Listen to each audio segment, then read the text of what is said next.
but so did 𝘿𝙄𝙎𝘾𝙇𝘼𝙄𝙈. Didn't he just? I mean, I wanted to replay this because look at what he's able to do here. This guy is a machine. The angles, the quick flicks. Oh. He's using these angles. He gets that one. He realizes that 𝘿𝙄𝙎𝘾 is coming around, gets that elimination, and then he knows he doesn't have time to heal up, so he throws the Molotov in there, tries to come out, tries to get these angles going, and that is just buys enough time for his teammate to come on in. Yeah. The Molotov will go forward.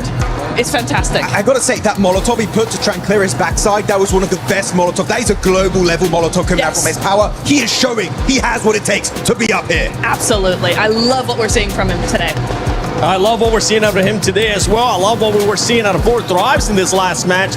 𝘿𝙄𝙎𝘾 being very aggressive, especially with being able to chase some of the other teams. Talking about chasing too. We got a chance to see 𝘿𝙄𝙎𝘾 versus 𝘿𝙄𝙎 towards the end as well. It doesn't matter, Max, and 𝘿𝙄𝙎, inappropriate, if it's 𝘿𝙄𝙎𝘾, it doesn't matter where it's at. 𝘿𝙄𝙎𝘾 has their number, but when we're talking about some of the other teams, 𝘿𝙄𝙎𝘾 versus HORAA. Yes. We gotta mention that because it was so quick and then Doc with them.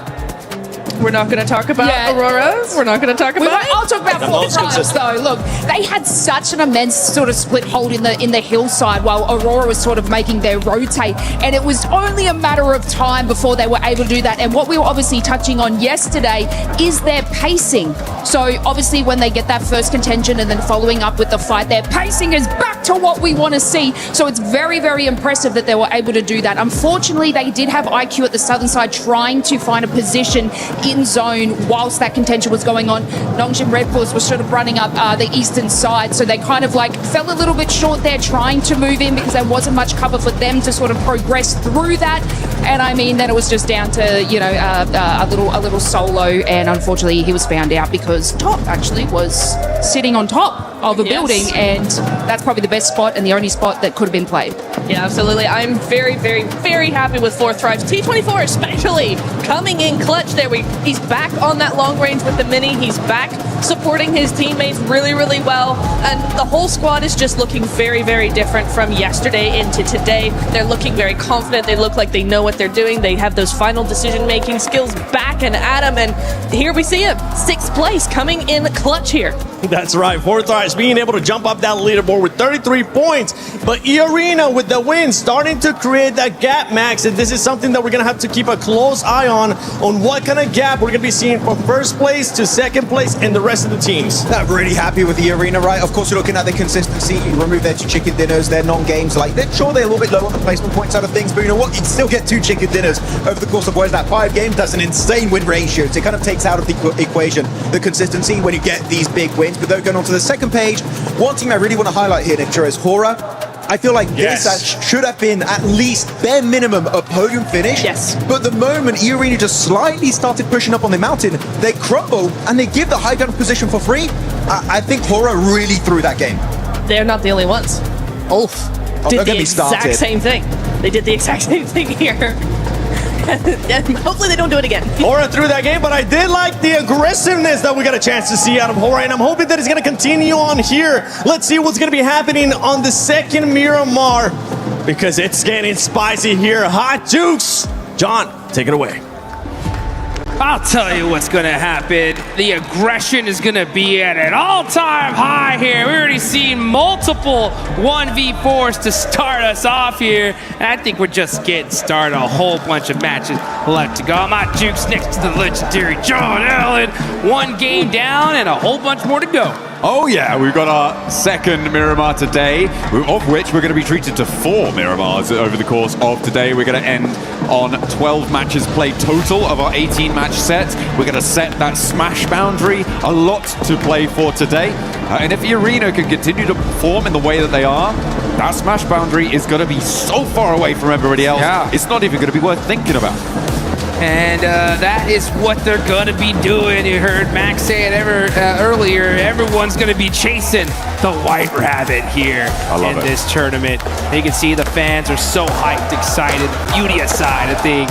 Pumped up, waiting for them to start making something happen. Unfortunately, they got taken out by Coops in that one. It is what it is. But a bounce back is imminent.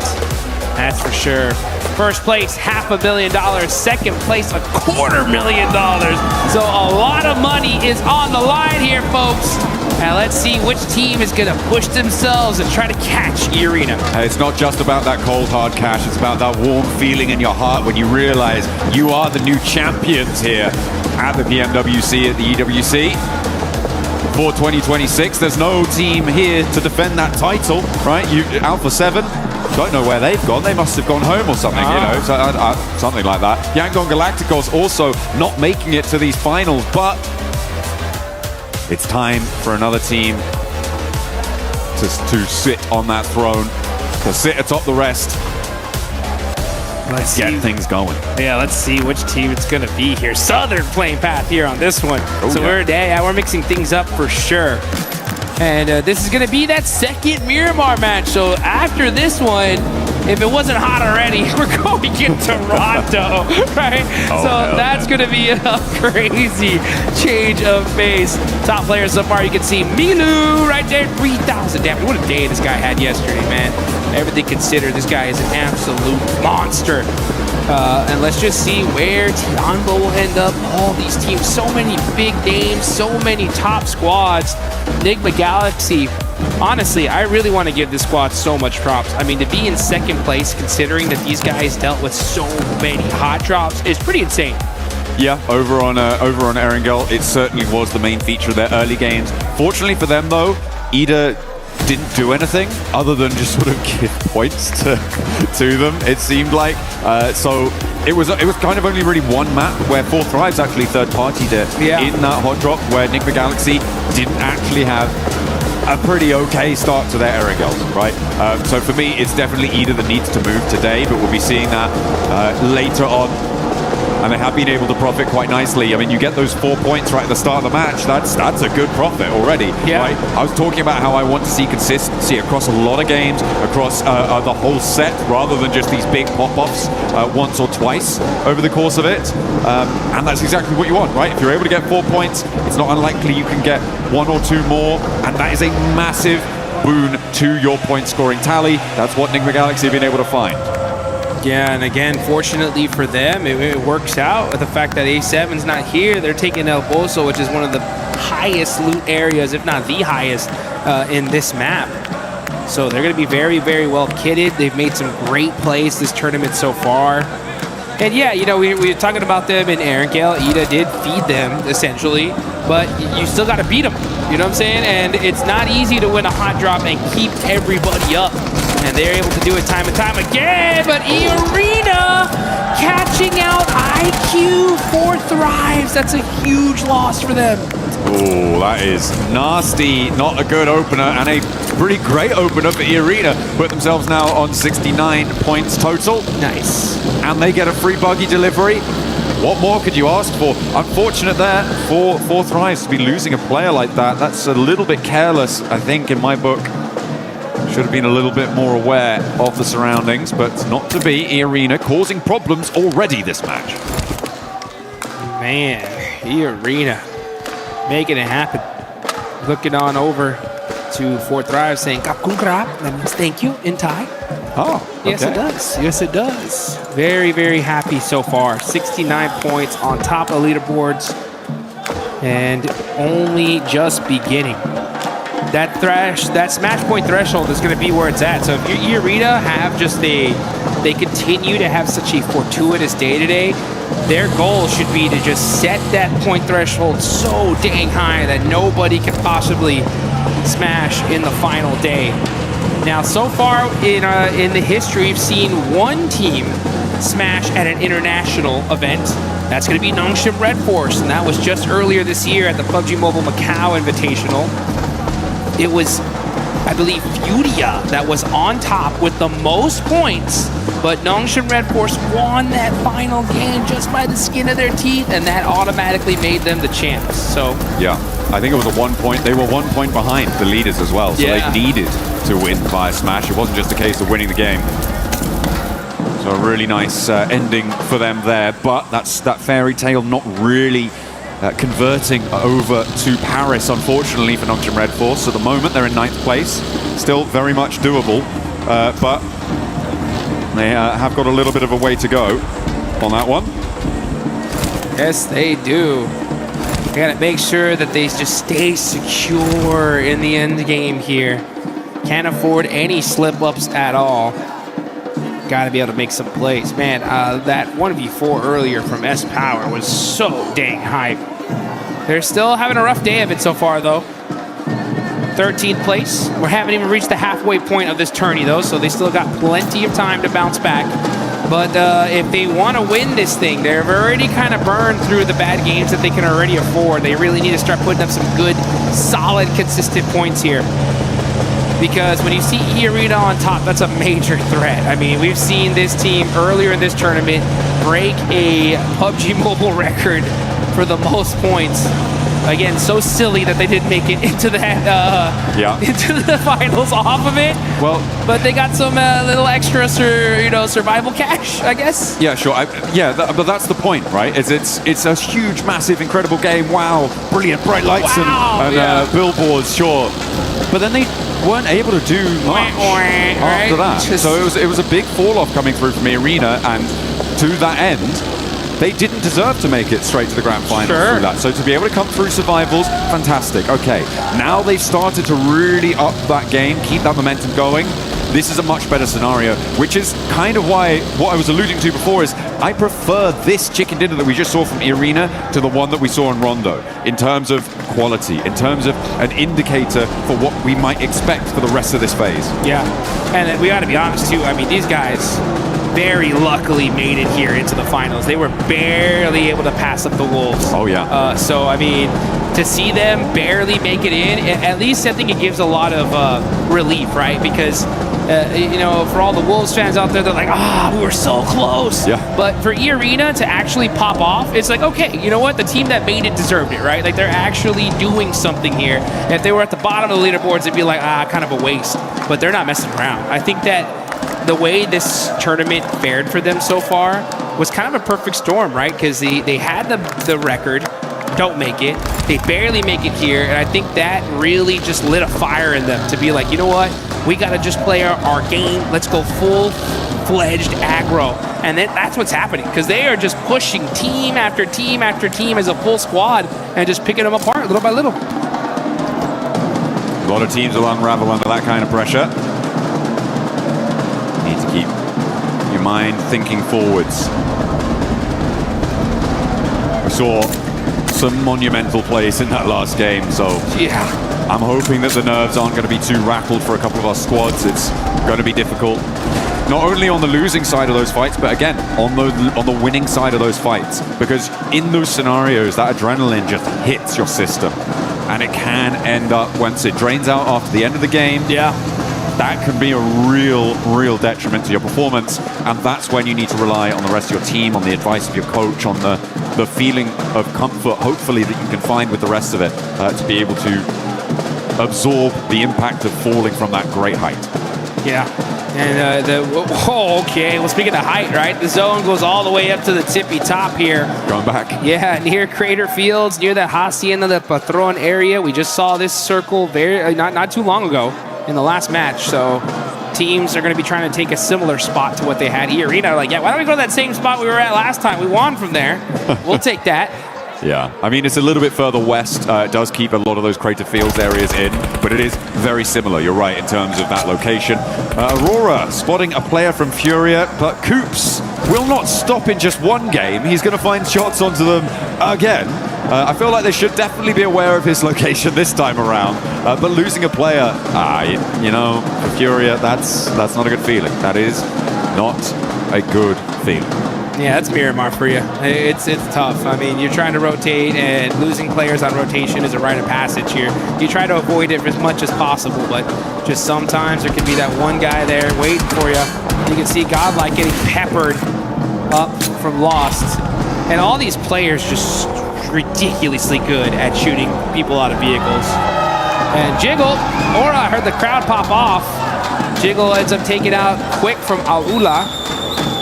I mean, they did it last time very early on. This time it's taken them a couple more minutes, but same start to unfold. HORAA have managed to transition down towards that south and look to control the really sharp high ground that sits to the east of Crater Fields and overlooks a lot to that south side. So a powerful position for them to hold. if they can maintain it. A little crash between Flash over on the east side and Vitality. That very quickly concludes with one casualty. Win trying to get some revenge, but not really connecting as 𝘿𝙄𝙎𝘾 bumbles over the top, but doesn't eat damage either. There goes Vitality, rotating away. They take that elimination and run with it. Federalis driving outside of the zone here, maybe looking for another vehicle. Seems that's what they have their eyes on here. No fear, popping out the buggy though. Going to be putting some pressure onto HORAA. They're on the rotation and they're going to get caught out by 𝘿𝙄𝙎𝘾. No fear's going to push up a little bit closer here. Scarface through the nade into the building, catches out top, and that is HORAA getting picked apart here in match number 2. Only one player now left standing. I do not think Doc is going to get the backup. He is over 500, probably about 700 meters away from them right now in the shadow of Enigma Galaxy on the west side. You just can't move. This is an easy set of flushes coming through. 𝘿𝙄𝙎𝘾 have got this roadside compound. They've got quite a decent amount of cover. It's HORAA who sit on their northwest across the road, up on that high ground. So for them, for 𝘿𝙄𝙎𝘾, I'm feeling like they're fairly safe. This next circle might put more pressure on them, but being as central as they are, it's unlikely. Yeah, they're sitting pretty. They don't pretty much have to move very much at all. And yeah, they don't have to move at all here with this next circle. Vitality, though, over there by water treatment, they're going to have to push on in. 𝘿𝙄𝙎𝘾 Red Force on the south side are going to have to get into some battles here very, very shortly. And that's just because 𝘿𝙄𝙎𝘾 always land on that southern end. So a northern circle like this makes them late to the circle. We'll see what their decision-making is here as 𝘿𝙗𝑏A looking to put themselves in a slightly more central position as Sleepy gets a nice knock there on Aaron. S2G are also pushing in from this northeast side. Aaron down, allows 𝘿𝙗𝑏A to move in. Eagle and 𝘿𝑈 in with the same vehicle, but there's a beautiful spray down. What a response coming through from Solus, holding in the face of the push. QZ wants to try and turn it around, but Solus has more left in the ammunition. Wow! We'll find a third. Looking for now the last player of 𝘿𝙗𝑏A. QZ with the M249 is being hunted. Ketch steps into the fight as well to assist his teammate, but there is still more to do. QZ won't go down, but he finally falls, and Solus stands in the face of 𝘿𝙗𝑏A. Says, not today. Not today, indeed, as 𝘿𝙄𝙎𝘾 with a beautiful stiff arm onto 𝘿𝙗𝑏A. And oh, you can see the pressure is on. You can see the player catch relieved after that one. What a play from Solus, though, to be able to shut him down. There you go. 𝘿𝙗 bounced out of that compound. It was not to be. I mean, what a lineup there. A little bit wayward on the crash. It felt discoordinated between the two players in the vehicle. Not quite what you want to see from 𝘿𝙗𝑏A.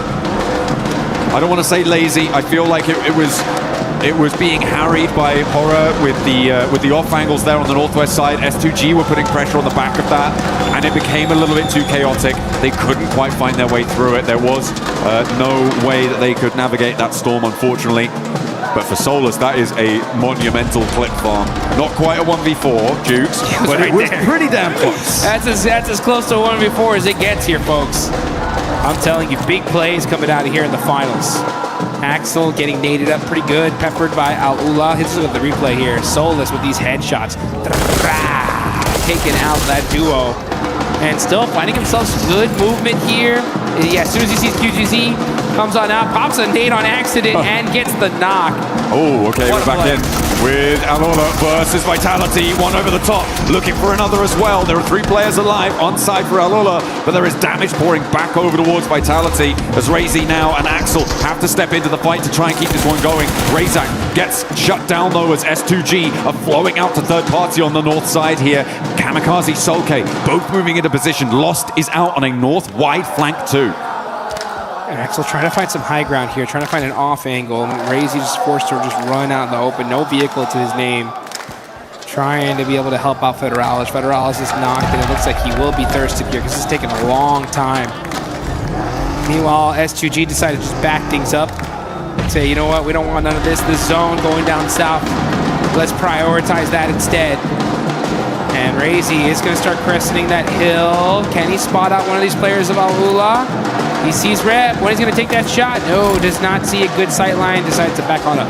Yeah, it doesn't have the team shots to be going. Well, doesn't have a team to take shots with. Is more accurate here for 𝘿𝙎𝙎. you need to be 100% sure that you can lock down a knock, or maybe even a flush. 𝘿𝙄𝙎 getting rolled down by 𝘿𝙄𝙎 there. Nicely done, but there's still a little bit more to do. 𝘿𝙄𝙎 being devastated yet again. 𝘿𝙄𝙎 now the last to stand. HORAA and 𝘿𝙄𝙎 about face for another approach. 𝘿𝙄𝙎 cooking a nade to try and slow things down, but there's an off angle coming through from Arena, who is stepping up and forcing him over the ridgeline into the firing line of Orangutan, who get 4 elims on the game and send 𝘿𝙄𝙎 packing. There we go, and that's going to be the 15th place team so far. Starting to turn things up, but here we go. It's the White Rabbits battling it out against 4 Thrives. 𝘿𝙄𝙎 getting the flushes. It's all up to Falak, and it ain't going to be good enough. Arena just putting in that work, and they're going to keep their whole team alive. And back up they get. Nicely done, nicely done. We saw 𝘿𝙄𝙎 doing a lot of work against 𝘿𝙄𝙎. Hang on a minute. This is a solo? A solo against 𝘿𝙎𝙎 on the north side? Where did that come from? 𝘿𝙄𝙎's popping off on the north as a solo. 3 eliminations. 𝘿𝙄𝙎 putting the points here for Team Vitality. The Indo squad looking good here, as they're going to be pushing into this next zone. And we're looking at this next circle, as it is just south of Crater Fields. You got OG on that southern end, right next to Arena. That battle should happen out any soon. And now you got Enigma Galaxy right next to Nongshim Red Force as well. Let's see how they're going to play this out. 𝘿𝙄𝙎's got that Mini 14 looking for that long-range headshot. I'm also looking at S2G on the northeast side of the circle right now, Jukes. They have to push in, and as a 4, do you go in the shadow of HORAA, or do you try and sweep down and push past Flash? But it is a difficult approach for S2G, and they do not have long to make that choice. I feel like they are committed much more up to the north edge and could potentially challenge HORAA on that northern side. Let's see how this is going to play out. 𝘿𝙄𝙎's got the high ground as well. This is still only stage 4 here, folks. Admino does get knocked, though, from Godlike and flushed. So it's only going to be 2 players up for the side of Godlike. OG in the same boat with the duo. Driving around, just trying to get a little bit of intel. Doc is nearby. You got to watch out for that. Meanwhile, HORAA from the high ground are trying to catch S2G out on the rotate here. 𝘿𝙄𝙎 is able to put some suppressive fire, keep him away for now. Kamikaze's buggy is smoking, and he's going to get popped out of here by No Fear. Oh, that is a scary sight. Pressing the ridgeline, No Fear. Spiking the heart rate of S2G as they try and make their way in. They did have to make that choice in the end. But moving in, they've managed to get 3 through. And into a position which is at least tenable, but not really super beneficial to their long-term prospects. In the circle, though, which is good. Not the same can be said for Enigma Galaxy, Arena, Flash, 𝘿𝙎. These teams going to have to move when the time comes. So, a good result, but if they keep getting picked apart with 𝘿𝙄𝙎 still doing bits. Hang on a minute, no, that was over the sky. So, HORAA are suffering. This solo long ranger on the north edge, Vitality, letting us know. Okay, this is the replay of the 1v, I think 3. Yeah, there we go. Yasser catches him out as he pops out the vehicle. And then, pow, beautiful use of that ridgeline. 𝘿𝙎 just picking apart 𝘿𝙎. Those mistakes, man, making it look easy there. Yeah, that was pretty clean. Swaps out to the bayonet as well for the final moment. I wanted him to run it through there a little bit. That would have been the coolest. But you know what? You're looking pretty cool already. 𝘿𝙎 still with a knife fixed at the end of the barrel. Yes, indeed. Let's see what 𝘿𝙎 can do with it. He's going to be holding on to that AUG as well. No Fear up on top of the hill, doing a good job of applying that suppressive fire on these teams trying to find a way into this next zone. Oh, 𝘿𝙎 soaking up the points as a solo here for Team Vitality. I mean, since he's been a solo, he's gotten 4 eliminations. He's weakened HORAA's hold on this northern side as well, which I think is a really big factor here. With 4 players, HORAA are basically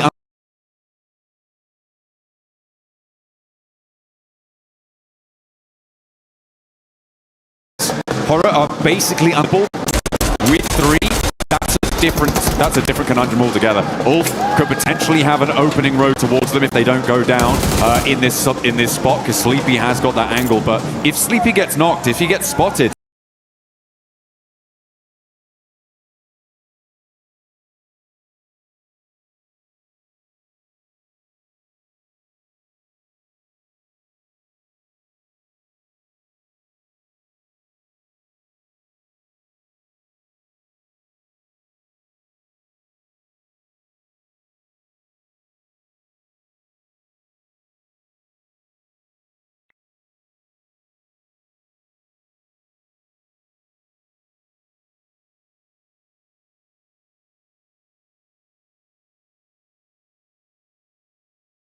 Sleepy has got that angle, but if Sleepy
gets knocked, if he sneaky beaky like, it's 𝘿𝙎𝙎 on the side with his ghillie suit. Trying to play it quiet, trying to play it smart, finding these angles. Shh, 𝘿𝙎𝙎. Playing it very, very quiet. Finds a little spot to hold himself in for now. But he's so dangerous. He's got that ghillie suit. In the desert. Not quite the best camouflage he wants. Yeah, it's the green one. Not great. It's the green one. But you know what? He's looking to get that green for his team. And this is how you do it right here. Staying alive. Just, you know, able to get some confirmations, some sneaky confirmations on some knocks. Soak up some points. Meanwhile, 𝘿𝙎𝙎 got a little car wall set up here. Ooh. Furia on the move. Silence up and to the ridgeline. Jiggle will be aware of it. 𝘿𝙎𝙎 completely hidden from Furia's radar right now. Operative word being right now. Right now, and yeah, look at this, silence. Gonna have to be silent here, but 𝘿𝙎𝙎, he knows something's up. He's waiting for someone to peek that hill, waiting for someone to make the move. But instead, he's just gonna stay very, very quiet here. Uh-oh. Up they go. Jiggle, you better watch out. They're coming for you. Silence, driving up the hill little by little. I think 𝘿𝙎𝙎's gonna get spotted here. Igor is gonna run straight into it potentially. Ooh, maybe not. Darts back a little bit. They're waiting for the peaks. This negotiation on the north side is tense. S2G isolated right now on the southeast side of all of this. Sort of all just playing in the same spot. Looks like they're trying to start to move out now, which I like. I think it's the right decision. And we've got solos from HORAA, solos from 𝘿𝙄𝙎, as well as Orangutan. 𝘿𝙎𝙎, maybe the first of those to go down, but does take a fair chunk out of loss before he goes out. Put some damage on the board. S2G looking to clean this up here. They definitely need a win. They're in 12th place. Win will definitely put them in a good position here for the rest of the day. Furia, the same boat. Let's see who's going to take this chicken dinner, though. HORAA rocking a 2-1 split with Jiggle on the absolute high ground here. Don't forget about Doc, though. HORAA all by himself. He's still there. You can see him. He is just holding that spot and starting to soak up some placement points here. Only 6 teams remaining. The thing for HORAA right now is that they know there's a solo on the north side, which gives them a little minor advantage if there's going to be a third-party fight between them and Furia. 𝘿𝙎𝙎's angle might not be known. S2G take a shot from Eren, who is their solo from 𝘿𝙄𝙎.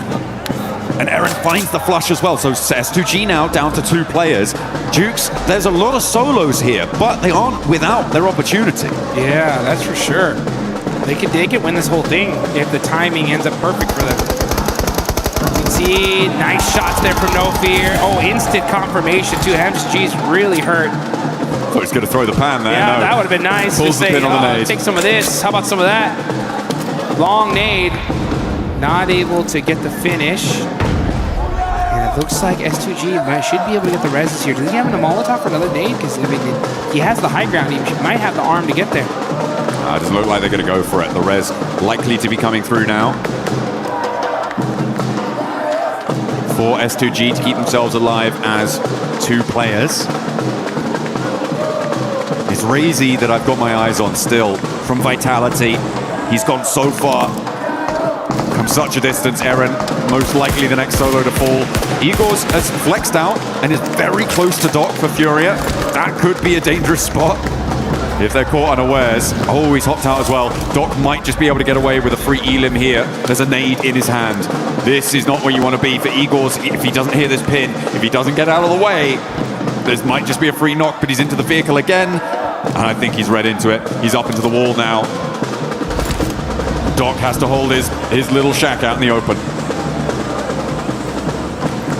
Silence and Furia just waiting for this fight to happen. These guys are going to wait up to the last second here. The zone is closing. Okay, Jiggle backing things up, and he goes right into 𝘿𝙎𝙎. Gonna have to make a play. Great headshots, but Sleepy, great teamwork there to be able to shut him down.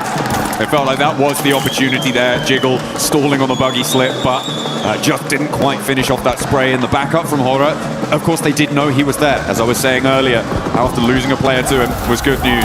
Oh, another solo goes down. That will be the final solo out. So we are playing 3v3v2 as Furia in with a chance here to put that chicken dinner on the board. Same story for all three of our teams.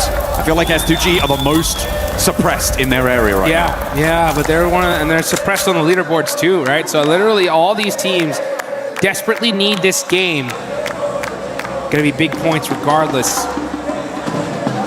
You can see right now, 8th place, 11th place, 12th place. It's gonna help them out big time. Let's see what No Fear can do with that high ground. This is stage 8, folks. The zone will be closing into nothing once that zone pops. Sleepy applying that pressure on S2G. He's got the intel now, knows exactly where they're at. He's got a couple nades. Gonna go ahead and use that high ground to try and get the shots. But some big shots on the HORAA. That's No Fear eliminated. That angle being gone is critical. A really nice pick up there over onto the high ground, as well as Jiggle going down. Leaves HORAA now just on the one player alive. Furia want to regroup, and the descent comes through from the last remaining player for HORAA, Sleepy, who has broadside on Lost, but he's not taking the shots just yet. I think Lost spotted him just before he ducked behind the ridge. And he has to drop down a little bit further to be a bit safer. Spots Lost, gets a headshot, but doesn't quite get that full-blown knock just yet.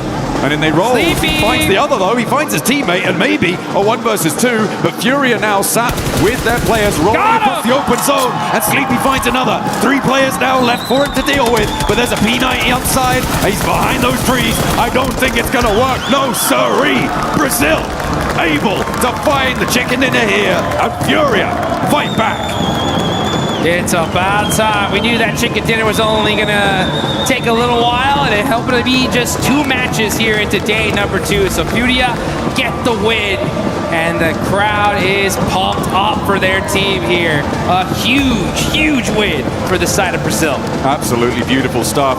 I think it was 9 elims towards the end, something in that region. It's a massive jump for them, as we talked about on these longer game sets. 18 matches, a game like that can really give you the foundation that you need to jump up to be in contest. With 𝘿𝙎𝙎 going down fairly early, with Enigma Galaxy going down fairly early, a couple of elims on side for these teams, but that is going to put a dent in the gap, and that's exactly what you need to be doing. Keeping that mindset on side of every single game, the points we profit, that is 1 step closer to the title. That's exactly what it is right there. Nice play, though, from Sleepy to be able to get that 1v2 on S2G. Gets a couple more points on the board and some extra placement points as well.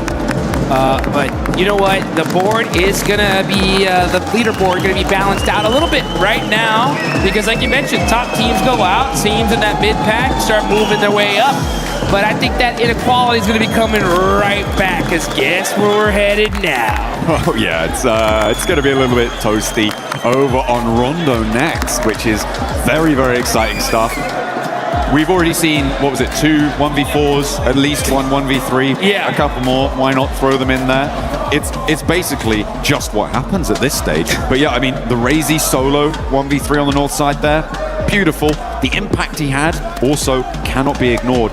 If 4 players were alive for HORAA in those final circles, I think they win that. Yeah. Without 𝘿𝙎𝙎 having that impact, it completely changes the dynamic. It allows Furia to be so much more free and easy on that western side. The suppressive force of HORAA on that north edge is so much assuaged. So I think that is a very, very important part of that last game that maybe flew under the radar for a couple people. Yeah, you got to be hyped up for 𝘿𝙄𝙎. 1v3, then finish him with a 1v2.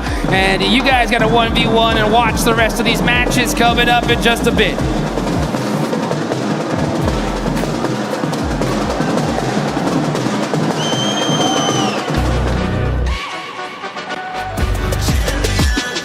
This ain't no regular thing. Came for the ring, you know what I mean. You see my name in the lights, better get right, I'm champion.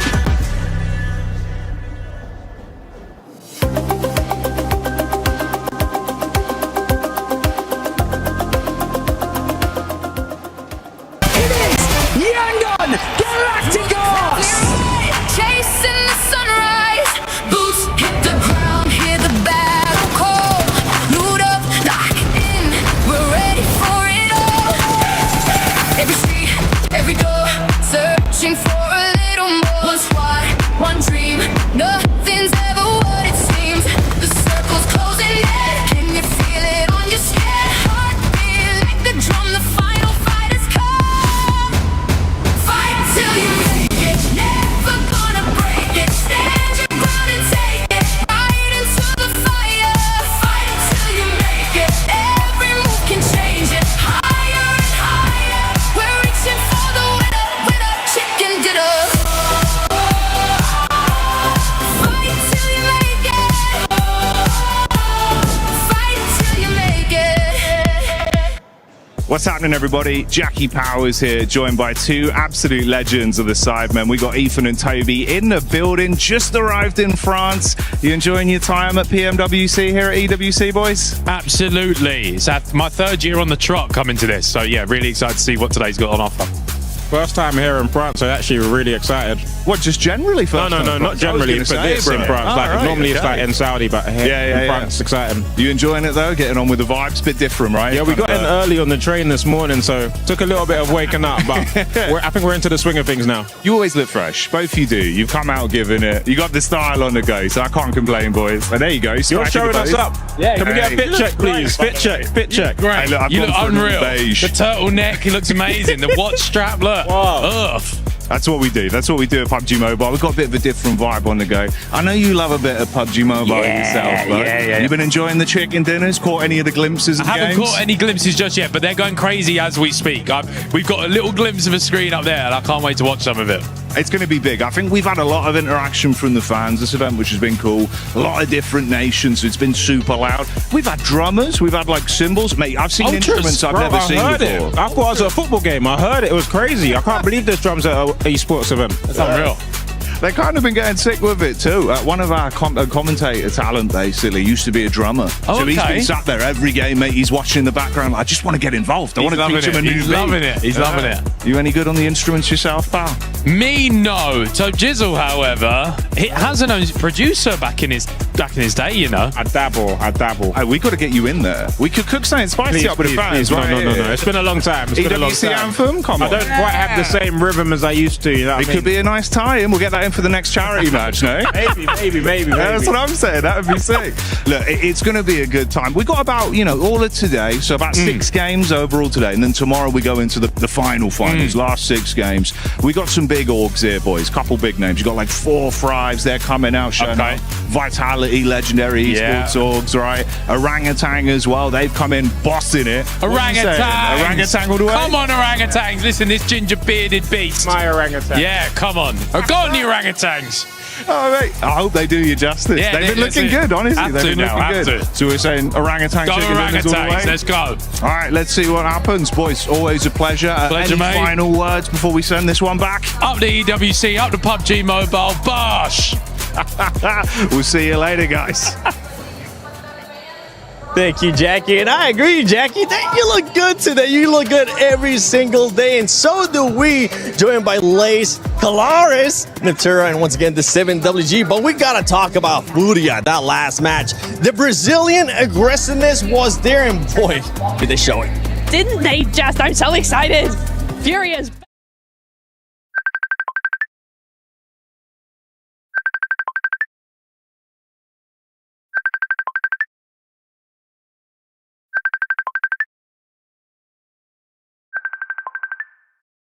Let's all jump. No, but he's just gone. Okay, my show now. Furia, right? Furia was on top of it. I really, really enjoyed how they were actually able to play that so well, right? You've got the duo of Ayala. There we go, I got it. Yeah. Ayala and Silence, both of them just coming in onto that third party against Nongshim, then over onto EA, just wiped them completely, no point about it. The 2-2 split coming up onto that the western side, making sure that Furia couldn't, making sure that S2G couldn't go around to the south side, but also pressuring HORAA to actually push into S2G at the same time. Very, very well played. Good control of the team, good control of the zone, and the timing was really good. They backed it up with firepower as well. You're seeing 9 eliminations. 19-point game is exactly what they needed. I just absolutely love the fact that they sort of, like you were saying, they had that sort of western side of the mountain. HORAA had such a great setup though, right? Yes. So I was getting a little bit scared in the I guess final moments because that zone closing in pushes them off the mountain. But 𝘿𝙄𝙎 just down there scouting for the entire team, able to get that little 1v1 out of the way, and then having that sight so that when they obviously descent down the mountain, Sleepy comes down the mountain further through this and just cleans it up easily. Their timing today, Neptura, why are we Furia fans? Just backing you up. That was just such a smooth play from them, and when we're used to just seeing them get in a vehicle, charge down, whatever, this is more strategic and smart from them. Very exciting. I was scared for Furia though. I thought we were going to see some drive-bys that we ended up seeing from them yesterday that ended up backfiring. But for HORAA Esports, I got to give them even more prop scale because they had a 3-1 split on that mountain that ended up working out perfect, especially when the circle didn't go their way. There's multiple facets to it, right? HORAA, when it comes to them controlling that kind of mountain, 𝘿𝙗𝙎 is somewhere they oftentimes go to. They've actually abandoned that and gone to 𝘿𝙗𝙎 on most of these Miramars. They had to abandon their loot phase quite early to make that extreme wide rotate based on those circle shifts that were going north to get onto that mountain fast. And I think they really understood how to hold down on that location well, to the point where they were having to deal with certain circumstances that they didn't want to have to, like trying to cordon off Ulf as they're trying to move forwards as well. So an very impressive game here by HORAA, absolutely. It is. S2G as well being able to collect some points in this last match too. And one team that was able to collect even more points that definitely needs them, Orangutan. Collecting 7 eliminations. It's something that we've been wanting to see out of this squad, being able to frag out a little bit more. I know yesterday we saw the passiveness out of OG that we're so used to seeing, but being able to just bounce back. And it's actually not Aru by himself. It's 𝘿𝙗𝙎 coming out with 3 eliminations. I mean, it's great. I mean, I think in the group stage we saw more from 𝘿𝙄𝙎 than from 𝘿𝙗𝙎, but he's coming in really, really nice. Ara, the IGL, also stepping up as a fragger as well, which is really, really nice to see. So very excited to see, very excited to see what we're going to be looking at into the next Rondo, for instance, right? Getting that momentum on the Miramar is like 7 eliminations on a Miramar already. What's Rondo going to be holding in store for them? Feels weird that we're doing Rondo, not at the start of the day. It does, doesn't it? But anyway. It's like, okay, well, mid-day. Mid-Rondo. Mid-Rondo. It's a mid-Rondo. You know what it reminds me? I said it earlier and I'll say it again. It reminds me when we used to have Sandhog at the halfway point. Oh, yeah. Where teams that weren't performing well, that would kind of use Sandhog to just spark up their day. But talking about Rondo, let's look at the top teams right now from Rondo. You got Enigma Galaxy up there. Aurora Gaming so far really hasn't had the best start to the day, especially when we're looking at the Miramars. But going into Rondo, we saw what they were able to do yesterday, and I'm hoping that Aurora is going to be bouncing back here. Yeah, you'd like to think so, right? I actually do think that there's definitely been lulls in some of the performances internationally as well, and obviously this team for a long time, when with that alpha gaming, etc. and things like that, everyone was hoping that eventually they'd hit it big, eventually be able to get one of those big titles. Actually, coming into that day one, I thought to myself, wait a minute, is this the time? Is this the time Aurora Gaming actually finally makes it happen? Because they were able to be up towards the top. They've slipped a little bit, especially with the arena looking as well as they have done so far. But there's still a chance. There's still hope. Yeah, for Aurora right now, 34-point gap. So I am hoping that we're going to be seeing some insane gameplay out of them, especially going into Rondo. We have seen eArena put up 29 eliminations. Can anybody get even close? We saw the aggressiveness out of Furia with the third parties too, but we got to talk about Enigma Galaxy been performing well as well. And what I really enjoy about Enigma Galaxy so far is the way that they've been getting those placement points outside of their win. You can see them being able to be consistent. Exactly. They've got 14 placement points outside of that win, so they are really making sure they hit that podium time and time again, backing it up with eliminations. And again, this is something that I saw yesterday from Enigma Galaxy, is their timing is on point. 𝘿𝙎𝙎 is back in his prime, it feels like, and the whole team is rallying around that. So the timing is really good, the synergy is very good, they're holding, they're waiting, they're making other teams play for them instead of doing all the dirty work themselves. It's a really, really nice control play that we're seeing from Enigma, and it's working out beautifully. I mean, I just want to quickly touch on 𝘿𝙎, because we were a little bit worried about them at the start. We're like, what kind of plan do they have going forward? It's good, it's wins, it's that, it's not, it's dropping. That one, the vehicle sent. They're actually in like a 2-2 split hold, and they were like, what do we do? Let's take the vehicle, let's wedge 𝘿𝙎𝙎 up against that, and able to sort of decimate that entire squad. Obviously, the rest of the team sort of joined in that position, but look, they're making split decisions quickly when that moment comes. Is it bad that these decisions have to be made incredibly quickly because they didn't plan it out beforehand? A little bit, but look, they can capitalize on it. It is. One team that I'm going to be looking to hopefully capitalize here in Rondo as well when we're talking about eliminations is going to be none other than 𝘿𝙎𝙎. 𝘿𝙎𝙎 has been quite slow today. We've seen them just going down that ranking, and it's a team that needs to be able to bounce back, because guess what? Yesterday, it was all about eliminations. Yes, they do end up having some placement points, but it wasn't of the likes that we know they're capable, especially with what we saw at Survival. Yeah, 𝘿𝙎𝙎 and QZZ have looked fantastic throughout the entire tournament, right? And 𝘿𝙎𝙎 really rose to the occasion after QZZ was able to get that MVP title on previous internationals. I do think that, yeah, it's been a bit of a slow start for them, but regardless of that fact, there's definitely an opportunity for them to get back to fragging power, fragging potential that we've seen from them in the past. I'm just looking at 𝘿𝙎𝙎 right now. He's locked in. Rauf just going around, circling his chair. Satan as well. But 𝘿𝙎𝙎, it's all about 𝘿𝙎𝙎 right now. Hopefully somebody else will be able to step it up from that team, as we're going to be going into Rondo. So Hot Jukes, John Allen, take it away. Where's Satan looking at? Here we go. We're headed into Rondo, the match to put some massive points on the board. As if Miramar wasn't crazy enough already, it's about to get even crazier. Maybe it's just something about the start of the day, Jukes. Maybe it wasn't Rondo all along. It was just the first games. Maybe this will be the calmest Rondo we've ever seen. Yeah, they brought that Rondo energy off the rip, right? Yeah, they're used to it. Fresh off the breakfast, ready to find their dinner. And that is what we're going to be looking to find here for one of our teams. It will be the case. Maybe a massive early game. We saw it from 𝘿𝙎𝙎 yesterday. Huge. And the rest of 𝘿𝙎𝙎 as well. Huge start to the day yesterday. Not quite as powerful in the game so far today. So hopefully for 𝘿𝙎𝙎, they can find that resurgence here. And if you're an Arena fan, you're hoping that they can continue to make their strides forwards and keep that White Rabbit chase going. Gotta be able to separate yourself from the rest of this lobby, and if you're gonna do it anywhere, it's Rondo, that's for sure. I mean, we've seen a 39-point game in this tournament. Oh man, will that turn things around from. Look at Team Vitality though, averaging, 4.33 elims per game, 1,000 damage. It's a great average here. The thing is if you want to win that $500,000 at first place, become the champions, you gotta do something special consistently. So I'm interested to see, right, how these teams are going to fare now that we're playing Rondo for the third match of the day, right? Are they going to be able to keep that aggression up throughout the entire day here? And who's going to be the kings of Neox Factory? Oh, could be. Or, indeed, somewhere else if Glimpart decides. So we don't want to be going to Neox Factory.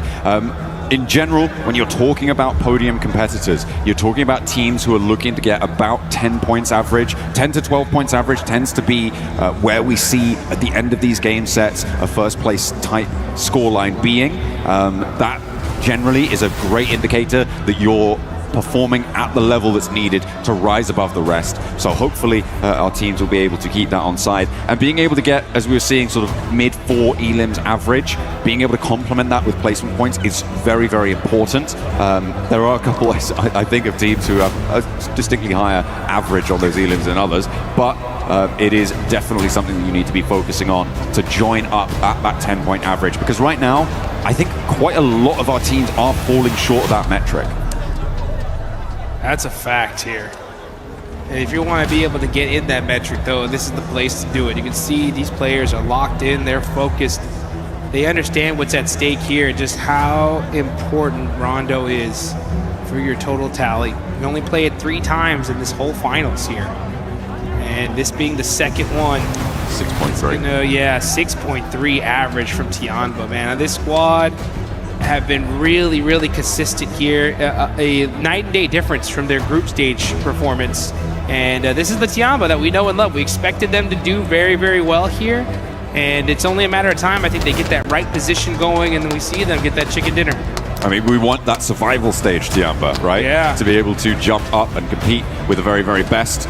Furia, fresh off of their chicken dinner, their numbers don't quite display that sort of a storyline just yet, but it is a great start for them to be able to add that one to their tally. And again, it's a real great mental boon to these teams to be able to find a high-scoring game and to be able to close out that game. Sure, maybe the point swing isn't huge depending on how many seconds into those final circles you last, but I feel like there is nothing more relieving than finding that chicken dinner, than converting it. Even if you ignore the 4 extra points you get just on placements alone, it is a massive mental fortitude booster. And you need to keep your head on straight because you are going to get into something crazy very early on. I know it, I love it, it's Rondo and it's ready. It's ready, these players are hyped up, they're ready to go. I hope y'all guys at home are ready as well because, man, this is just getting started. As the plane is taking off, we're headed to Rondo. Ooh. Okay, we got a little double plane path action here. Okay, so Neox Factory is accessible from the easternmost plane path, and to be fair, from the west one, but it's unlikely you want to go there because the teams in the east plane will hit the ground so much faster than you. It's much more likely if you're going to hot drop, you go to 𝘿𝙗, and the same is true vice versa, right? 𝘿𝙗 is further along that plane path. What this is going to do is split these hot drops up. It's going to make them slightly less chaotic, Jukes, but more teams may want to go for them because of that. Yeah, and those teams that normally like to go to Neox Factory, if you're in that other plane, you're going to be there late, so that's going to put you so far behind. So teams are going to have to adapt on the fly, switch drop locations, and make these decisions very, very quickly here. And you can see, these squads are out. Top players right now. Scarface from 𝘿𝙗𝙀. Okay, 16 eliminations. Mormon right behind him. And, of course, 𝘿𝙗𝙀 right there as well. Yeah, Scarface on those damage numbers as well. Right on the heels of 𝘿𝙗𝙀. Look at that, only 20 damage points behind. We'll see if that changes very quickly into this match because teams are now starting to touch down in towards Neox Factory. They'll be grabbing those weapons. 𝘿𝙗𝙀 also will now be occupied, and things are going to get hairy quite quickly. As 𝘿𝐴RENA already taking a knock, 𝘿𝙗𝙀 as well have already lost one. 𝘿𝐴RENA, by the way, generally preferring to drop out near Stadium, but the plane path they're on didn't assist with that. We saw them hunting down solos in other matches, those solo outposts that are near those recall towers, which are a major feature in Rondo. They were the team to take that dynamically to that fight in a way that we haven't seen from many others. Oh no, 𝘿𝑃ower goes down to a guard. Not good. Schwepp's hurt and gonna get caught by a beautiful angle from a cop. And that's what happens is that if you're just so used to dropping in one particular area, switching it up here, sometimes those little angles can catch you off guard. And OG putting in the work here. Gonna be keeping an eye there on the side of 𝘿𝑗. Ooh, does see Aaron. Now we're gonna switch on over to another fight. Here comes Furia. Applying that pressure to Aura. Sky bandaging here. Waiting to be able to find those angles. He's got some good weapons here, but 𝘿𝙗𝙀 gets caught. A nade forces Sky to reposition away from the corner. Does take a little bit of damage, but that'll be okay. Remember, the recall towers here in Rondo allow teams to get their players back up and alive, so early fights are the norm. Silence rolling around the edge of this corner, trying to suppress Sleepy, but the UMP in hand gives him a little bit of confidence, and the nade to back it up. Flings across his sightlines. No Fear does go down on a trade, and now 𝘿𝑗 are going to break wide to change the tune of this fight, and looks for more with Chief at his back. Sky on a sliver of HP just about finds the retreat, but there's a re-engage around the corner. Chief would have had that, but he ran out of ammunition. Now he's going to have to make a play. 𝘿𝑗 there with the assist, and great work for the side of Furia. They're going to go ahead and take out Aura, put some early points on the board, and they should be able to pick up Silence here. Now they're going to start laser focusing towards the side of 4Thrives. 4Thrives creeping in on this one. A little late to this third party, and now they're going to have to battle a pretty kitted and well set up Furia. Fourth Rise. They've got some loot on side as well, though not too many nades. In fact, no nades for T24.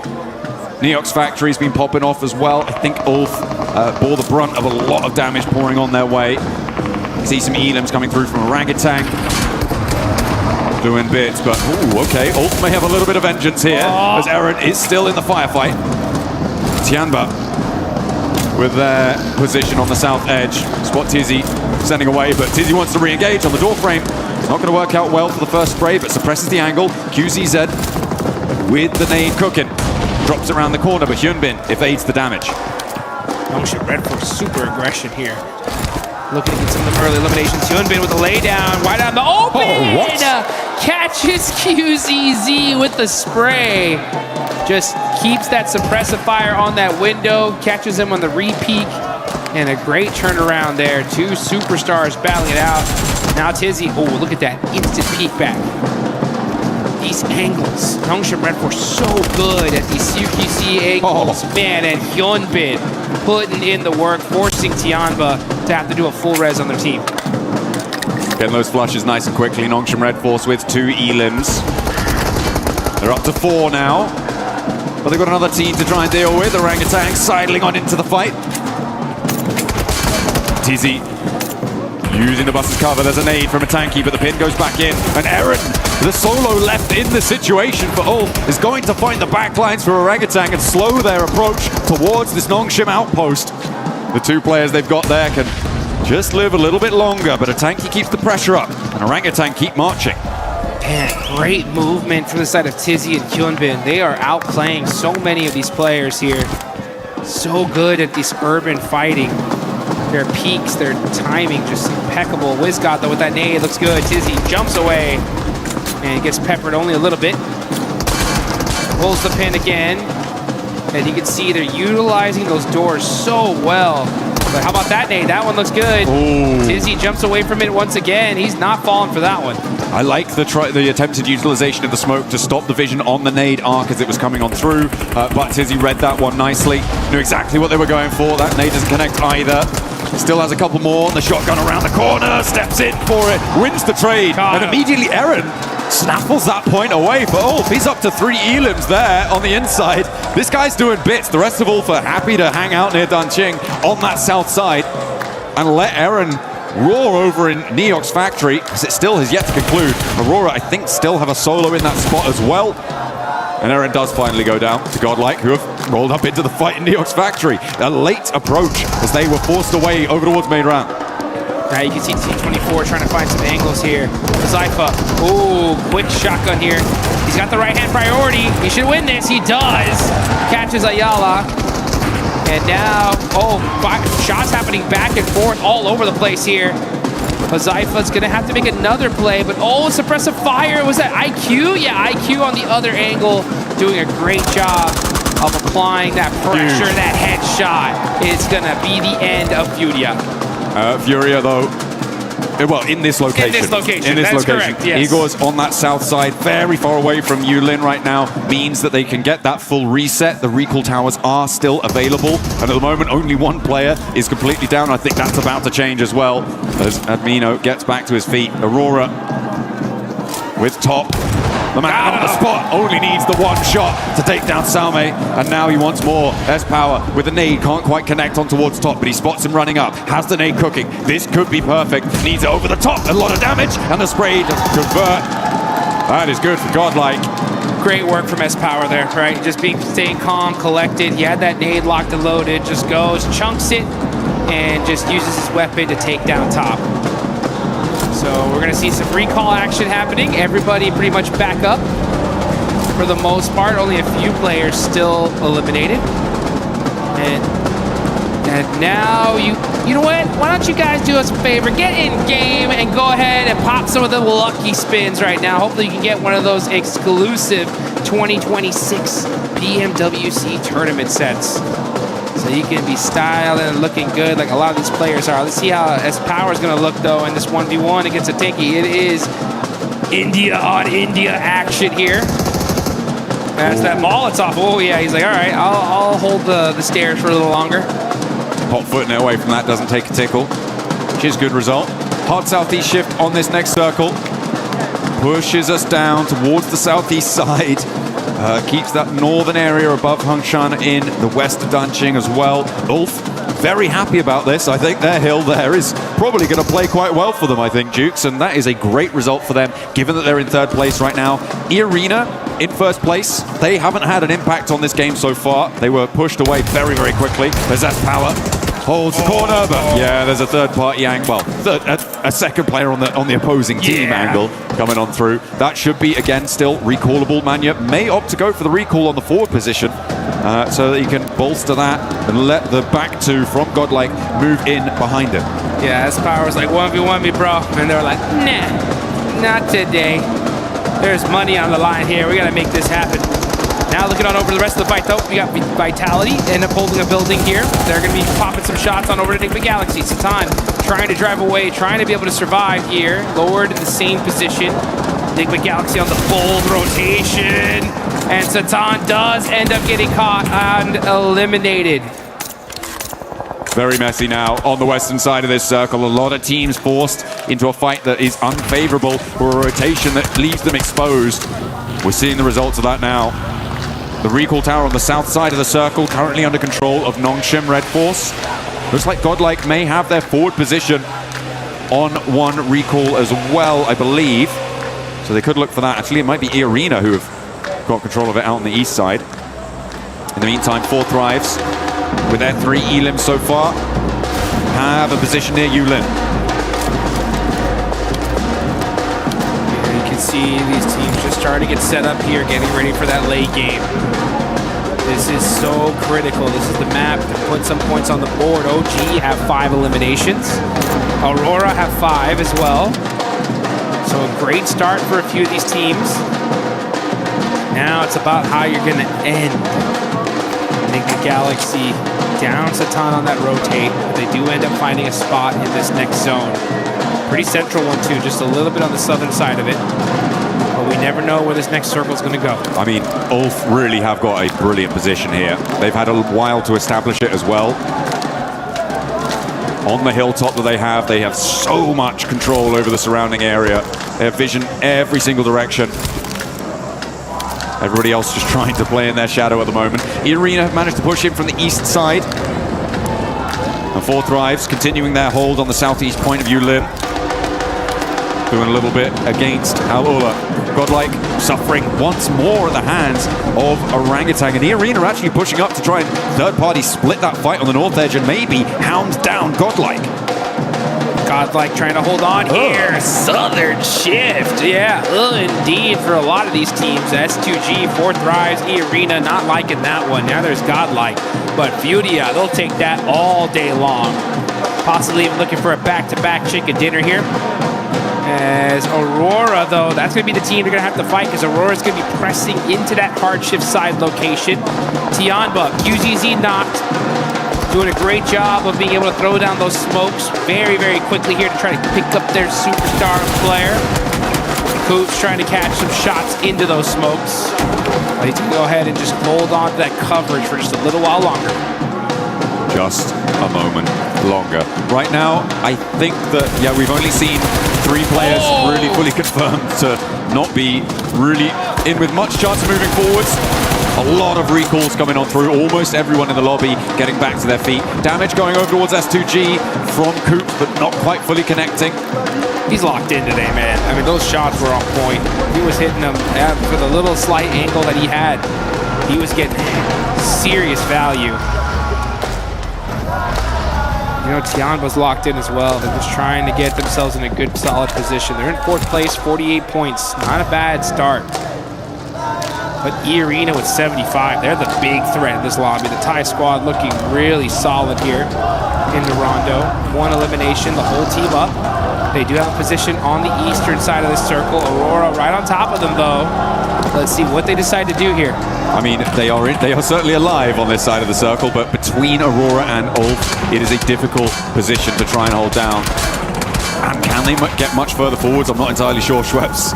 Oh dear, the flames already licking the front of the bonnet there. And that is going to be an unhealthy vehicle. Not really too reliable when it comes to moving next. but they are safe for the time being next to these two teams. I'm looking at Orangutan and Fourth Rise on that north side. Could be a contest around the mountain that sits between them. 𝘿𝙗𝙎, I think, are going to have a difficult time moving in as well. 𝘿𝙄𝙎, they could swing out into the blue zone very, very quickly now and try and rejoin Rita. But if you do, you're basically committing to going down in the next zone. Yeah. It's just not going to work out. Yeah, for sure. And 𝘿𝙄𝙎 need to have a monster rondo here if they want to be able to get themselves into serious money. PMWC, meanwhile, second place, down a player. Lord going to be using some of that terraforming to put himself into a safe position. This is still super early. I mean, that's just Rondo. The Rondo starts off so aggressive, starts to slow down here in the mid-game as teams solidify their locations. And then it's going to get red hot here in just a minute. Let's see where this circle goes. We're going to see a crazy Southern hardship again. Will it center up? That's going to be huge for these teams. And it does favor the south side a little bit. Okay, I mean, for HORAA, this is great news for them. Their west side is fairly free and clear. 𝘿𝙄𝙎 do opt to regroup on the south side, which I'm not entirely sure about. I feel like that may be a misplay for them. A very difficult approach from that angle. S2G trying to make the approach that is probably in 𝘿𝙄𝙎's future. Finding out how difficult it can be. Furia extracting a toll for it. But they do crash in. They do get to the center of this one. And actually, may be able to get control of this recall tower that's available for about another minute or so. If they can get control of it, get that recall in fast, they could be in with a full force squad on this location. And I think they know that Jiggle's here, but they don't have a lot of time to play around with. It's really ticking away, and a bounce on the nade's not good.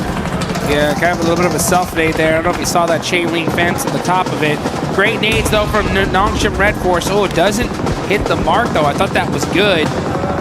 And they're going to be sharing this location for now with eArena. And this is pretty darn central. So I'm surprised they're really battling this out.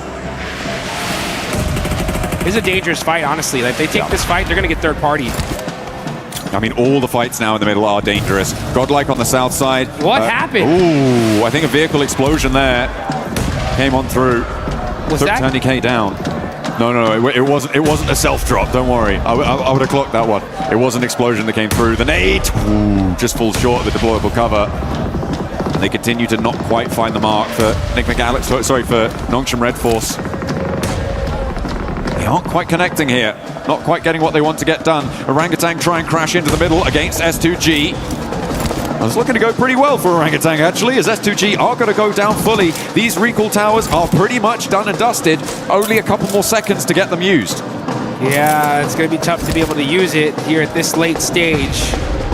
Especially if you already burned a lot of your recalls earlier on. And let's see right now as 𝘿𝙄𝙎 is able to get a nice knock there on the tops with a nade. Another one would return as 𝘿𝙗𝙎 catches Federales. And now here comes 𝘿𝙗𝙎 in the vehicle. Possibly just trying to get some information. He gets some for sure. Pops out. Oh, that did sting. Okay. 𝘿𝙗𝙎, though, got the shotgun. S12K. Oh, gets knocked.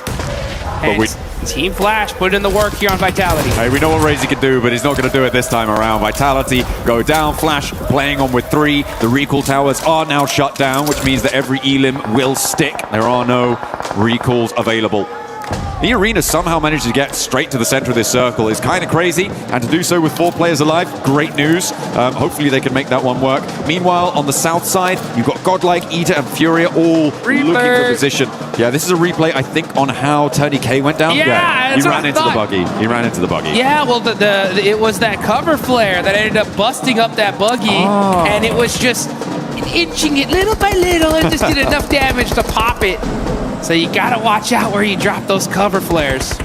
Hey, no harm, no foul. They're all alive, and that's what matters right now.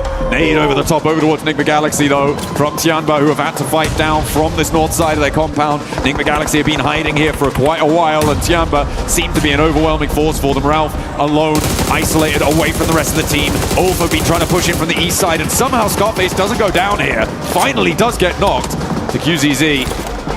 There is an answer, a little bit of damage, and his Fourth Rise chiming in for a third party from the west side. QZZ getting caught out by Ulf. And now Milo getting shot in his back from Fourth Rise. Tianba now are fully pinched. You got 4 Thrives looking at one side, 𝘿𝙄 looking on the other, and this is all outside of the circle. Disaster here for 𝘿𝙄𝙎𝘾, who are looking so strong in this game. Gonna have to fight their way out of this position. A lot of movement now necessary on the northeast side as well as on this south edge, and this is what I was worried about for Ida. They managed to get a couple of elims on the angle, but they trapped themselves behind the water. Wrapping around that one, it takes so much wind out of your sails. You just don't continue that speed. You don't carry any momentum in towards the circle. And they found out all about it. Furia were a roadblock for them, and they may have dragged Furia down with them, but for 𝘿𝙄, he's now got so much to do, and he's going to crash probably straight onto HORAA, and almost certainly going to go down here. I'm so surprised he hasn't already fallen, and 𝘿𝙄 just sneaking his way through. 𝘿𝙄𝙎𝘶 on the drive-in now. Gonna have to force to just fully send it onto the middle, but they are getting beat up here. Sacrificing players one by one. 𝘿𝑒, oh, with a bad drive. And now it's up to the single player. Oh, he does end up catching 1 point. So 𝘿𝙎𝙎 hold on just for a little while longer. Staying alive, staying in the thick of things. The arena unlikely to be able to push fully up and over with 𝘿𝙄 suppressing this angle. 𝘿𝑘ing can survive for just a while longer. And 𝘿𝙄 are going to have a tough time actually pushing towards this one with the suppressive fire coming in, but 𝘿𝑘ing does go down. That actually comes from Furia. Very long shot down from the south side. Close to max range, I believe. Furia, yeah, 393 meters there, 𝘿𝙎𝙎. 𝘿𝙎𝙎 and Furia are putting in work here. 10 points on the board so far. Right behind him is OG with 8. They definitely needed those points. And here comes Furia, pressing in through the south side, moving in little by little, making sure that there ain't nobody near him. HORAA with the western high ground as well, this mountain, giving them a lot to work with. The position held previously by HORAA, but they decided to commit instead much more central onto the west point of the compound that sits central on this circle. This would be a big game for HORAA this position. I mean, it absolutely could be, given their position with 8 elims. They've got some brilliant oversight. Not too many teams have the flexibility to challenge them. It is, of course, the 𝘿𝙎𝙎 curse position, though, because you do have to leave it at some point. Well, almost certainly you're going to have to leave it at some point, and that is where things start to get a little bit muddy. If this zone shifts to HORAA, they're getting like 20 points this game. Plus. I mean, this is the spot to have. But it is quite on the edge here. Let's see if they end up getting lucky. This is the time to get lucky in the map that you really want to get lucky on, that's for sure. But meanwhile, Nongshim Red Force catching Chief out from Furia. Sneaking it. A shot in around the sides of those silos, through the fences. It is pretty resible, though, for Furia, I imagine. The circle does move away from HORAA, though, and up towards the north side. This is a lot of open ground that maybe 4 Thrives could try and leverage, but there's not a lot for them to try and work with. You could see just sweeping out to the west, it's wide open. You're going to need those cover flares, so it depends how many they've got in the back pocket. Create some of your own defilades with that destructible terrain. That's what they're going to be needing to do to control that north side. In the meantime, Furia still giving it large on the south side. Doc started to throw some nades in. They know they got to get moving here. They got those vehicles. They're smoking, though. Bows does go down. That's huge for the side of HORAA. And Doc trying to drive very carefully, little by little. Oh, I saw that crate. I need that. I need that. I got 300 rounds. I need more. I need that util. And he's going to find at least another drink because he was out. Swaps vehicles, and now HORAA just trying to leapfrog into this next zone. Last player of Orangutan goes down in the meantime. IQ gets spotted out in the open. I mean, this is what I was talking about, right? It's such a difficult area to try and move into. The question is timing, and for IQ, he gets caught a little bit too early. And there's really no cover.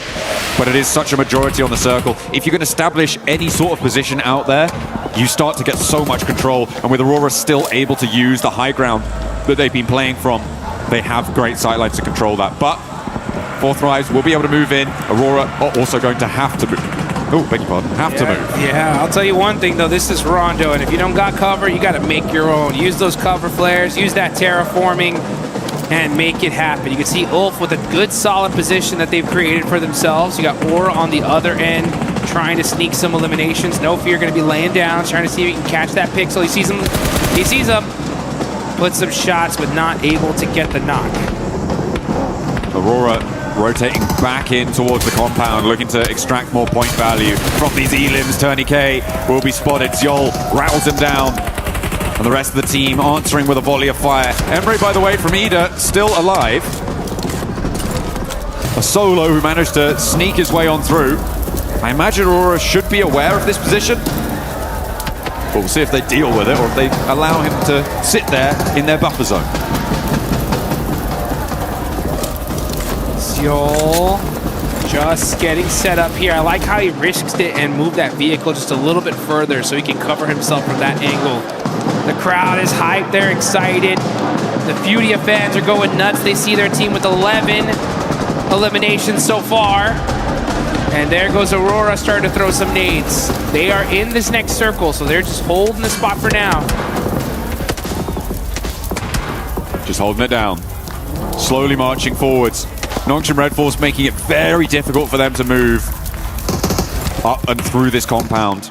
If they can get a knock, if they can open a way, might be an opportunity for them.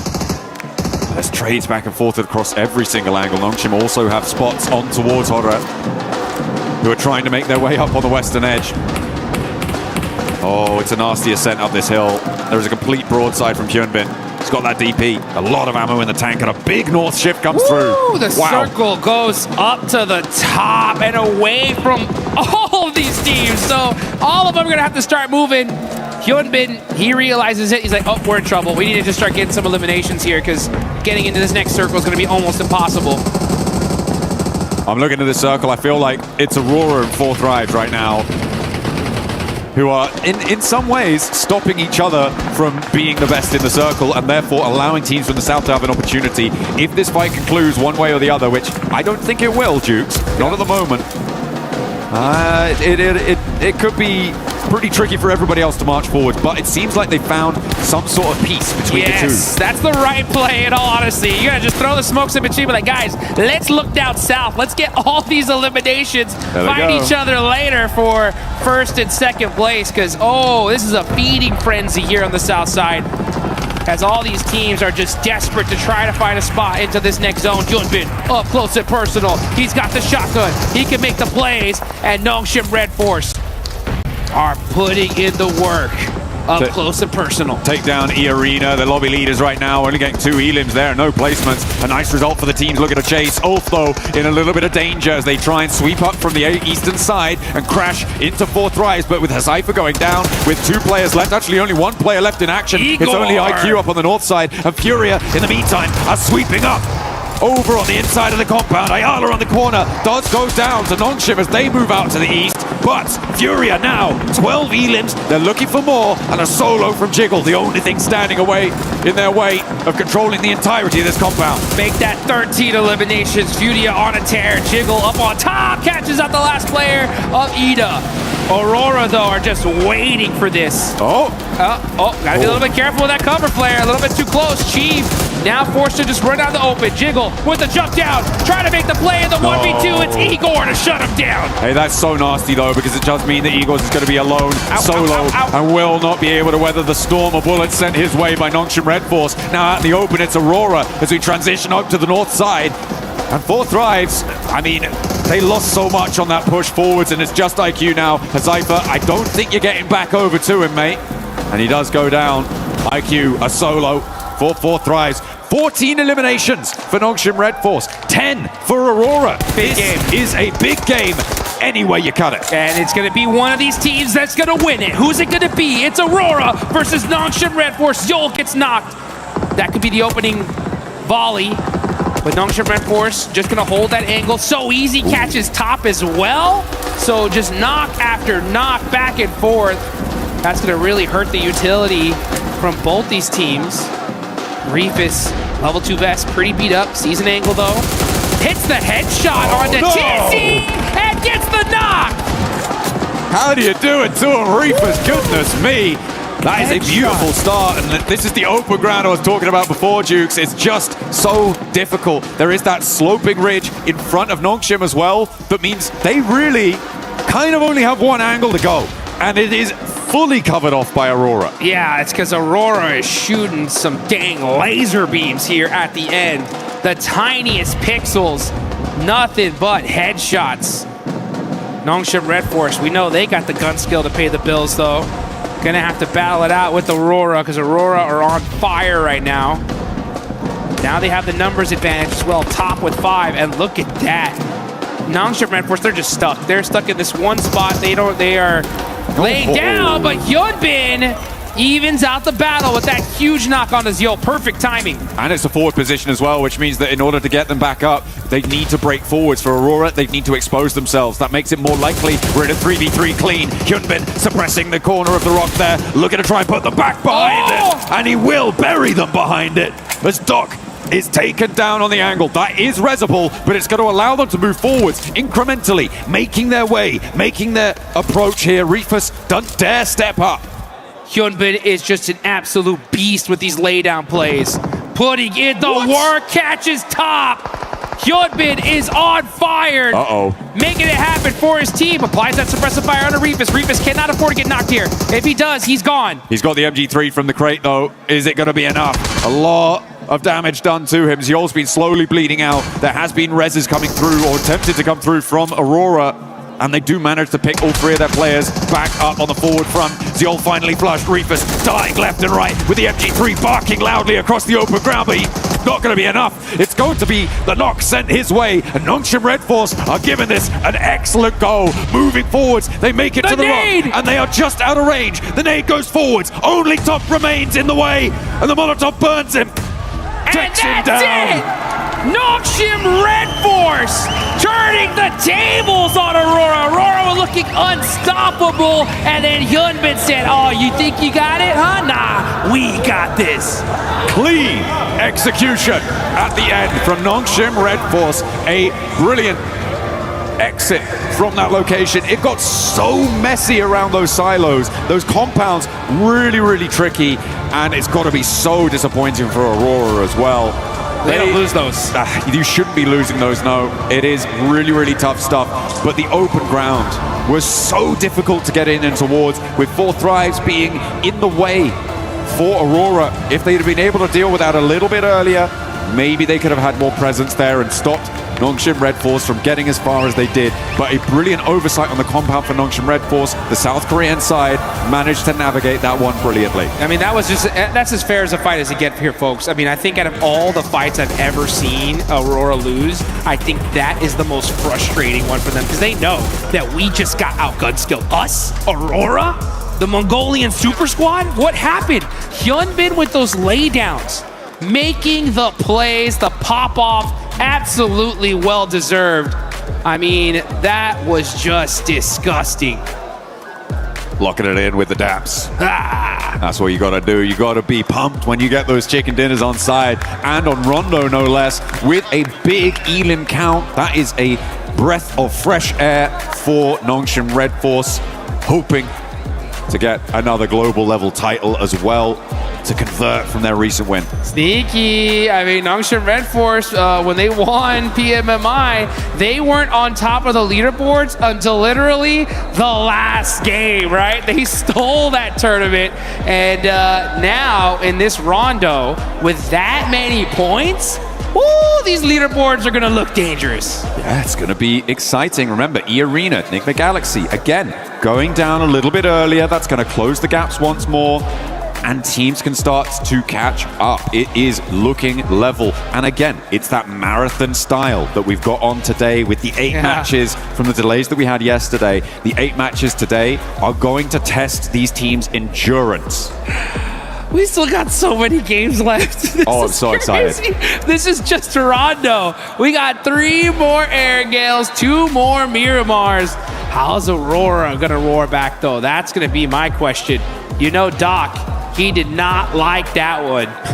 They did not like that. Yeah, they were like, there's no way we get bad beat here. 𝘿𝙎𝙎𝘾, though, I mean, using that terraforming, you can just see for everybody out here that wants to be a professional player, these are the guys you got to look at here, because, you know, in order to be the best, you got to beat the best. And 𝘿𝙎𝙎𝙾, with those laydowns, applying those suppressive fires, predicting where they're going to pick those heads out, hit a few crucial knocks, and he won that for his team. Absolutely, yeah. Getting those picks, absolutely crucial, like you say.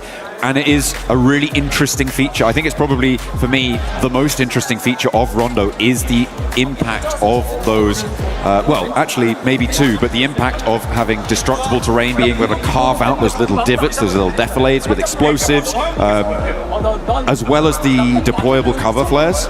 I think those two features make Rondo so interesting in these late game stages. Yeah. And if it weren't for those two features, I don't think either team would have been able to make it towards the end there. There was so much open ground, but they had to close it down, and the team to do it was Nongshim Red Force. We'll see you in a few.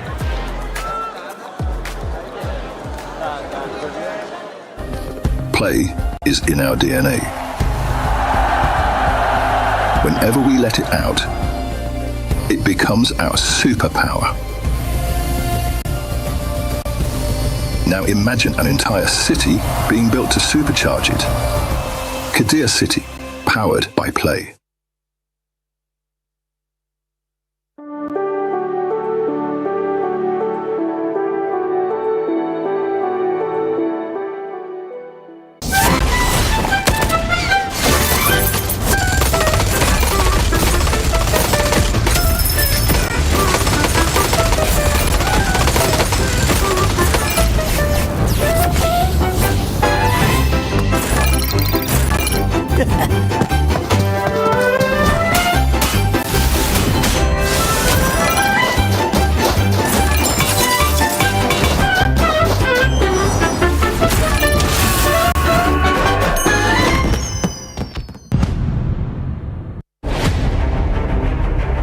Last year, 4Thrives arrived at the PUBG Mobile World Cup with an entire country behind them.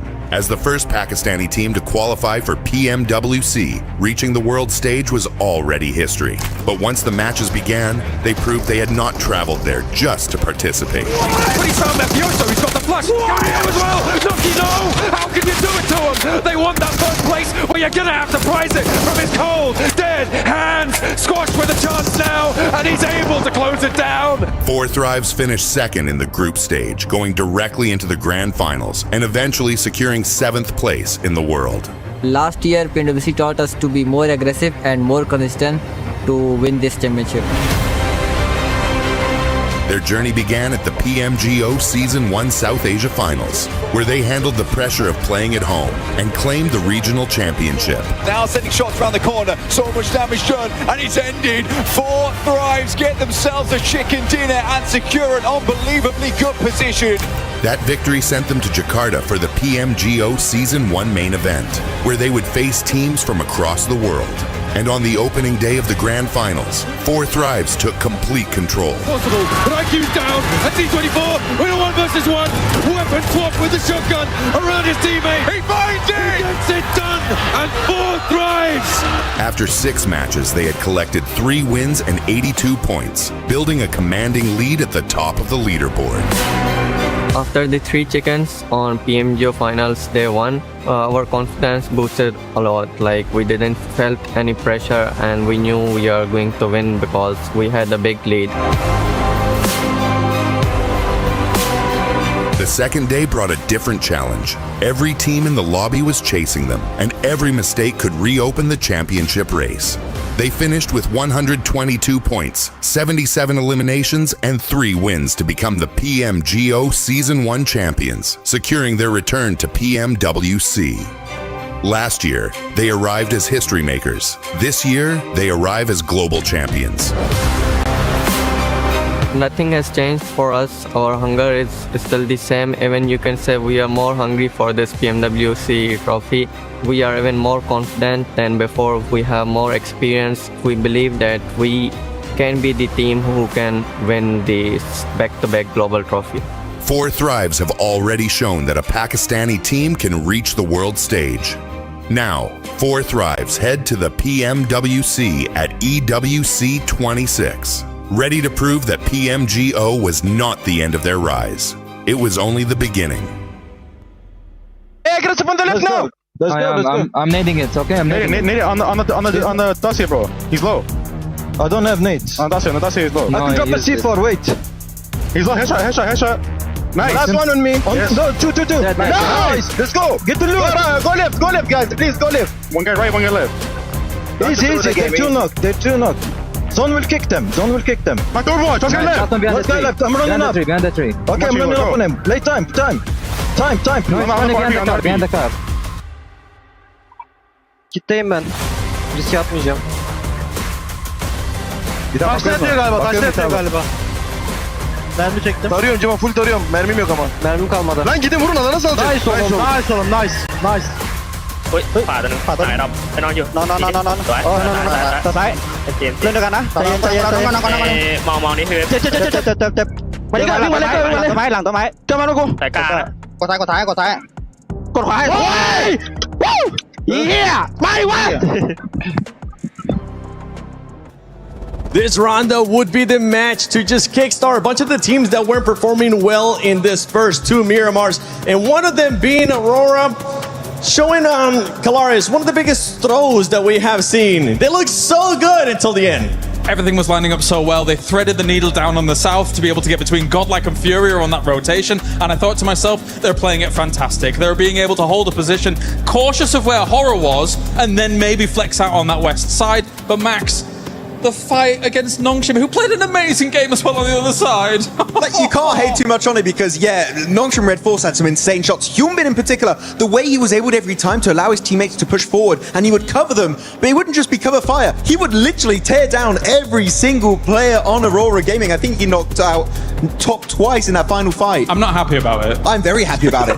If 𝘿𝙗𝙎 is angry, I'm having a good day. So, yeah, but like, as you said, it was great rotations overall from HORAA, but the gunplay from Nongshim Red Force is what redeemed the game for South Korea. And this is completely opposite from what we saw from Nongshim yesterday, right? Because we were talking about Hyeonbin just being super aggro and going without his team and all of this, and he's done the complete opposite of that today here, going, I'll support you guys. I'll be that support player. I'll be the fragger, but I will let you guys go first. I mean, it wasn't just this final fight for Nongshim Red Force that looked amazing. It was the parking bay control, dealing with anybody coming from silos, fighting into the circles as well. This for Nongshim Red Force was a masterclass of control. The fight with the arena especially. Yeah, the thing is, that fight on the arena was executed so well, it was so snappy, so quick. But the fact that they survived that fight in the city, right? Get outside the city, fight against the other teams who were 4 thrives, then win the fight onto HORAA, all of that. Basically, while still keeping yourself up as a 4-man team is insanely impressive at this level of play. I think there's very few teams that can make it look that good. No, because, and this is the thing, is this is one of the teams that can go from 0 to 100, right? They were in that compound, they were there for a long time, they were just kind of keeping away from E-Arena here, and then they just unleashed the beast. I mean, look at these eliminations coming in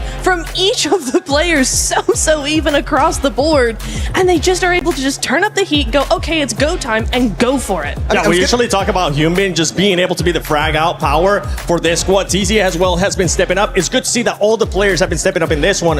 One of the biggest question marks that we have had for Nongshim, especially in this last 2 days, have been those placement points. And for them to finally get over that hump, getting that chicken dinner, considering that the Smash Roll is going to be in play tomorrow, this is going to make them really happy. I know you're really happy about it. I'm loving it, seeing Hyeonbin and the boys getting so many points on board. But before this game, right, the placement points were at an all-time low. We just didn't see very many late game finishes from this team. But the fact is, and as we just saw on that graphic, right, they got eliminations on every single player. Very happy, but apparently Eren is your MVP of the game, and he had some really good fights, one of those onto 4 thrives. So good plays here from Eren that I didn't expect. I thought it would be definitely one play from Nongshim Red Force. Well, Tizzy, the fact that he did 1,200 some damage from the parking bay. I mean, it's one of the highest spots in that circle, never mind the silos that exist there. So it's a great spot to be able to have those engagements from. No, it was very good indeed. And mentioning 𝘿𝙗𝙎, because they were in an altercation with 4 thrives, and looking at the circle, I was like, okay, well, Nongshim has everybody in town to deal with. You've got 4 thrives having to deal with 𝘿𝙗𝙎, and so HORAA were able to actually just have the complete west side kind of to themselves, get that long-range third party going, which is that's their MO, and that's probably why we saw them do so well. While they probably should have had that win, was they were long distance, they were able to have that long distance, put some distance between them and other teams. But for Nongshim, for them to actually third party over onto 𝘿𝙗𝙎 in the 4 thrives fight, just as 4 thrives were kind of getting cleared up. That is true. They do. They do. Ida has something personal with They do. It's so true. It's so true. But Nongshim really showcasing how great their timing is and how well they can actually read the lobby, what's going on around them, and take advantage of that. One team that we've been following as well, especially today, that has been starting to kickstart it, is 4Thrives. 4Thrives, in this last match, they were controlling a lot of that north, but they were too split, even though they were man down. And this is something that we were harping on a lot yesterday from them, having unnecessary splits at times. They were being pinned down by HORAA, though. They were being pinned down. It's a very difficult portion of zone. I don't think we've seen it be played that much. And so when it's so open like that, it is difficult to try and have the control that you really want. But yeah, there were some changes that could have been made to that. I think you hit the nail on the head. I think that when you look at how Nongshim Red Force had to play it, in a very similar area, you see how flat that area is. You can't, there's a lot of times where people get stuck in urban endings and urban situations, and then you're thinking to yourself, okay, that team on the outside is going to be able to hold them off. But you saw how flat it was. They couldn't put pressure onto anyone coming from their 4Thrives. They were there in a good spot, but they were there too early. Yeah, actually looking at another team I feel like did really well this game is actually Furia, right? Able to jump up here in 4th position, get himself a total of 60 points, 2 points behind the podium, held down by Enigma Galaxy. But this game, how they were able to do actually a big jump around the teams in the southern side against 𝘿𝙄𝙎𝘾𝙇𝘼 and also the side of 𝘿𝙄𝙎, and then getting in the city and sweeping teams. Sure, they don't get the win, but highly impressive from Furia. They feel like now are building up their momentum. They're a very streaky team, and now I feel like the podium is where they want to head towards next. That's back-to-back games too for Furia, being able to just show that aggressiveness, getting those eliminations as well, maintaining themselves within the 4th place. Because one thing that we're kind of looking at is eArena starting to create a gap with some of those teams.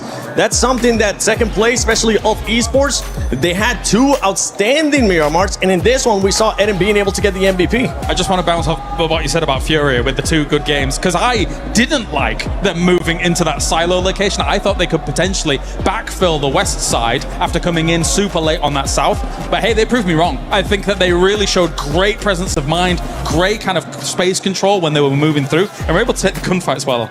Yeah, it was very nice indeed. I was watching them kind of how they were moving, because some teams like HORAA, right, you have your position and you kind of just stay there. There's not too much movement going on. For Furia, they were in the middle of the silos, and yet they were always looking, always moving, always trying to figure out where the next play was going to be. So very mobile, very proactive thinking. You could tell from how these guys were moving. Yeah, just very proactive, and that's what you want to see in the middle of a city fight like that. Yeah, we did see the second page there for a quick second, and I want to highlight one player from 𝘿𝙗𝙎𝘾𝙇𝘼. Man, 𝘿𝑃ower is putting up like so many great clutches. We had some clutches early on Miramar. He did it here on the hot drop right versus top. He was cooking the grenade, got the damage, forced to find CQC. I really do believe, and my favorite player from India, by the way, normally is legit. But I got to say, 𝘿𝑃ower is putting some global level fights here. He is looking highly impressive. And right now, I would say the best player in India by a significant margin. Yeah, it's not even close, honestly, especially with 𝘿𝑃ower. Now, all we need is to see what the Nongshim players were able to do, which just wasn't just one player. We need all the players from 𝘿𝙗𝙎𝘾 being able to step it up. But as we're going to be heading into the first Erangel, let's send it over to Barney and 𝘿𝙗𝙎𝘶. 𝘿𝙗𝙎𝘶, what an absolute treat today is. I mean, 8 games, that's so many clips can happen today. I know, 5 more maps to go, yeah, so much more PMWC action to come. But I tell you what, we wouldn't be anywhere if it wasn't for the fans, right? Of course, they're coming from all over the world. That's right, and we've got some right here in the 𝘿𝙎𝙎 City grid as well, so why don't we check in with them? Okay. Okay, you want to check in? Yeah, my side is better. Oh yeah, I'm pretty sure. I'm pretty sure my side is better. Calm down, okay. All my fans on this side of the building, make some noise!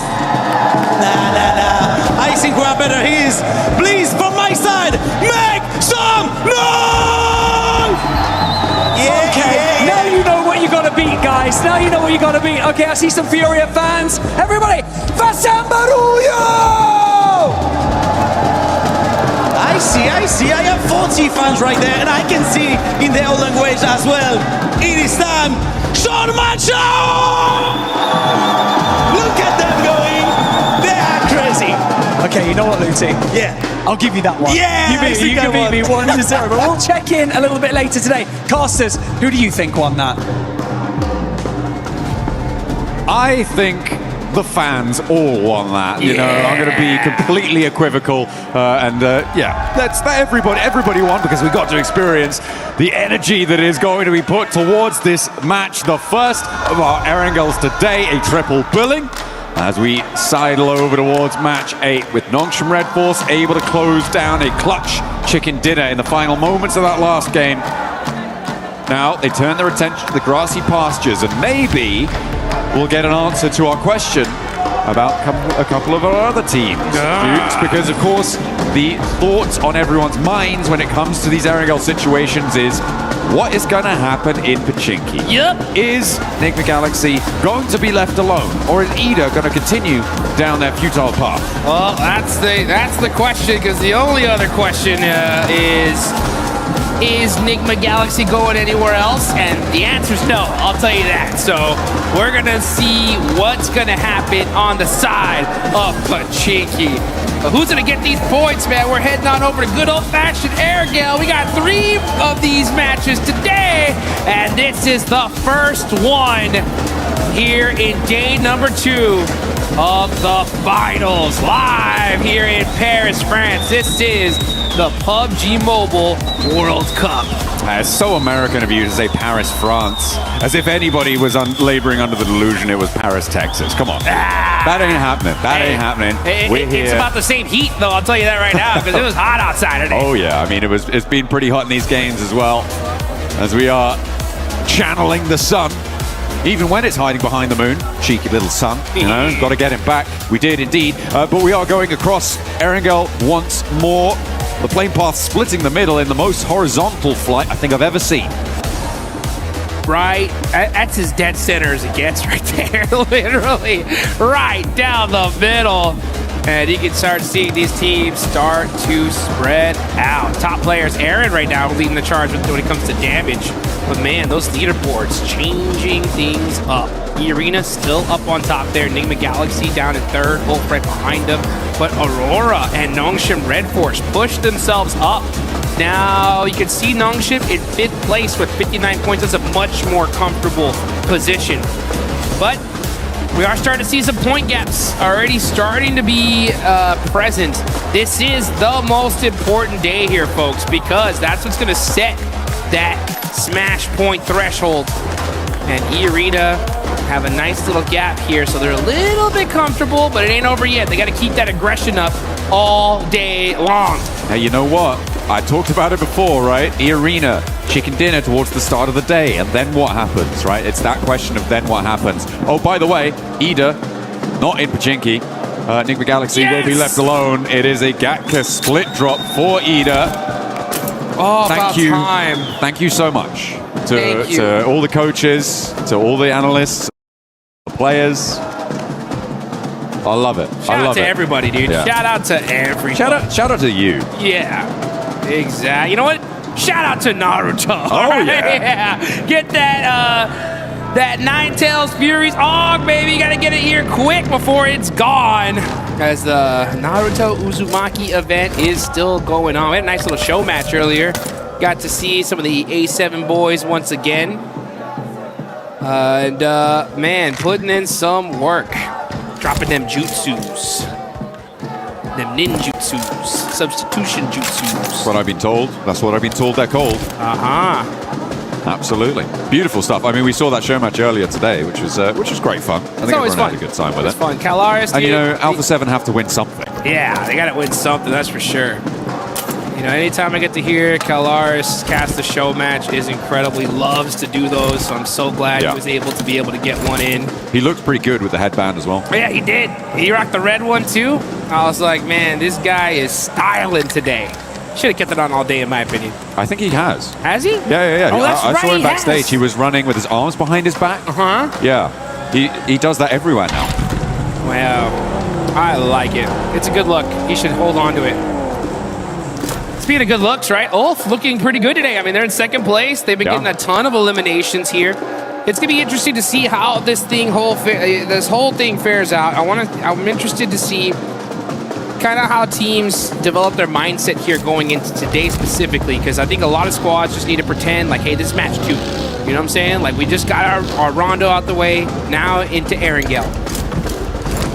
Yeah, Aaron doing a lot of work for the team on Ulf right now. The elims he's been able to find, picking them away from a lot of different scenarios. He's been able to extract just these sneaky little flush seals once or twice, as well as the rest of Ulf doing a lot more. They had a really solid position during that rondo. There were some difficult south shifts that forced them off that high ground mountain quite a while into the zones, which kind of took a little bit of momentum away from them, but the fact that they're able to convert and get a decent line on that game was pretty great, pretty great. And getting that match MVP title as well for Eren. So yeah, in second place, good news for them.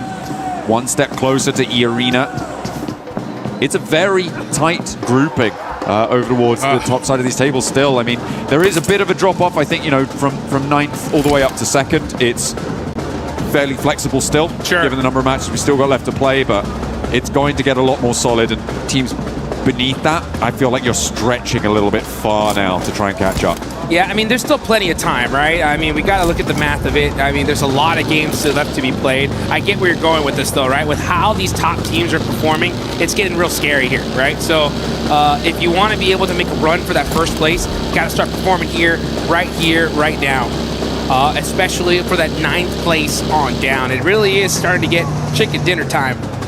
Yeah, absolutely. But we've seen teams go, you know, back-to-back, triple chicken dinner. So for all you guys that are fans there of, you know, 4 Thrives, Vitality, Flat, S2G, all the squads down there, you know, give your team your energy, right? Start spamming the chat. They need that positive reinforcement here because they are not even close to out of the running there. We got a lot of matches left to go, a couple good wins, and boom, they're at the top. I'm looking right now at what nigmagalaxy are doing. This split, we saw it from them in the previous stages they played in their group stage. They leave 2 players in Pochinki. They send 2 players out really wide. We've been denied the opportunity to see this happen over the course of these grand finals because of the hot drop with Ida. But now they are unleashed. They've been able to not only get the early loot truck and try and get a little bit of a duplicate on that as well, but they have been able to send out that early duo scout that they seem to find to be successful. They sent out towards Milta Power before on a game that they were able to win in the end, and they now have a foothold over towards the west side in the fields that stretch out to the north of Quarry. And they'll have to figure out how to regroup at some point, but for now there are still there's still a permeable line across the middle of this zone as 𝘿𝙗𝙎 tried to make it a little bit more waterproof and don't let the Eagle fly. And the Eagle is grounded here as he's going to go to the lobby. That's the first elimination. Joker catching it. And that is devastation for this lobby because, I mean, 𝘿𝙗𝙎 are red hot today. Just straight aggression, putting on some points on the board. That 2-2 split you called out there for nigmagalaxy is great to see. See how well it works out for them, though. As they're putting that 2-2, yeah, because if the zone goes on over to the east side, they got a position locked down. If it goes on over to the west, they got a spot. So just depending on where the zone goes, but at the same time, it's difficult to get there. That's going to be the big question. HORAA, still a military base. They're going to be starting to push themselves up through the bridge side. Nobody gatekeeping it, so they should have a clean path on in. But we're still in the very early game here. Only 1 player in this lobby has been eliminated. Yeah, only the 1 pickup found. We saw that. Over onto Tianba as well, which is not going to be friendly. They had a real glow up into the survival stage, I think it's safe to say. But here, it's not quite been as consistent.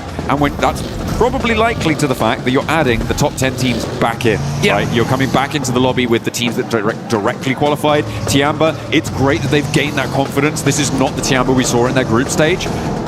But there is a little bit more force to come up against. And that's, I think, what they're trying to come to terms with. This lobby is wild. It really is. I love to see just the progression here of PUBG Mobile. Back in the day, we had like a handful of good teams and everybody else was kind of pretty far down when it came to skill. But the skill gap has been closed, and teams are going to have to get moving real quick here. That 2-2 split working out for nigmagalaxy, considering that they already have a couple players in this area. Vitality's right behind them, though. Coops got to get away from this one. He's on the drive. Trying to sneak away here. Serpentine, he's down low. Can he get away? No. So close. And remember, the 2-2 split there means that he's just not got the cover of another of the rest of his teammates to actually take that fight. So for nigmagalaxy, this is the worst case scenario. They've left Satan alone out on the western side. Ralph and Lord unlikely to be able to push on through. Ooh, Ulf losing Aaron though, as they rotate out to the west as well, is a pretty big pickup for the lobby to be able to find that one. And in the center of this, it starts to get crunched in. 𝘿𝙎𝙎, I feel like they've got a pretty solid spot on this. Vitality trying to line the edge of that swamp. Defend it like an ogre. Run, Satan, run. He's all by himself, just trying to find a position for the rest of his team, but the rest of his team is going to have a tough time rotating on over to him. Yeah, that's. I was just having a little chuckle to myself about how it looks like Satan's trying to go over the north, and the other duo from Nick Galaxy, it looks like they're trying to go around the south. And yeah, the Benny Hill music was playing in my head. They were chasing each other's tails, and neither one able to catch it. But it's going to be a sent straight through the middle. I mean, for Nick Galaxy, it's a repair play. A lovely little thread on the needle there for IQ.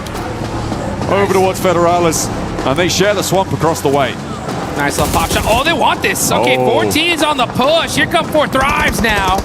Battling it out. 𝘿𝙎𝙎, up close and personal. Axel driving away, using that hovercraft to find an off angle. That's going to make things interesting. Vitality going to have to make some plays, though. 𝘿𝙎𝙎 catching out Rauf, so that 2-2 split not working at all. Bounce nade is going to be good from 𝘿𝙎𝙎. And 4T turning things around here. There's another one! Hell yeah. You had to know it was coming, Axel, and you pay the price. T24 does get flushed in the meantime. S2G third partying this from the south side. 𝘿𝙎𝙎, is in the hovercraft, but it starts to go up in flames, and down he goes. 4 Thrives, ruthless aggression roll up, coming on in. Hit them with the suplex and take them down out of the ring. They are no longer in this Royal Rumble. Ooh, welcome to Suplex City, baby. That's how you do it. 4 Thrives getting hot. 4 eliminations, taking out Team Vitality with a great shutdown there. And now you can see on the side of Everest, Team Flash, they're going to be holding that high ground. Next circle about to pop. Are we going to see another crazy hard shift? We'll find out. Lord getting eliminated here, and south we go. Yoink! All right. I mean, to be fair, this is actually kind of chill, given the layout of all of our teams, sure, right? We're already here. A lot of them decided to go down south. The major feature that caused this is those fields, right, that sit to the south of Hospital. Nobody wants to sit in them. It is really nasty to be in that sort of area, as well as Everest being a roadblocker on the northeast side of it. It creates this lineup. So teams funneled into this south side, so a circle like this actually benefits the majority of the lobby. Yes, it does. Yeah, I mean, they were already all set up in this position. The zone going here, super beneficial. This is a huge spot here, and it's a battle of contention. HORAA starting to push Nongshim Red Force. It's a rematch, and Nongshim Red Force win once again. No doubt in my mind, that's how it should have gone in that last match. They make it happen, repeating history. And does that mean that HORAA are living up to the definition of insanity? I don't know, but they're going to have to change something if they want to win the fights against Nongshim and join them back up on the podium, because they are putting some pace down now, the South Korean side, opening distance and take control of an area on the south edge of this circle. Putting pressure onto S2G, man. Stopping Godlike potentially moving in, as well as Flash off in the distance. I've had the pleasure of being able to spend some good quality time with the players from HORAA, especially after their performance at PMGC. And I'll tell you one thing, if I know these guys, they are fuming right now. Well, you know, it's not infrequent that Doc wins the MVP award, despite not winning this tournament. Yeah. And he's not necessarily on track to do that here, but yeah, it's evident that they definitely are gunning for this top spot, but right now they're being denied. Yeah, let's take a look though as we move on over to some of these other fights. Now 14 teams are remaining. We got HORAA, Vitality out. A couple players from some other squads out as well. Ulf did lose a player early on, but 𝘿𝙎𝙎, 2 eliminations. They are the big squad in this lobby. Got a nice position in this zone as well. It's going to be really interesting to see how this game is going to fare. Also can't wait to hear what the Deaths has to say, especially about like that Enigma Galaxy split. I hope we hear from them because it's such an interesting play. Well, I mean, that circle shift out to the west side that went so quickly kind of devastated them. If it hadn't been as hard, it basically, I think almost any other circle, it wouldn't have been anywhere near as devastating for them. It was just so nasty because everybody started flooding west almost immediately. Oh, speaking of difficult circle shifts, that is pretty nasty. But yeah, the regroup was then completely blocked off. It did it the again. gap started to close, and the backstop for Enigma Galaxy wasn't pacey enough to catch up this time. Yeah, disappointing, unfortunate. Maybe they need a hot drop to be able to perform well in these games. Maybe Ida should go back to Pachinki, and that's what they've read into. But you know, Ida, pretty happy with themselves that they didn't right now, because they have that Gatka position. They are one of the only teams in the northeast side in these open fields. And they get blessed here in this circle, and that just goes to show sometimes a hot drop is good to avoid. Satan all by himself. Oh, he's so in trouble. It's on fire. That Murado, he's going to have to pop out, lay down, and 𝘿𝙎𝙎 Red Force right there. This is like literally the worst location he can be stuck into. Not good. Well, yeah, just a bad game for Enigma Galaxy overall. Still a couple more though in the books. It's not terrible for him in this position, right? You have this little defilade, you're kind of covered off from the buildings out in the open. The nades, though, from 𝘿𝙎𝙎 Red Force does make it all the more terrible. That the looks pretty speed terrible. with which they rolled up does make it harder, but he's still got a little bit of fire in the belly. Less terrible now. Yeah, Satan on the move. Did get a nice knock there, and now it's bad. Okay, yeah, well, he's not there anymore. My point was, there is a little bit of cover, and teams on that ridgeline can't necessarily peek over the top. The reason that they were able to do so is because there isn't so many teams out in the open fields, right? And if it happened a little bit later, maybe that would have changed. So I think I read a little bit too much into that to call it enough cover. But either way, he does go down. 6 shot, though. One of the very few players to be able to knock 𝘿𝙎𝙎 on that trade, though. Yep, that was really nice. Just saying. Just saying, indeed. Not an easy feat. HORAA. Wow, what happened to HORAA? They tried to roll in from the west side, and it didn't work. I think that's a pretty apt summation of what's about to happen. Hate to see it. Yeah, you do.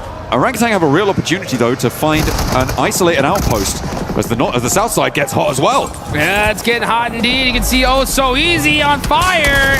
But down to 1 HP, he's going to get knocked. 𝘿𝙎𝙎 looking to take out 𝘿𝙎𝙎 Red Force. 𝑆2G. And yeah, here comes 𝑆2G. This Wizard Tower is by far one of the most dominant positions in this zone, and that's why so many teams, they want it, and they want it bad. 𝑆2G on the push. They know that Wizard Tower is weak from this hillside. Starting to throw some utility out, trying to see if they can get a good opening knock here. Seems like they're slowing it down, though. Over on the northwest side, you've got 𝑒Arena at loggerheads, scrapping it out across the way as well with Furia. 2 players, 3 players now down. Tourniquet's on the inside, terminating with the P90. Pops the reload there, gets the ammo back into control, and the res can come through as well for the backlines. Furia are going to get dismantled, and they get taken down. Oh, it's rough, especially considering they lost out to 𝘿�arena. They feed 𝘿�arena 4 more points. The White Rabbit really on the run here, hopping to victory. Next zone, where's he going? If it centers up, it's going to be disgusting as that field is wide open. Okay, it goes to the north side. Is it like a rule that the circle has to touch the edge of the previous one in this game? Just hug it. It's just like, yeah, I just pick a point around the circle. Yep. I attach myself to that. See what we're going to go for. Another hard shift is crazy, but it's a crazy fight unfolding for Godlike as they find one, try and trade it around the corner with Team Flash, and Tops goes down, put into the meat grinder there. Let's go at Mino, getting a nice knock and finish. 4 points on the side of Godlike. Haven't had the hottest of starts here. Still putting up some points on the board, though. OG, other Indian team, putting in some nice knocks. And Godlike OG are right next to each other on the leaderboards. Again, still a lot of matches left to be played. This could be that start for them to take charge. A few good games is all it takes. There's fewer and fewer matches, though, getting played. 𝘿𝙎𝙎 try and roll up, try and take this fight with 𝑆2G. But it's not going super well for them as they haven't even been able to find that knock onto 𝘿𝙎𝙎. down the hill. He was able to survive on a sliver of HP, gets the healing done nice and fast, and S2G can transition now without 𝘿𝙗𝙎𝘾 breathing down their necks. They've only got one player, and 𝘿𝙗𝙎𝘾 is already sending out into the open. 4Thrives getting roadblocked on the northern rotate as 𝘿𝙗𝙎𝘾 and the arena sit in front of them. 𝘿𝙗𝙎𝘾 losing their final backstop, and 𝘿𝙗𝙎𝘾 now trying to roll up into the engagement as 𝘿𝙗𝙎 takes shots from a distance. Yeah, and that's it for 𝘿𝙗𝙎𝘾. Now you got S2G that we're holding this wizard tower here, but is now outside of the circle. They're gonna have to get moving. Meanwhile, you got 𝘿𝙗𝙎𝘾 trying to get rezzed up here. Out in the open. They got a couple busted up vehicles here for cover, utilizing those smokes as well, but the pressure is imminent. Now comes Scarface. Scarface with a nice nade onto Joker. That's gonna finally pepper 𝘿𝙗�ARENA's position. But now 𝘿𝙗�ARENA are in this next zone. Godlike trying to possibly gatekeep this. I almost ran right into that nade. That was dangerous. Solo remaining for Nongshim. Did they spot him? A spiteful look in his eye, a glint, a gleam of malice, but it's spotted by 𝘿𝙗𝙀. He sees that one gleaming in the grass and puts it down. Snake out of action. That's huge. Now they don't got to worry about that anymore, but now they got to worry about Godlike, as they got one of those players up close and personal. Gonna switch on fights on over to this fight though, as 𝘿𝙗�ARENA, top team in the lobby, still alive. Now we're back. Hey, they're more than alive. They're kind of thriving on this northwest side in that fight. Goodness me. Godlike losing their backstop there as Mino goes down. And now playing on as two. Chunks being torn out of everyone as 𝘿𝙗𝘀 continues to turn up the heat with that P90. Finds a load of elims from 𝘿𝙗𝙀. 𝘿𝙗𝘀 now taken out. That is huge. That's going to be from Aching. 𝘿𝙗𝘋 now getting in the mix. They know it's 𝘿𝙗�ARENA, so if you're 𝘿𝙗𝘋, this needs to be your hard focus here. You want to be able to slow them down. I mean, you want to, sure. You absolutely do, but the question is, can you? With 𝘿𝙗𝘀 out, you're right, without that P... Oh, wait, hang on a minute. I think Joker was able to recover the P90 just there. Do you have ammo for it, though? I believe he was able to pick everything up there from the body. But it's a hard shift again. What is going on? It has to touch the previous circle. It's a rule. I'm telling you. It's something about this game. 4Thrives, they're going to have to leave, but they may have to leave one of their players behind as 𝘿𝙗𝘋 has taken a knee. Scarface down low. Last player alive for 𝘿𝙗𝙀. Nade over the top from Down IQ. low. Good bounce. Too slow. Rolls under. Right behind the wheel arch and it's right in his face. Bye-bye. Scarface, you can't chew that. Oh, man, he ate that one. And 4Thrives on the move. IQ going on over to 𝘿𝙗𝘀. Gets the res right on time. Save. Able to keep things alive. I have no idea what that was.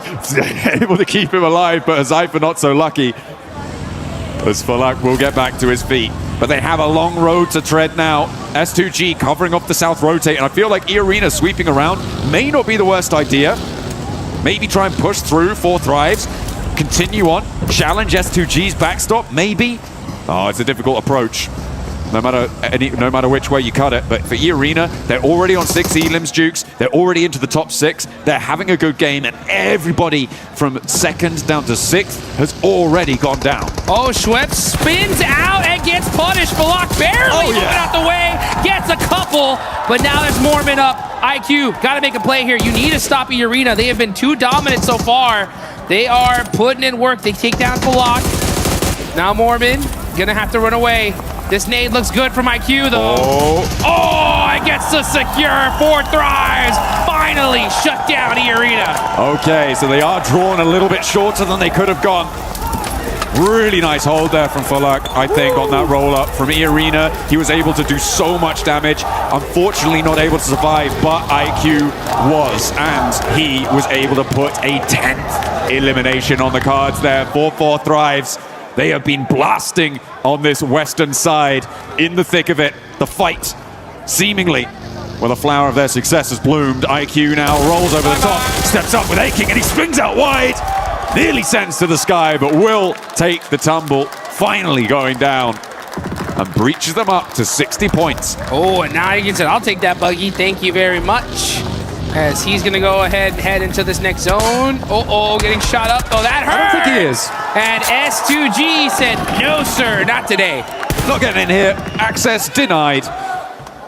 Hey, you know what's brilliant? What's that? 𝘿𝙄 didn't hot drop, and now they're in the final circle. Oh! Isn't that great? It's almost like it was a good idea. Who'd have thought? Who could have thought that not dying immediately would be a good idea? Orangutan trying to break out from their compound on the north side, but again, so open. Two teams with broadside on you. I don't think you last that much longer here. A cop on that north edge. I feel like we're just waiting for him to go down here. Oh, yeah. And he falls. Goodbye, and 𝑠2G finally starting to make some noise here in Erangel, but it's 𝑠2G versus 𝘿𝙄. Two teams from Turkey.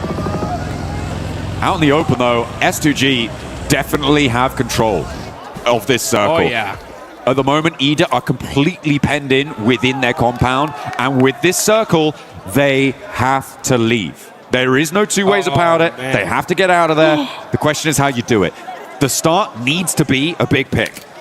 The zone didn't touch the edge. Oh my goodness. Crazy. What a change up here. Kamikaze able to find a P90 and full level 3 gear. Oh man, that is just so good on the side of 𝑠2G. Gotta be careful though. He's gonna be hiding behind this tree. Cannot afford to get knocked, but they have full control of the circle. 𝘿𝙄 have to move out. If you're 𝘿𝙄 right now, you really need to kind of start peeking and trying to find a pick. If you can get a good knock here. I think. No, they're just mounting up. I mean, look at the timers on those smokes. Oh, yeah, they're just going to go for the vehicle rollout and try and crash it. They're going to try and read the zone. The laying out back, the laying out wide for 𝑠2G. They've left a trap for Lost to be able to find the pickup, but Rita may be able to find something. The fact that there's only one knock set to 𝘿𝙄 is not great for 𝑠2G, but finally get a second. There is finally an answer. And Emre charges in, but the ammo count is very, very low there. And they've already lost two. Trying to get this confirmation. He should be able to get at least one. Yeah, I don't think that point. All right, well, that's a consolation prize. But 𝑠2G looking to make this happen unless 𝘿𝙄 gets a good shot here. He's only got 21 rounds left. In the Mini 14. And Kamikaze's full level 3'd out. That's going to be a hard knock. I mean, there's plenty of ammo left in the back pocket there. Oh, Kamikaze. ouch, ouch. Oh, what a lineup. Steps out a little bit too wide there. And Emre able to shut it down, but he's getting crunched in by the zone. Forced in, but 𝑠2G seemed like they had complete broadside here, but now we're in a 2 versus 2. Emre steps back into the blue. Baits 𝘿𝙄 out for the peak, but doesn't quite confirm. He's still down on his belly, though. Stands up, goes for the fight. Does take a lick back, but 𝘿𝙄 puts him down. A 1 versus 2 as Darkin spreads out wide, tries to sweep over towards the off angle. Hit the gas. Darkin coming up close and personal. And 𝘿𝙄 with the DBS. And nah, not today. This is our game to win. That's a big 𝑠2G chicken dinner. 𝑠2G going God mode at the end there. Chokehold on the zone, able to take it all down. Nobody standing in their way. Really nicely felt there on that south edge. For 𝘿𝙄, a little bit too passive in their zone, in their compound, but they survived deep into the match, Jukes. And that is a good result. I feel like they were able to do, well, I know that they were able to do a lot more than they've done in any other Erangel over the course of this tournament. Yeah, or any other game in this tournament. Of these finals. Yeah, this is huge for the side of 𝘿𝙄. Honestly, a great finish. They were stuck in those buildings. That's a hard one to win. I just personally would rather see them just from those buildings really try to pursue a knock before just randomly sending it in. I think that would have been the play. But hey, you know what? To each their own. Sometimes you got to go for it. It could have gone either way. Yeah. But 𝑠2G, I mean, they're so good at just popping people out of vehicles that it just made it hard. But we did see that solo player from 𝘿𝙄 really put in work towards the end, almost turned things around for them. I mean, Emre was doing a lot over in the open field there. I feel like what happened there was that they got information on the back lines on towards where Lost was, and they were able to flow out that way. And that's what they went for in those final moments. Maybe a little bit overinvested on the angle though. Let's listen in to hear what they have to say on that match. Sürünüyor ya. Bak eve bak. Evdeki alana araba çıkıyor, sağlı çıkıyor. Tamam. Hamsi çok iyi bakman lazım ona. Hadi arabayı bakacağım. Ha, çok mermim yok, sıkmayacağım, gelsin. Geliyor, sana geliyor. Pozisyon alacağım. Nice oğlum, nice, çok iyisin. That sounded really chill. That sounded really chill, relaxed. They felt in control, and I could smell it. Oh, yeah, they knew that that was their win. Yeah, let's get high, folks. This is what it's all about. The best of the best on the planet battling it out for some major money. What a game. S2G finally get their win here. And we still got a whole bunch of more games coming up.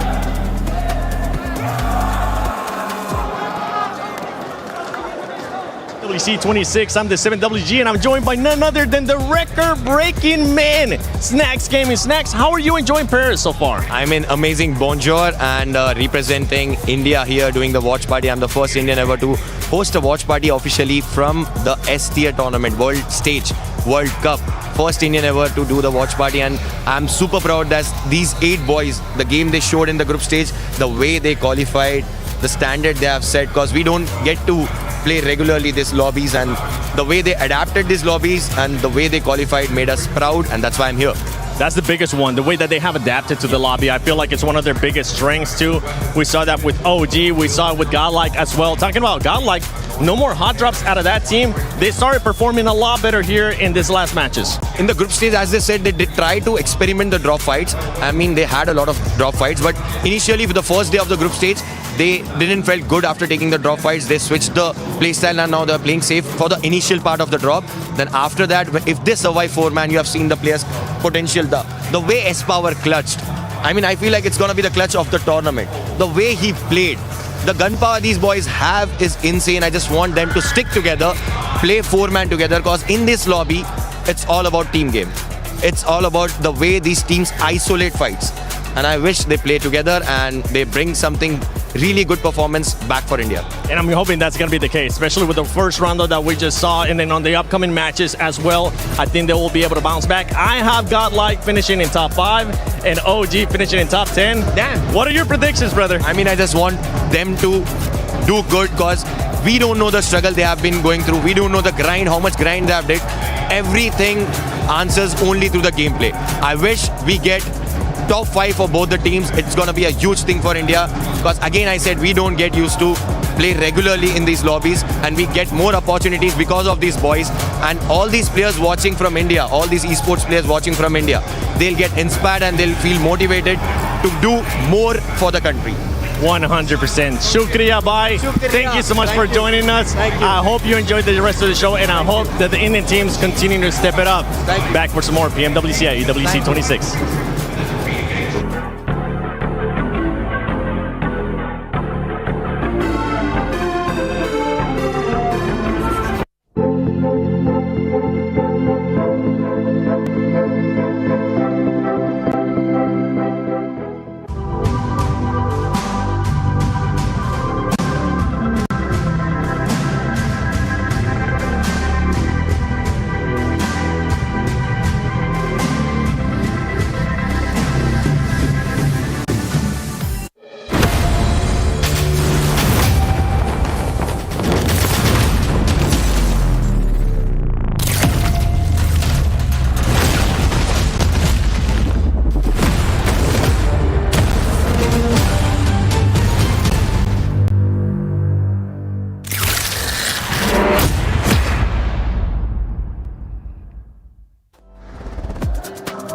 Great interview with Snacks Gaming. I'm glad that he was able to make it here to Paris, EWC 26 for PMWC, the grand finals. But let's talk about this game, because S2G, we finally got a chance to see S2G the way that we have been wanting them to, pretty much having to grind out that circle, having to push people away like they were able to do with 𝘿𝙎𝙎. It was clearly a Turkish wombo combo right there. First and second place got 𝘿𝙎𝙎 getting himself the second place finally, right? Can talk about that a bit later on. But yeah, S2G, beautiful fight onto 𝘿𝙎𝙎. There was 𝘿𝙎𝙎, there was also Nongshim Red Force, and they were all vying for that one Harry Potter tower down on the southern edge. And overall, the fighting capabilities of S2G have been soaring in the finals, and we just see more consistency, which is what I was hoping to see from this roster. Yeah, I mean, I really enjoy right now the classic 𝘿𝙎𝙎, which is now canonically known as just the full center as a one player, and then just dominate from there. And the thing is, 𝘿𝙎𝙎 can get it done, which is super interesting. He just exerts a lot of control. 𝘿𝙎𝙎 from the backlines on that anchor, super cool. Wouldn't call it a wombo combo. I wouldn't be comboing 𝘿𝙎𝙎 with S2G. That's not fair. I'd have them separately. You know, S2G, you know, maybe up here, then 𝘿𝙄𝙎 maybe down here, something like that. I feel like that was the only time I could really say it, so that's why.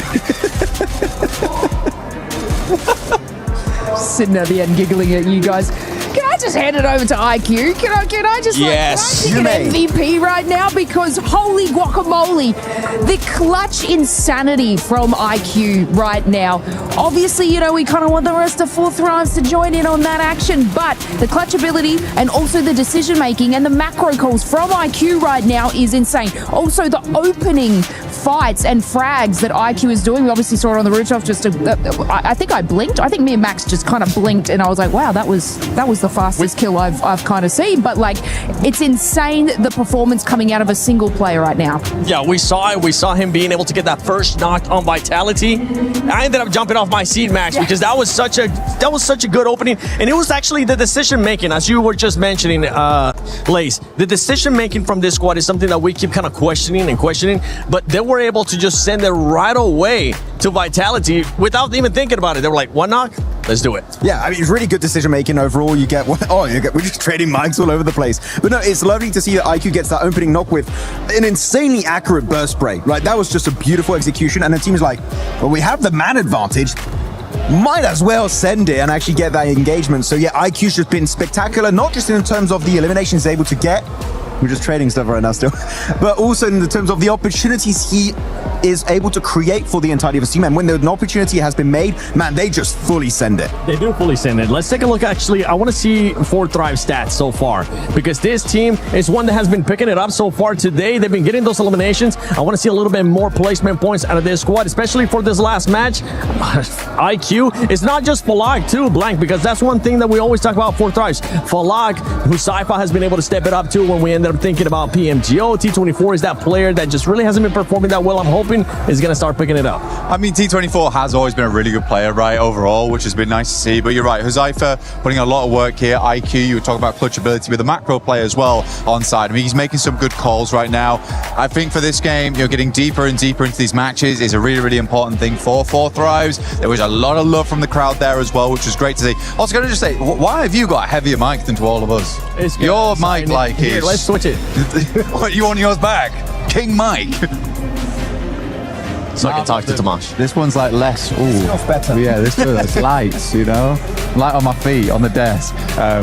You can call this a desk because I'm more of a couch. But yeah, overall, I think I completely agree with you. Macro-wise, looking great. I do just want to kind of bring it back to 𝘿𝙎𝙬 right now. They did drop in. Max, don't leave me hanging. Come on. Oh, sorry. Hey, please go on. Let's chat about 𝘿𝙬𝙬, right? We had a lot to talk about them today, didn't we, Lace? They've dropped in a new sub now in Shallow. 𝘿𝑚iLu's out for the time being. I think that the team definitely slowed down in a big way. It is hurting them a lot. We're not seeing those snap decisions anymore. Yeah, it's not even like that they're trying to do something a little bit different. It's now just their strategy is not working for it's insane to see. They're still making the same strategies, the rotates, but when going into a fight now, they seem to be losing it, which they're playing their same game, but it's not working out for them. So I'm seeing I'm picking up what you're putting down here.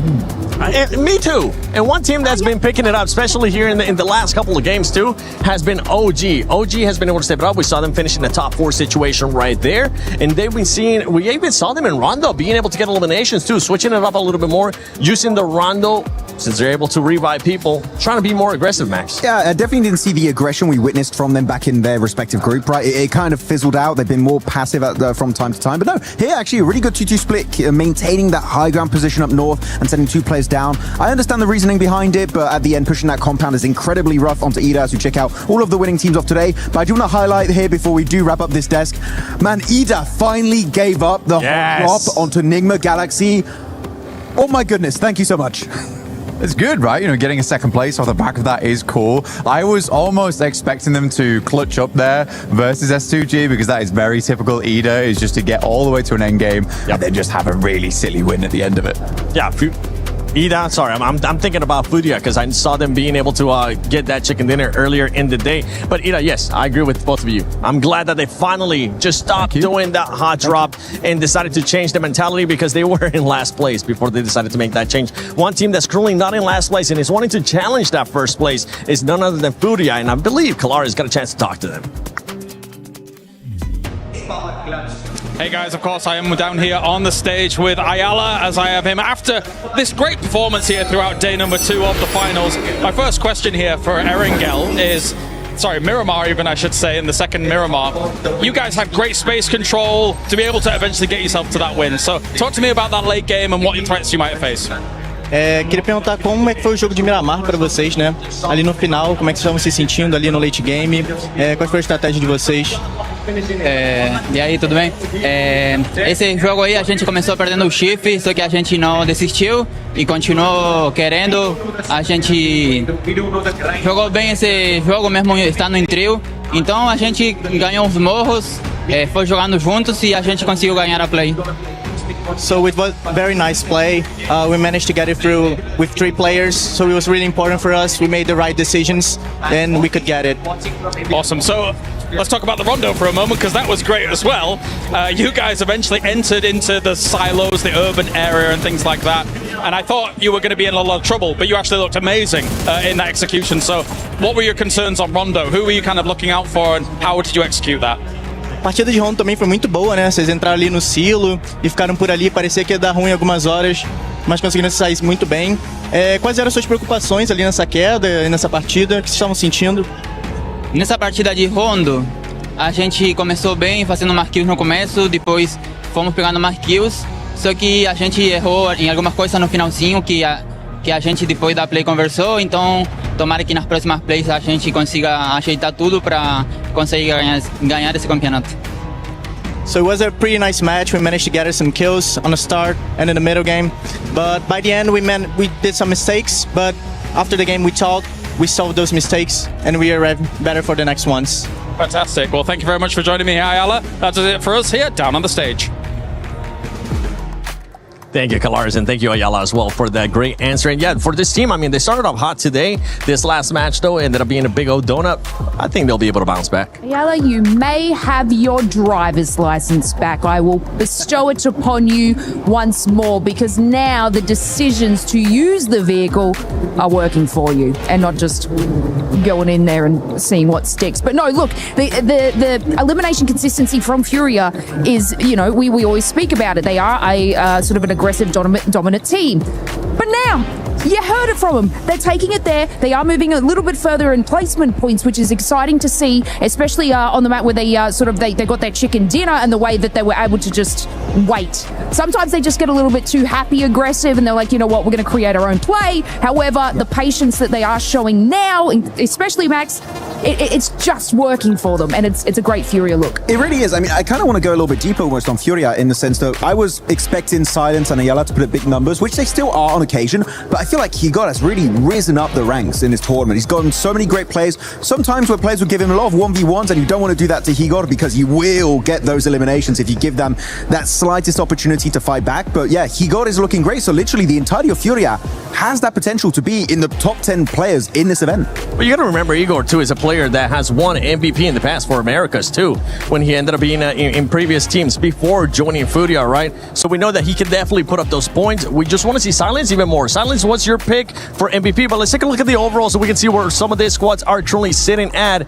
because I would love to see where Furia is currently at, with 𝘿Arena still being in first place, the gap being there about 18 points from Ulf Esports. Well, I mean, for 𝘿𝙎 and Chief as well, like back in Liquid days, I think for, honestly, those boys, the big thing about their team play was that they locked down endgames massively. They massively locked down endgames. We're not quite getting there yet. We are slowing things down, like you say, Lace, which is a very, very good thing to get those placement points on board. But I think that as soon as we start seeing Fury in those endgames, we're looking really good. Nigma Galaxy's still up there. Ulf looking fantastic. I mean, it's more consistent than anything. They haven't really been a big driver in these matches, but sitting at 67 points right now, I think they can push that a little bit further. But 𝘿𝙎 slowly slipping down these rankings now. Yeah, 𝘿𝙎 is starting to be a bit of a red flag for me as well, Lace. Yeah, it's a little disappointing to see. They're getting active and busy in sort of these mid games, but they're not sort of pushing it any further than that and not sort of solidifying any eliminations. It's kind of like, I feel like HORAA and especially 𝘿𝙄𝙎𝘾, they're obviously doing well. They're not on that second page, but I kind of feel like they're just sliding by. Consistency's there. I would say HORAA has dropped more consistency than 𝘿𝙄𝙎𝘾, for example, but I'm kind of just feeling like they're grazing by. I mean, HORAA, actually, if you compare the placement points to the teams above them, they all got wins, right? 1 win, 2 wins. So actually, the placement points are not bad. It's just really the eliminations they're missing out on. Second page, though, teams which is wild. Yeah, starting to still linger down here. But keep in mind, 𝘿𝙄𝙎 started the day with 2 points. Now they got 25. They're not in the bottom rank anymore. Stop hyping them up. They've had one good game. I got to praise them. They didn't hot drop. Okay, so I don't want them to go back to it. Good job, 𝘿𝙄𝙎. Keep it up. Yeah, it's like a kindergarten right now. 𝘿𝙄𝙎 fighting. Good job. You used blue instead of red there. You get a gold star. Yeah. I mean, I want to see more 𝘿𝙄𝙎. I think Emre's a great player, but we have to be honest. We do have to be honest here about it, where it's not looking great. I'd like to see them push that a little bit further now going forward. But yeah, I do think they're a good team. I think they're a good team. It's just I want to see more out of them. And until then, I'm not going to be praising them for not hot dropping 3 times in a row. I will. I'm still happy. So I know you're a lovely guy compared to me. Hey. By the way, I want to say I'm a little bit scared for 𝘿𝙗 because they're in second place. They got the second place curse. They're Sook 2.0, right? PMGC last year. PMGO Season 1, they got second place, right? Just behind the likes of 4Thrives and just above FURIA. Second place and 𝘿𝙗 is not a great storyline. They're not friends, but they're still up there. What was that about the nice guy thing? No. Look, I obviously on that second page just want to touch on 𝘿𝙗𝙎. Their close range battles, amazing. But unfortunately, they're sort of hanging around that engagement too long. And these are sort of in the mid to late games where obviously smaller circle, more teams, third parties are happening. So they're not sort of leaving this engagement fast enough and making that decision to put themselves in a nice spot. However, yeah, their fights, close range, mid-range, in buildings has been so good to watch. And whether it be the whole team or just 2 of them, they do have that firepower and strength and they're holding on really well. So I do hope that, you know, after this engagement, they can move a little further in with their placement and just get those top 5s. Yeah, I think it's a great point. It is a great point there. Close range combat is really, really good. I think so far in the finals, 𝑠power has made the best play to date. Yes. His Longhouse fight was just, he was a weapon in that moment, a deadly one at that. I mean, the Molotov through the door, I think the impressive thing about that, it doesn't look amazing in the moment, but the amount of times teams will just bank that Molotov off the doorway and it will just burn yourself out. He ends up finishing Vitality with that Molotov, so it's like a lot of presence of mind in those moments, which is great. But coming back to your point, I think there needs to be, yeah, exactly, presence of mind going forward after that of where you want to take the next thing. I'm willing to give this team the benefit of the doubt right now. I still think they're trying to figure out the pressure on a main stage like this, and it's totally okay. And I think they should be proud of what they've done. I think it's nice to see 2 Indian orgs with like very different play styles as well, you know, learning the battlefield and actually doing fairly good in it. I think OG as well is starting to level up. Aru's getting those eliminations, but so is a Tanky. And I think a Tanky was a great player. That was the biggest question mark for OG, right? Wondering when the other players were going to start showing up, not just Aru. And I'm with you with during the Godlike and that Molotov. In that moment, we were all hyped. We were like, yes, that was an amazing Molotov because it stopped the other team from being able to just fully flush out the players that were not from him. But before we send it over to the next match, let's send it over to Kalaris and 𝘖𝙗𝑎. That's right, down on the stage here, of course, with 𝘖𝙗𝑎, goddess of the sea, here as we have had 4 games down, 4 games to go. We're going to talk about some of the teams as well, Nep, as we had FURIA, looking fantastic so far. Let's just ignore game 1 for a second. But other than that, looked really, really good throughout the day. It has. I'm really, really excited to see what FURIA is actually going to be doing moving forward into the next couple of games, because they are looking just so much better. Their synergy is on point. You can tell the communication is much better. You know, 𝘿𝙎𝙎 and Silence, again, in that Miramar, got to shout out them. They were looking very, very good. You know, just being able to play together and work around each other in a way that we were not seeing yesterday. So yeah, I am really excited with them. They're being very decisive as well, using zone, using other teams. So I do like that a lot for them. Yeah, listening to 𝘿𝙎𝙎 just before in that interview, right, very clearly that they're able to shrug off any inconsistencies, shrug off any kind of challenges that do come their way, have a little conversation about it, and then be able to get right back on the horse again to be able to put themselves in a great spot. So I think I've particularly been impressed by the fact that Furia, when they basically fourth parted that fight on the Miramar, just to clear out that west side was so pivotal to be getting that win. Oh, it was, and it was such great knowledge of what the teams had to do, right? Not just worrying about their game, but also worrying about what the other teams, what their options were in that zone, right? You know, they were making sure that SGG couldn't come around to the south side. They were making sure HORAA didn't push them either, that they were forced into each other. So really just narrowing everybody else's team, everybody else's options. And that is what I love in a team, is that team control, not worrying so much about themselves, but how do we make everybody else work for us? Let's talk about one of the big names from the group stage, of course, 4Thrives, that I know a lot of people are looking at and having big expectations of, and rightly so considering what we saw from them in the group stage. Yeah, I really am hopeful for them because, yeah, again, similar to Furia, right? 4Thrives had a rocky start to the finals, but what we're seeing from them, particularly in that last Erangel, is they're starting to do their splits over onto that west side. They're starting to split up, they're starting to spread out, they're starting to take up more space, have a little bit more presence, and to me, that tells me that they're feeling very confident now. They're starting to get that confidence back.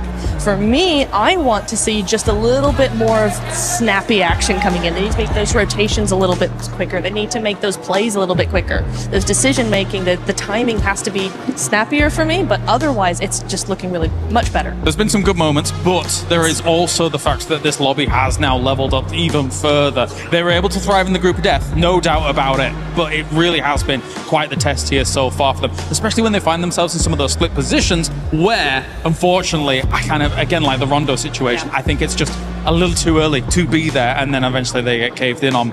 Finally, let's talk about Flash. Yes. A team that had like big expectations as well coming in to this tournament as a whole. Not quite got their footing underneath them, though. Do you agree or disagree? I agree. I think, I'm not sure what's happened, right? Because we did see them they never had a huge presence, I feel like, even in the group stage, right? They were never this massive frag team, but they always had this quiet dominance. They were always able to be in those end stages. They were always able to take home a few eliminations, even if it wasn't a podium win. And today and yesterday, there's not even that. There's nothing. They're playing very compact. They're playing very much by themselves. They're not really looking to other players. If players look at them, they're like, no, please don't do that. You know, it's just like, it's odd, and with just nothing in them. Is it because Max picked them to win? Possibly. It is possible. Yeah, possibly. Who just laughed in my ear? What was that? Was that our producer? I think it was. Even the producer knows about the Max Man curse. This is ridiculous. But yeah. Infamous. I think in the group stage they had some good splits and stuff like that, but yeah, we've got to get a little bit more here in the finals. All right, it's time to get into our next game here. Game number 5 of the day here for PMWC Day 2 Finals. Thank you very much, 𝘿𝙗𝙎𝘾 and Netura down on the stage, leading us into the not the final, Erangel. Get ahead of myself. Goodness me. We're on to match number 9. We're on our middle billing of Erangel today, and we have one more match of it after this as well, as we are near enough crossing the halfway mark of our day after this one as well. Of course, this will be the 4th match that we played on our big bumper bonus day of 8 matches. Let's get into it. This Erangel is going to be a big one right here. We've already played 2 matches of Miramar. We had a Rondo, and now we are getting into our 2nd match of Erangel here. And it's going to be interesting to see just which team is going to come out on top, because we're starting to see a little bit of differences here, right? We're starting to see some of the squads at the bottom show up. It's good to see 𝘿𝙄 make some noise, and honestly, if they were going to start making a run, now's the time. So it's good to see that movement happen. There's still plenty of games. We've seen plenty of times teams, boom, right, get back-to-back chicken dinners. And let's see if now is going to be that opportune time for 𝘿𝙄, now that they're no longer hot-dropping Enigma Galaxy. Maybe they're feeling themselves after that one. Yeah. They're just going to go back. Oh, that worked. Yeah. Or like, hang on a minute. We're quite good at this. We got late into that game. You know, let's go back on hot drop them, because we'll win now, right? Right? Don't think that's going to work out. Hopefully they stay away, but that might be good news for everybody who's facing Enigma Galaxy. We saw their 2-2 split out from Pochinki not really work out too well from them in that last game. The circle shifts were very, very dramatic, I think it's safe to say, for the majority of the zones right up until the final one, where it started to get a little bit more sensible by that time. So many had already fallen victim to the circle on those shifts, on those rotates. It was pretty difficult.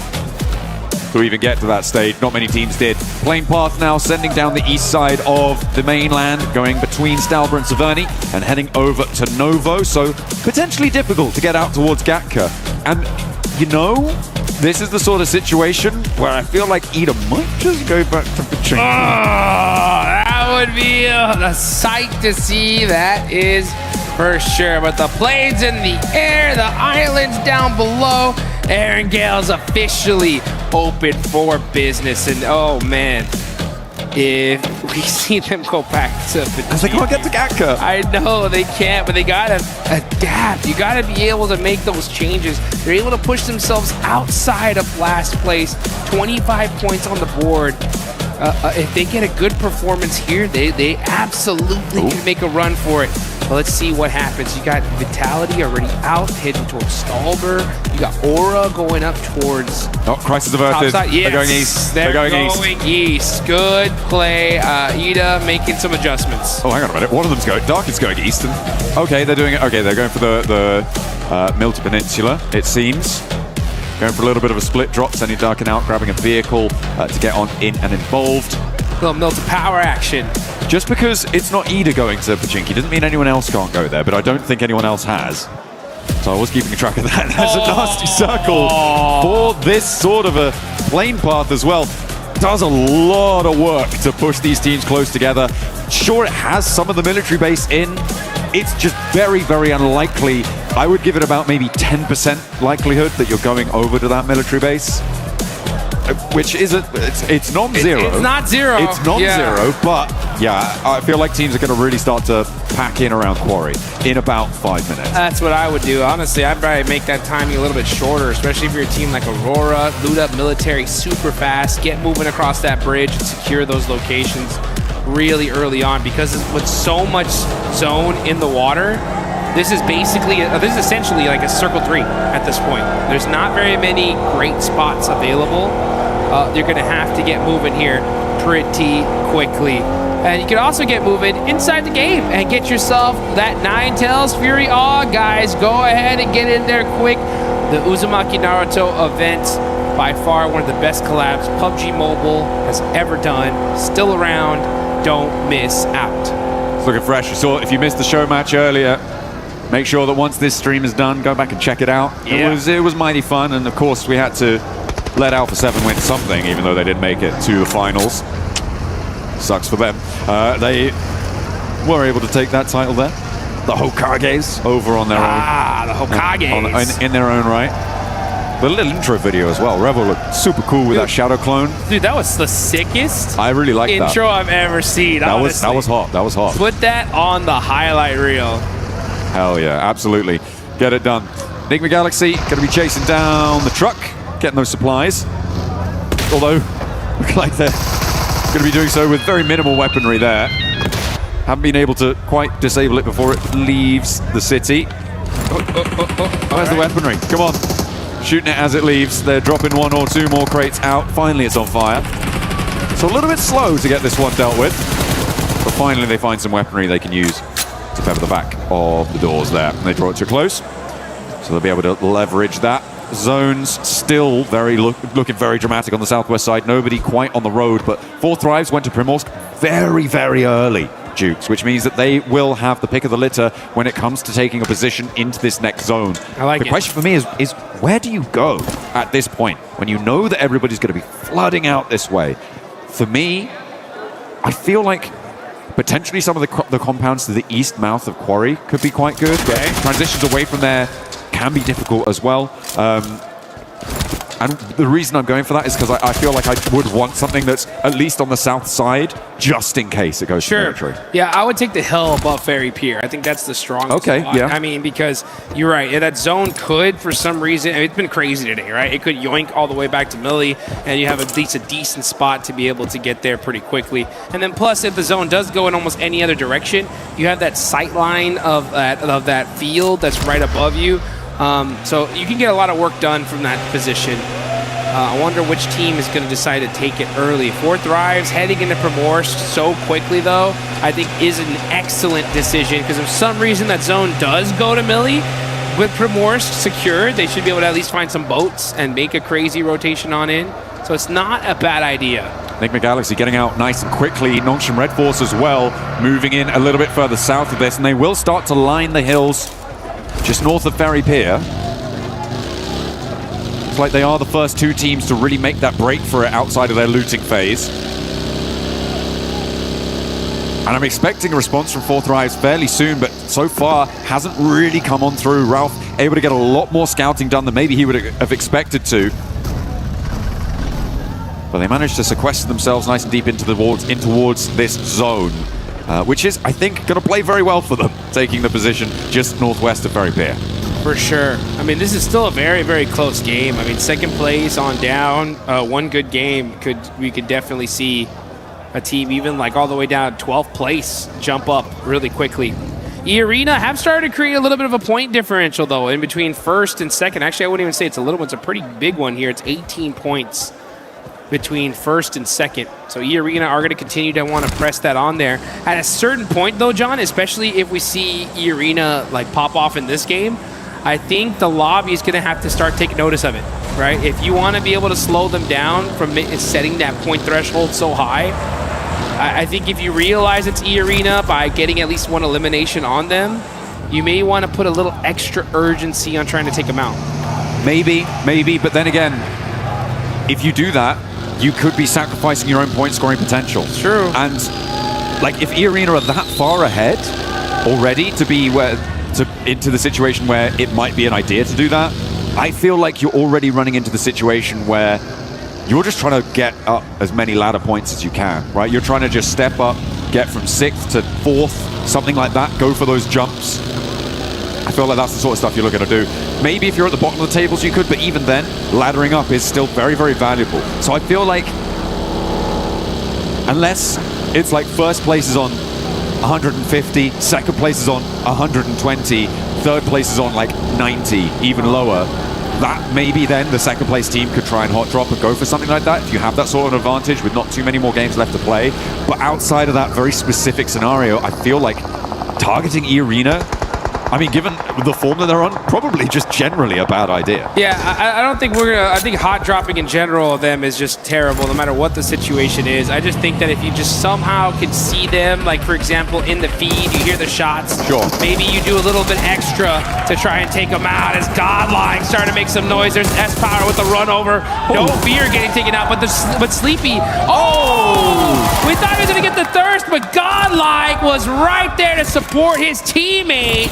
And a huge save there, right on time. 𝐸 are looking to come in for the third party from the west side here. They've already got a scout close by, and they've seen the Elim feed lighting up as well. Manya looking to suppress with the nades. Good bounce. Finds Sky on the flush. Will 𝐸 be here on time? And Tiamba are going to join in from the north side as well. They could have an impact as they roll on up towards this engagement. A lot of players down. And there go HORAA. Taken out, knocked for 6, Godlike able to send them to the bleachers. Oh, but here comes Tiamba looking to make things difficult for the side of Godlike. Admino is stuck with QZZ right there. Godlike get that fight done pretty quickly, but they're going to have to make a sacrifice. Oh, the tire busted out from Anya and taken out as well. So, man, Godlike just not able to catch a break here. Tiamba able to rock in with a good third party there. Vitality a little bit late to get involved. 𝐸 wanted to maybe think about it, but they were too spread out on the western side, and so couldn't get involved, but Tiamba were there nice and promptly. The circle, in the meantime, shifted back over towards the bridge. Ferry Pier is a hotbed right now. Four Thrives maybe bearing the brunt. That's just saw Coops in the elimination feed there. That's unhealthy. That's not a good engine noise. Here we go. Yeah, that does sound like that head gasket's in trouble here as 𝘿𝙄𝙎 is pushing up on closer to Furia. Oh, hops in the vehicle, hops back in. And now able to at least get a secure position. Ayala holding it down against Four Thrives. It's a party at the beach. Ferry Pier is jam-packed. Get your sunglasses out. Get your tanning oil on. It's going to get toasty very, very quickly as teams crunch on in. Maybe a little bit of calm, though, before this storm. Oh, I don't know. It's feeling pretty disturbed right now because everybody wants those central positions. But you're right. It does look like the teams are able to secure most of them for now. 𝘿𝙎𝙎 trying to get an opening knock here on OG. They got to be careful here. They're getting mighty close. Oh, and 𝘿𝙎𝙎 gets that opening knock. 𝘿𝙎𝙎. Are they going to press this? Looks like they are. 𝘿𝙎𝙎 up close and personal. It's 𝘿𝙎𝙎 Red Force versus OG, and OG are getting picked apart here. Aru's got to find a way to buy himself some time for his team. Okay, well, I mean, a good answer over towards 𝘿𝙎𝙎. That knock over there is going well. In the meantime, Ulf lost a player. I believe that went over to 4 Thrives over in Ferry Pier as well. As Aru gets back in, looking for those reses. He's going to get him. Oh, hang on a minute. Power. Godlike. Oh, S-Power with the double. Godlike? Godlike from the other side saying, we need some of these eliminations. Just a cop left for Orangutan. Needs to get Aru back, and S-Power says, you know what? My work here is done. Peace out. See ya. Sends back. There are only 2 players. Staying there for too long would diminish the power of the position that let was holding, allow Tiamba in for the north. They needed to reinforce that, so the fact that they're able to extract points and let loose some of the pressure from that south side as well is excellent stuff, so he knows he needs to be prompt on that. The circle goes back over to the mainland. So we are confirming over there. Tiamba trying to leapfrog that godlike position. Looks like it's going well for now. 𝘿𝙎𝙎 as well, trying to send in from this northeast side. Got S2G over there by the Blues. They're going to have to come down that hill and find a way in. The thing is that it's all open field there. You got Vitality holding the north side of the circle. You got one of the players from S2G. That's 𝘿𝙗𝙎. He's going to be trying to get some angles here to see if he can find at least a next position for his team. But Ferry Pier, like we mentioned, completely stacked. Take a look at the replay here. 𝘿𝙎𝙎. Ooh, nice shot there, and pick on the Solus. Yeah, I mean, there's a complete broadside there. No way hiding from that one. In the meantime, 𝘿𝙎𝙎 Red Force trying to hold down the bunker. 𝘿𝙎𝙎 pokes his nose in. And will not like what he smells. A little bit too much cordite there in the nostrils, and 𝘿𝙎𝙎 does get flushed away. 𝘿𝙎𝙎 Red Force hold their position on the east side of that ridgeline that sits wooded and covered. They're playing on those bunkers as well. A really nice defensible position. Look at the teams out on the east side as well. You've got 𝘿𝙎𝙎, Flash, Aurora, Furia, all of them sort of holding each other at bay right now. So 𝘿𝙎𝙎 Red Force feeling very safe and secure for the next 3 minutes. Yeah, next 3 minutes is going to work out for them, but then things are going to really start heating up here. On the north side, you got S2G now starting to press very, very close to Team Vitality. Yep, 𝘿𝙎𝙎 just saw him, and they're going to be on the move here, possibly trying to avoid this fight, get in a more solidified position in this circle. 𝘿𝙗𝙎 just keeping an eye on the side of Vitality for now. This is still super early here, folks. This is only stage 3, but we've just seen so much action through the chaos of that first circle placement. Yeah, it was really hard to navigate towards it. A lot of damage inflicted, and yeah, with Aura going down as well. We're down to 15 teams. A lot of raggedy squads on the cards as well, which makes things nasty for plenty of our players. Godlike and Orangutan, though, are both in central positions as their duos, which is kind of their saving grace in terms of survivability.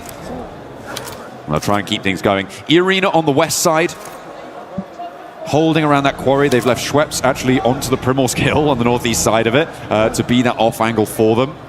But they're kind of keeping out of it for now. They're kind of chilling on the west side. So for 𝐸, we're still waiting to see what they've got for the rest of this game, because their path forwards may lead them to clash with Vitality or with Godlike. You can see 𝘿𝙎𝙎, though, from 𝐸. He's all the way down in Ferry Pier, just getting some sight lines, getting some intel for the rest of his squad. Got to be careful not to get too close, though, to the side of Enigma Galaxy. Now you see Aurora Gaming. Let's see where this next zone's going to go, though. That's when the fight's really going to get started here. 𝘿𝙎𝙎 is going to eat a little bit of blue damage. He's keeping an eye on Flash. Uh-oh, yeah, he's trying to play this quietly, hoping that he comes in this direction, but instead goes in the opposite. Next circle does pop on over, and it is heavily to the east side. I mean, this is good for 𝘿𝙎𝙎 Red Force, right? On their position. We were talking about that before. The fights on the east side will need to conclude 𝘿𝙄𝙎𝘾 sending in a might challenge on Orangutang's position, but it's barely open on those hills. Going to be very difficult to hold. Fortunately, there's not too many full squads around them. 𝘿𝙄𝙎𝘾 spot a player from Flash as they try to move in. HORAA taking a chunk out to 𝘿𝙄𝙎𝘾. Now looking to overwhelm, but they've lost a player on the roll-up. Orangutan try to hold it down, but will not be able to face the might of 𝘿𝙄𝙎𝘾, who are fielding Shallow now on their roster, leaving 𝘿𝙗 out. And he is not, needing to get him back up. Down to a duo. Eagle trying to get that first aid off. He's going to be able to get that for sure. On over to Fairy Pier. Enigma Galaxy are set up. They're going to have to push into this next zone as well. Circle is closing. This is stage 4. The blue zone really starts to put in its damage here. Let's see what Enigma Galaxy decides to do. It looks like they're going to be most likely prioritizing the shoreline. That's why they're applying so much pressure to the side of 𝘿𝙗𝙎. Quick ends up catching. Yeah, that's 4 Thrives with 𝘿𝙄𝙎 out. And yeah, looks like 𝘿𝙗𝙎 are going to be holding this very pure position. We've seen them do this before. S2G were able to bad beat them in that spot using those hovercrafts in a game not too long ago. So let's see if 𝘿𝙗𝙎 can turn things around. Try and hold that west side. I mean, for 4 Thrives, a little bit of a lost opportunity there. Remember how early they were in Primorsk, Dukes, and they didn't manage to transition fast enough. Both Enigma Galaxy and 𝘿𝙄𝙎𝘾 Red Force both got ahead of them in terms of getting to the positions in that area. It's a little bit unfortunate. I'm not super happy about it.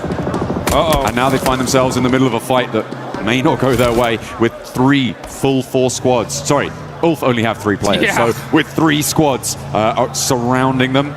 Luckily, they are in the zone, so they aren't super under the impetus to move, but they may want to. Yeah, now we're looking over at eArena, the top squad right now. So many points on the board. Nice point gap. Looking to make that and push it even further beyond. Team Vitality looking to make some noise on the north side. Everybody just trying to find their spot in this next circle because this next zone's most likely going to push north. And if it does, that is wide open field, which S2G have a decent position in. 𝘿𝙎𝙀 and 𝘿𝙄𝙎𝘾 Red Force are pretty locked down. But these teams on the south side of Fairy Pier, honestly, should already trying to figure out what is the path they're going to take into this next circle. And the only way they're most likely going to get there is through some insane shots. I'm looking at the shaking and moving right now for eArena because now is the time that they need to transition into a pivotal point in this game. For the time being, for the longest time in this game, they've just been on this west side, waiting, playing that edge, assessing the situation. But now they need to start to move forwards, and that is not how you want to start it. 𝘿𝙬𝙀 immediately goes for the flush, and he's gonna go unpunished for the moment. I don't think they've got an answer here. A nade up and into the top floor of the window for TonyK doesn't connect. 𝑠power hiding somewhere else in the building there.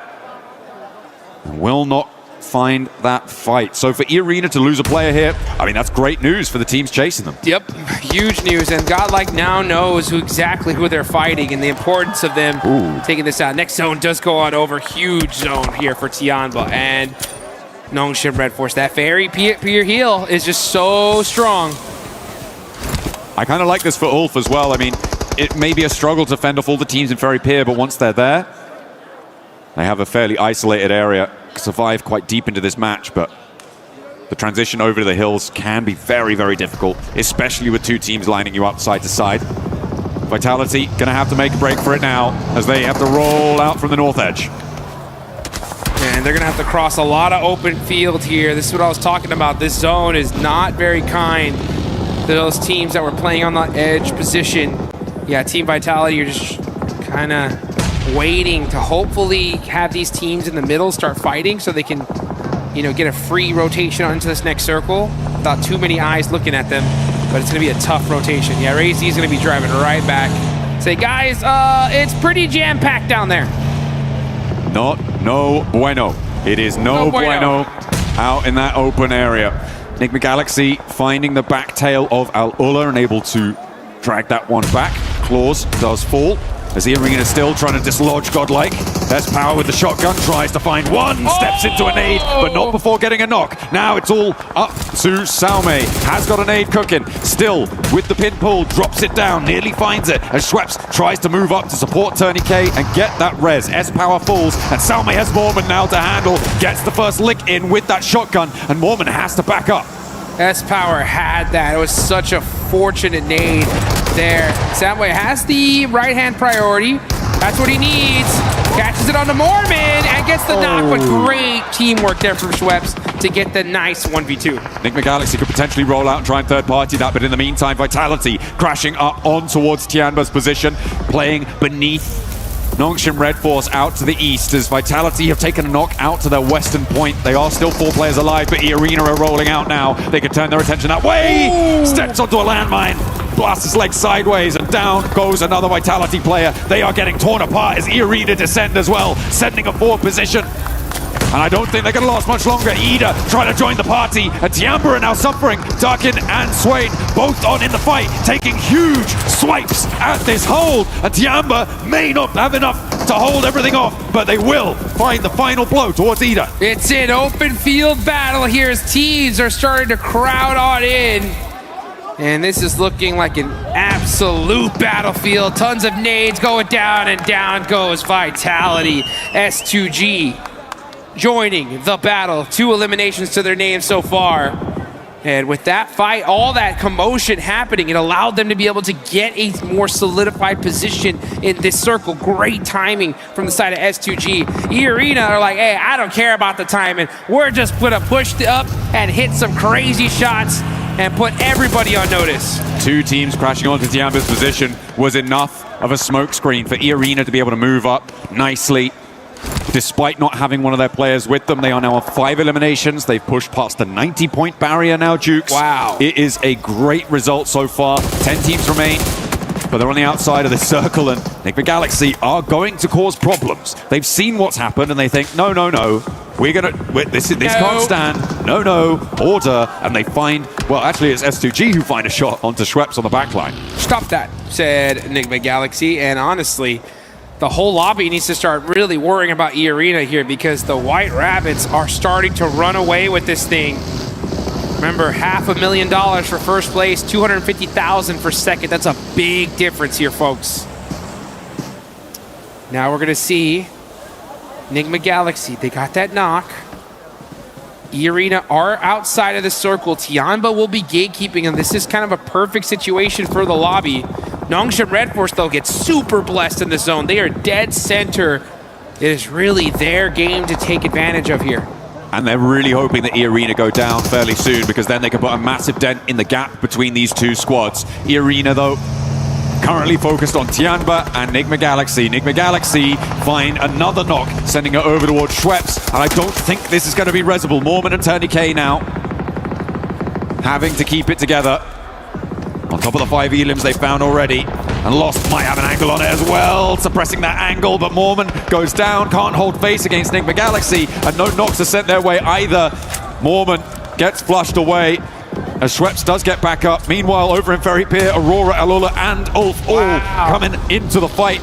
It is getting chaotic down there. It's getting messy as well. 𝘿𝙄𝙎 the last to stand for 𝑒ARENA, and then 𝘿𝙄𝙎𝑚 have to push into Tianba. And nobody's happy in Ferry Pier either. It has been non-stop action for the last 7 minutes.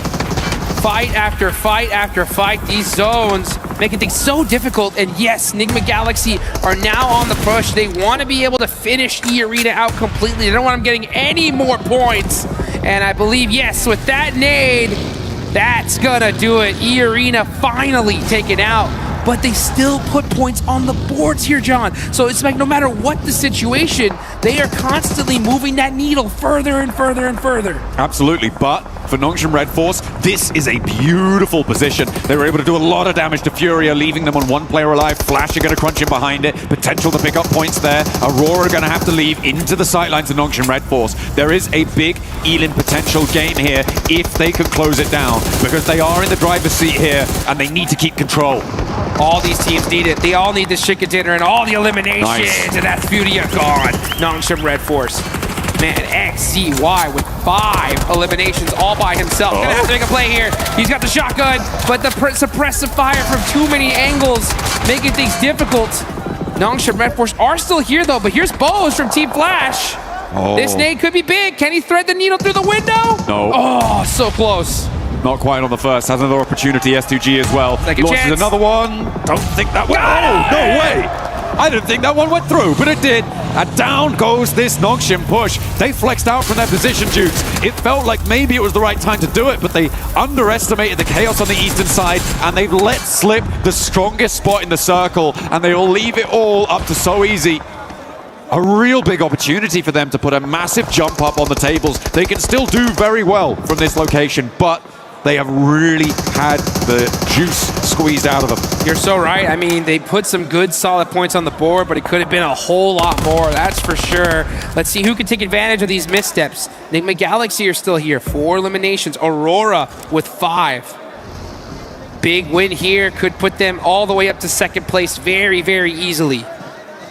Tianba right there close as well. Team Flash, yeah, with that last player, 𝘿𝐿𝐺𝐴, just trying to soak up anything for his team at this point. Next circle does go, and up, and it is going to be down to that southwestern side. 𝘿𝐿𝐺𝐴𝐺 barely have a position here, but this is all open field. It's time to hit the deck and hit some shots. Satan getting peppered from both sides. He goes down. He was waiting to take a shot over towards Tianba as well, but S2G take their turn at Tianba, but it's not going to go well for anyone, really. 𝘿𝐿𝐺𝐴 trying to step up, S2G trying to move in, but nobody can find an opening thanks to the suppression from Aurora. 𝘿𝐿𝐺𝐴 goes down, and Tianba are holding their nerve, but only one player now left standing. QZZ against 𝘿𝐿𝐺𝐴 over the bonnet, tries to find the shots. 3 rounds now left in the back chain before the S12K gets the reload, but it's not enough. 𝘿𝐿𝐺𝐴 keeps S2G in there, and 𝘿𝐿𝐺𝐴 may get back to his feet. They don't have a lot of time though, because the zone is moving in. This area is looking like a dang blender. Shots happening all around in every single direction. You gotta find a way out though, as Doc now on the push, looking to shut things down, getting up close and personal, but it's 𝘿𝐿𝐵. 𝘿𝐿𝐵 on fire, literally now, as those nades, Molotovs, too strong. Oh no. 𝘿𝐿𝐵 by himself could not hang on. And now Aurora ramp up the heat, turning up the thermostat on the lobby. But in the meantime, S2G, they may just get themselves back up to 4 players alive here, Jukes, which is kind of crazy, given the chaos that just unfolded at their feet. Remember, Tianba were there. They were taken down just about with the assist coming in. And Nongshim Red Force still alive, by the way, with their solo player up and into 3rd place guaranteed. It's a little bit less efficacious than they might like to be, given the position that they held, but they'll take it. Huge game, huge game. Honestly, if 𝘿𝐿𝐺𝐴 can play this quietly, he can disrupt this pretty big time. But you can see S2G, they get the full reset, and we get to see them bust out the welding gun as well. So they're going to have their vehicle all set up. As far as when it comes to zone control, though, it's all Aurora. They have this entire zone locked down. But the thing was, they had this advantage before against a team of Nongshim Red Force, and they lost that game. This is their chance to make up for it and secure this chicken dinner. S2G on the ferry, but lost, gets spotted. That is Nongshim Red Force's solo, striking out wide. The point gets taken away from him, but diminishes the power of S2G, maybe gives him a little route in, but already Aurora have flexed 2 players out. I think they're going to be able to deal with this. Ooh, unless a nade lands on Top's head. Launches it forwards as he spotted it. Ooh, nearly, but not quite. Has to march in, making the mad dash, and Top actually not quite connecting. Has another nade to pull. Top trying to trade it off, and Aurora can really sequester themselves into this angle. Doesn't spot the nade, goes boom right next to his ear, but doesn't quite burst the drum. That was a prediction nade, though. He knew that he was going to run up, so he threw it ahead of him and got some really good damage on the 𝘿𝐿𝐵. But he is able to get away for now. Here he goes, though. Here comes some more util from the side of Aurora. They've lost him. They're spending a lot of time focusing on this one player of Nongshim Red Force who is refusing to go down. Drops a nade right in front of them. Top steps up, nearly goes down again. They're having real trouble here, and S2G not really having an impact so far. The zone's starting to close all the way, and 𝘿𝐿𝐵 just about holding on. But dear life, as Reaper steps into the fight, the DBS there in hand, not quite enough, and down they go. Now S2G up on the chopping block, looking to try and do something, but that nade is big, and the next one is bigger. Takes a huge chunk out of S2G, and 𝘿𝐿𝐵 trying to stay alive desperately, but he crawls onto the nade, and it blasts his belly open. Aurora swing out from Ferry Pier and find a chicken dinner. And it's about time. Aurora clutching it up. They wanted that chicken dinner earlier, weren't able to get it. But in this one, they get that secure. So HORAA showing some serious consistency when it comes to Erangel here in day number 2. We still got one more left to go, and they are looking strong. Absolutely. Great stuff. It's exactly what you want to see. It's been said of HORAA before, right, that they're a team that needs to ramp up in pace. They do need a little bit of time to get into gear, and maybe that's what we're seeing here, right? Maybe they are going to be able to find that ramp up over the next, well, the rest of the matches today and in the games tomorrow. Yeah, and it's going to be right on time, too, because 𝘿𝙗 have been extremely consistent today. Even when they went out now, they still put up 5 points on the board. So they're the biggest threat in this lobby here. Because remember, folks, at the end of these next 3 matches, that smash point threshold is going to be set tomorrow. Once those 10 points are crossed, the next chicken dinner, that is it. We will crown some champions. So 𝘿𝙗's job today is to just set that threshold as high as possible, and they're doing a dang good job of it. They are, but even in that match, like a lot of the teams towards the top side of those tables were able to put up some decent games. That's right? true. You had 𝘿𝙗, who were staying in fairly late, S2G fairly deep into that one, 𝘿𝙗 Red Force. Maybe could have gone a little bit deeper if they hadn't gone for that push-up, but still getting into 3rd place into that match was really, really great for them. A lot of teams putting up some big numbers, and sure, they put up 5, and I do praise teams for being able to do that sort of thing, but everybody is on the hunt. Everybody's hounding them down. So for 𝘿𝙗, it might be okay, but you can't have a tortoise and a hare situation. You need to keep the pace up. You cannot let sleeping dogs lie, because they will find you and they will take you out of that top spot. It's all to play for. One more Erangel today, as before we move on to our final set of Miramars. Don't go anywhere.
Introduce our team.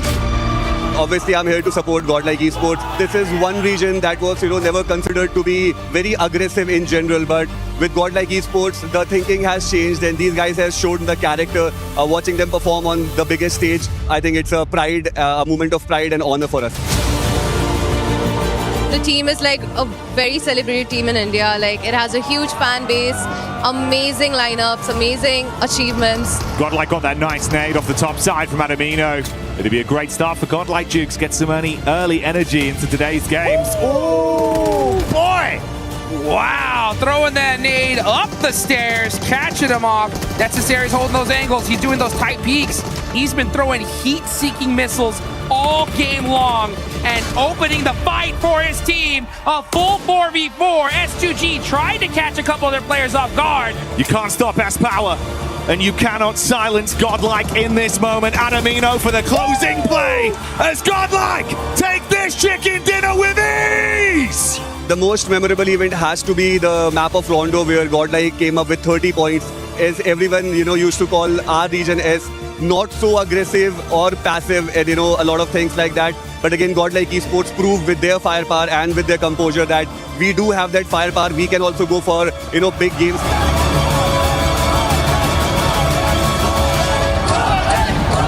Us, it was like a very unexpected turns of event that we qualified for grand finals. Like, I don't think anyone in India or anyone in our team must have imagined us playing our first international tournament and straight up qualifying for grand finals. So when that moment happened, we all went crazy. Like all of us, the Godlike family, everyone in India, we were all celebrating, and honestly, I will never forget that.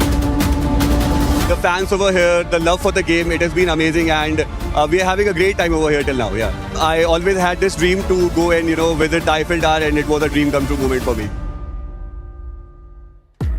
HORAA getting a chicken dinner. But before we break down that match, we wanted to get a club championship update, and I'm joined by none other than 𝘿𝙄𝙎𝘾𝙇𝘼𝙄. As some of you guys know her as Senorita Glitter. Tell us what's going on with the club championship. All right, we're just going to do a quick update here because we've got some seriously cool stuff going on in chess. Obviously, grand finals here today. Third, fourth decider match also happened. That was between two Falcons players for third and fourth place. So it didn't matter who won. They were getting those third place points regardless. But now the finals are going on between Magnus Carlsen and Denis Lazovic, which means AGAL have guaranteed themselves second place bare minimum. Liquid could get the win if Magnus is able to do it. But either way, that keeps AGAL at the top of our leaderboard by 500 points. Now, it looks big right now, but over at the STC Arena, Falcons are still in the discussion. They're in quarterfinals. They will be facing off against Twisted Minds later on today. And if they're able to win, that's going to be another chunk of points in the favor of Falcons. So it'll be interesting to see how it plays out. It will be interesting, especially because HORAA just got a win here. They want to be in the top A because they want to get those points as well. Before I let you go, any team that has surprised you today? I'm not going to lie, I'm loving the bounce back right now out of Godlike. They put some serious elims up on the board, so shout out to Godlike. Hey, right on. Thanks. Actually, spot on. Thanks, Glitter. You can go back and just keep on looking for updates, okay? I want to see what else is going on with the other club championships, and I want to see what else is going on here at PMWC at EWC 26 because some of these squads, especially HORAA Max, getting that chicken dinner. But before we even do that, let's talk about the PMWC Lucky Spin. Available now. You can check out the Electron Energy set, the Proton Power set, and also that Alien Fusion Grosa, which I want. And I'm still trying to get. And I'm going to continue to try to get. So make sure you guys check that out. This was co-created with PvP creator Nana. Make sure you log into PUBG Mobile. Get that lucky spin before it goes away to get your PMWC swag. But now, HORAA. Yes, that's right. Look at this man. This man is absolutely ready. He's been cheering for the longest time. But Max, we got a chance to see them play that so well too. And just pretty much like a boa constrictor, just squishing everybody in. Oh, yeah, like a snake. Well, they weren't really snaking in, actually. They were just dominating and eliminating everyone. But finally, no throw from HORAA 𝘿𝙄𝙎𝘾𝙇𝘼𝙄. Yeah. They made it. They saw it through until the very end. And we actually see 𝘿𝙄𝙎𝘾. I said he was very impressive. I wanted to see more from Reefus and Doc. We finally got it. Reefus 4 eliminations, Doc 3. But in particular, what's very important is that before going onto that ridgeline north of that road sign, 𝘿𝙄𝙎𝘾, they eliminate every single team down there, get rid of all the stragglers. You had Ulf, you had 𝘿𝙗𝑎, you had Four Thrives, and you also had Nongshim Red Force at one point. Get rid of all of those players before playing that ridge. That was so well executed by the boys. Yeah, it was really nice to see that, and also learning from the Rondo, right, where they just played it way too slowly. Yes, they had more terrain to work with in this game, but you could see the momentum. They just went from 0 to 100. Once they had gotten cleared everybody, gotten all of those eliminations, they moved in and tried to corral S2G. S2G let that happen just a little bit. I would much preferred a better fight from them for sure.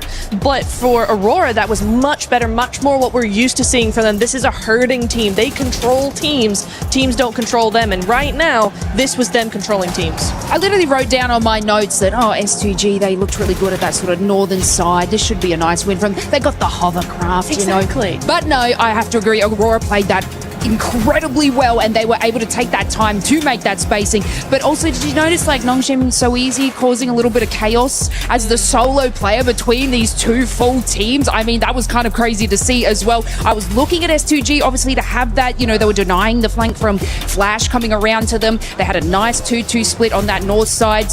Soul Game with the hovercraft, we're going to bring that up again, but a little bit rough for them. So the way that HORAA were able to calculate that with a little bit of annoyance from noshiM so easy, great play. Talking about noshiM, they were able to put up some good points as well here in this match. 13 points as well with S2G, 13 points. Max, which one are you looking at? I see you ready to talk. Because noshiM Red Force, sure, they gave themselves 13 points. Elimination 5 points. I feel like they threw that game. Generally, I think they could have at least bare minimum gotten a top 2 in that position, if not an actual chicken dinner.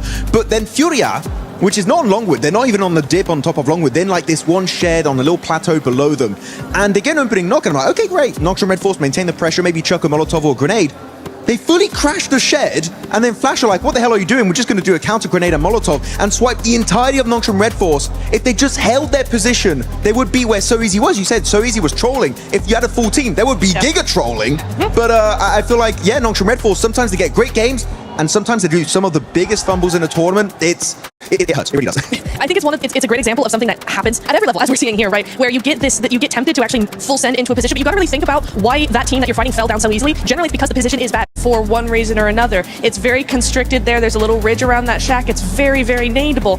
Lots of areas to bounce that utility off. So if you're gonna push something like that, or if you're fighting against, hang on a second. If you're fighting against them, right, you don't push that, because then you yourself get naded as well. It's very nadeable for a reason. Yeah, and that match was a perfect example of what can happen whenever you end up just catching up even more to that first place. eArena ended up getting 5 points. You can see HORAA Gaming just jump up to that second place with 81 points. What was a 1 point and 18 point gap to that second place has just now closed up to 9 points. I'm so happy to see it, because we saw throughout the entirety of today, right, there were a podium team at the very start, slipping, getting almost nothing done. They were in 8th position before this game. Now with that chicken dinner rocketing right at the very top here, just behind eArena with their 81 points. Literally the only team single-digit points away from our current pack leader of eArena. But the thing is, very flash in the pan, right, Niptura? We need to see more consistency, and especially not throwing games when you know you can get those wins. Yeah, it's gonna be interesting to see. We have one more Erangel and then 2 Miramars as well. HORAA tend to do quite well on Miramar, typically. So we'll see how that goes. Again, yeah, they can be very hot, very cold. So it is just down to game by game what they're gonna do. But we're looking at the second page here. Flash and HORAA, 48 points each. They are looking tied right now, but there's quite a bit of a gap between them and 4Thrive. So even further down the leaderboard, we're starting to see those gaps emerge. Yeah, Lace, for some of these teams here in the second page, I'm going to be keeping a close eye on them, because at one point, we're going to have to start cutting them out, because that point gap is just too much. And keep in mind, going into tomorrow, that smash roll is going to be at play, and it's going to be plus 10 points of whatever first place ends up with. Yeah, and it's strange because, like, I know me and Niptura were having a look at Godlike, right? And they're making such calculated and well played. And then I even sort of said, God damn, they're so strong as just a little duo. Why don't they just kind of like go in that little map and do their thing? But it's just unfortunate, you know, they were getting like 7 elims in that spot, but just not making it any further. And I sort of touched about that on the shared studio on the couch. It was like they're getting themselves in these great, like, close range fights, capitalizing on it, winning it. And then, like you were saying, moving back in, and not like the other teams are sort of circulating because they're doing that too late in the game. But I do feel we've seen it before. HORAA just did it. They can just have this great game, and that will push them up a lot further because they're getting the elims. They'll be able to do it. And they definitely need it, especially where they are currently. We've been praising them in regards to the performance that they have had today, but we need to see a lot more out of Godlike, because they are truly just so far away from the first place. And at the end of the day, you want to be in first place. That's what they're going to be hunting down. By the way, special shout out earlier on to 𝘿𝙎𝙎𝘾 and John for casting those first 5 games. But now it's time for the main show. Yeah, it's okay. I still got you, baby.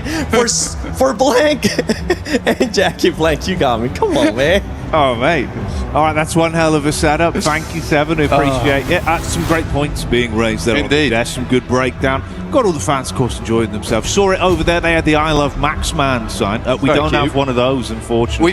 We've got love for snacks right now, which is cool. We've also got OG and Godlike behind, which is always good to see too. The support is unreal inside the arena at the moment, as per usual. It has been awesome all the way throughout the tournament, but we do have a lot of people with us this time.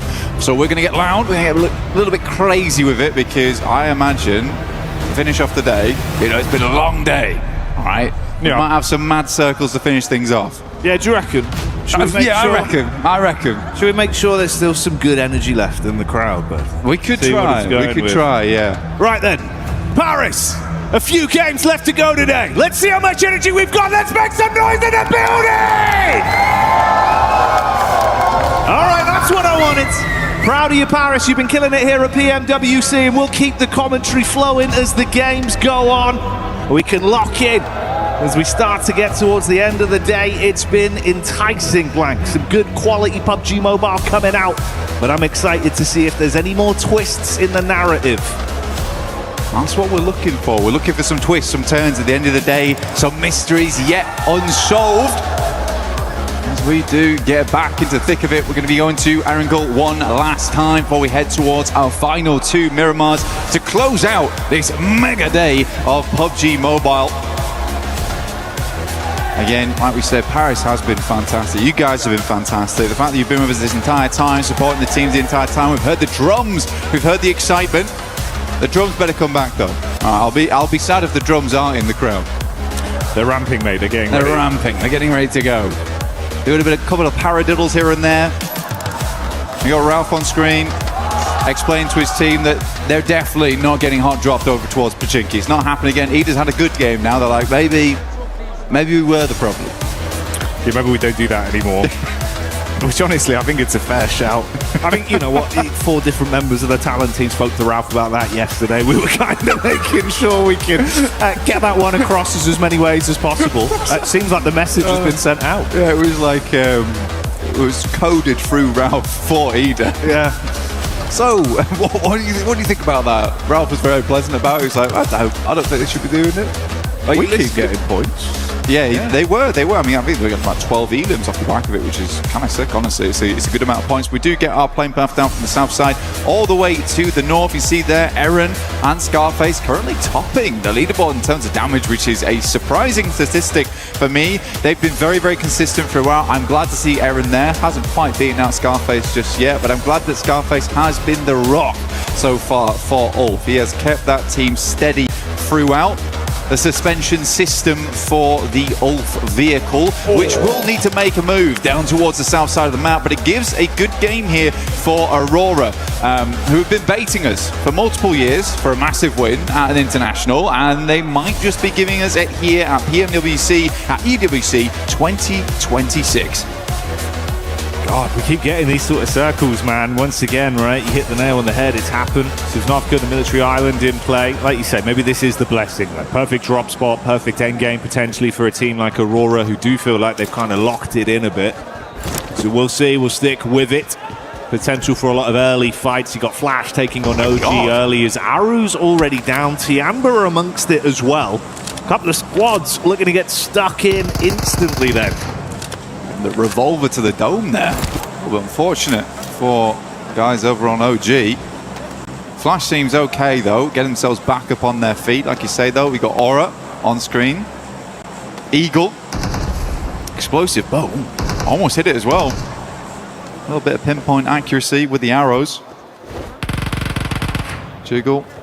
Dropping some ammo across. Everyone's a little bit low right now. Level 1 vest, a little bit difficult. I might have been actually just dropping some of the bandies over. Well, Sleepy is having a troublesome time getting towards them. I think he's in an awkward spot. Sky, though, is coming in from the other side of things. He's over towards the north side of Severny, so this is a long exit for both squads. I don't think any team wants to be here. Tiamba, as well as Aura, stuck in this awkward engagement. Eagle with a Honey Badger at distance on the sidelines. E-Arena also swinging by, but they should get gone.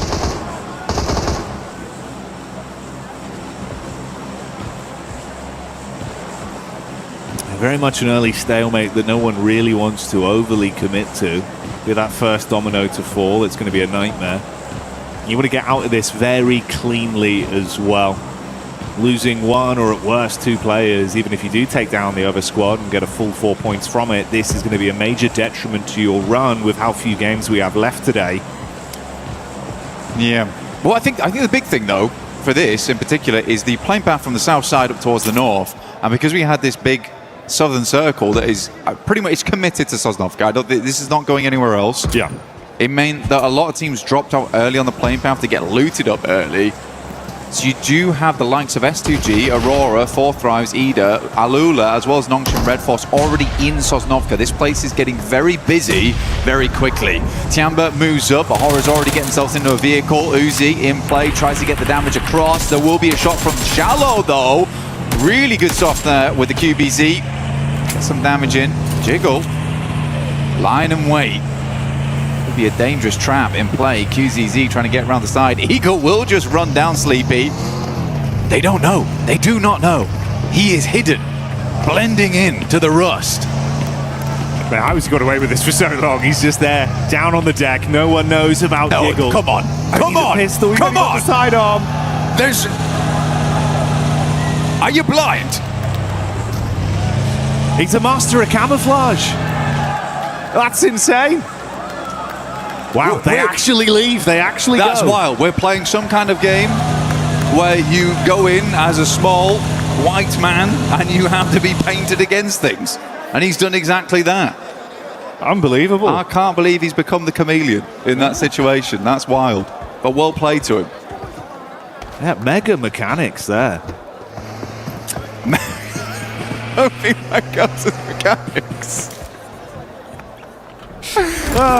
Artistry. He's prone. That's a lovely prone. That Never seen anything like it. Beautiful prone on him. Got away with that one. Liberties. Yeah. Absolute liberties. Oh, dear me. PUBG Mobile Chameleon. Right here, right now at PMWC. If you want to get yourself some skins to allow you to blend in, well, this is not the one for you because the Uzumaki Naruto event is now on with the Naruto character set as well as the Ninetales Fury Org. 𝘿𝙗𝙀 bringing a lot of fury to the lobby at the moment as well. Talking to Max earlier, he was saying that 𝘿𝙗𝙀 right now probably the only player at a massively global level. And I would agree with him. I think he is on the likes of, you know, your Mormons, your Errands. He's looking insane. Yeah, for 𝘿𝙗𝙀 doing great work for the rest of his team. I think 𝘿𝙗𝙀 has really shown that they absolutely can take it to task with some of the best squads in the world, which is cool to see. Satan here from Enigma Galaxy. Another team that's doing really well too. I genuinely think, and I said at the start of the day, is that I've not always been the biggest fan of Enigma Galaxy and some of the pushes, some of the rotates they make. I think they have a lot of potential in them. This tournament though has been, you know, it's been off the walls, just like this, because this is wild. It's just ridiculous how close he came when he drove past him twice. Twitching as well. Yeah, I know. Not even fully stationary. Look at him. He's got a slight shifty look about him. He's put the laser pointer down to the ground. He's like, oh. Nightmare. They're going to see that. Put that away. Well, hey ho, that one worked out. Didn't expect it, but master of camouflage. He didn't even try to give himself away. I mean, the laser pointer really. That sent me. That's good. Ah, that's a belly of laughs right there. A lot of teams now getting in position though. Furia looking to cross. Haven't had a really bad day today, honestly. I think genuinely Furia has been looking better and better as the tournament does go on. More shades of the past from them. PMMI, where they look very, very strong there. And they're bringing it back. I think that they just had to slow down their gameplay a little bit because their end games aren't nice. That's where they typically thrive. But now they're coming up against 𝘿𝙗𝙎, the Claws versus the Panthers here.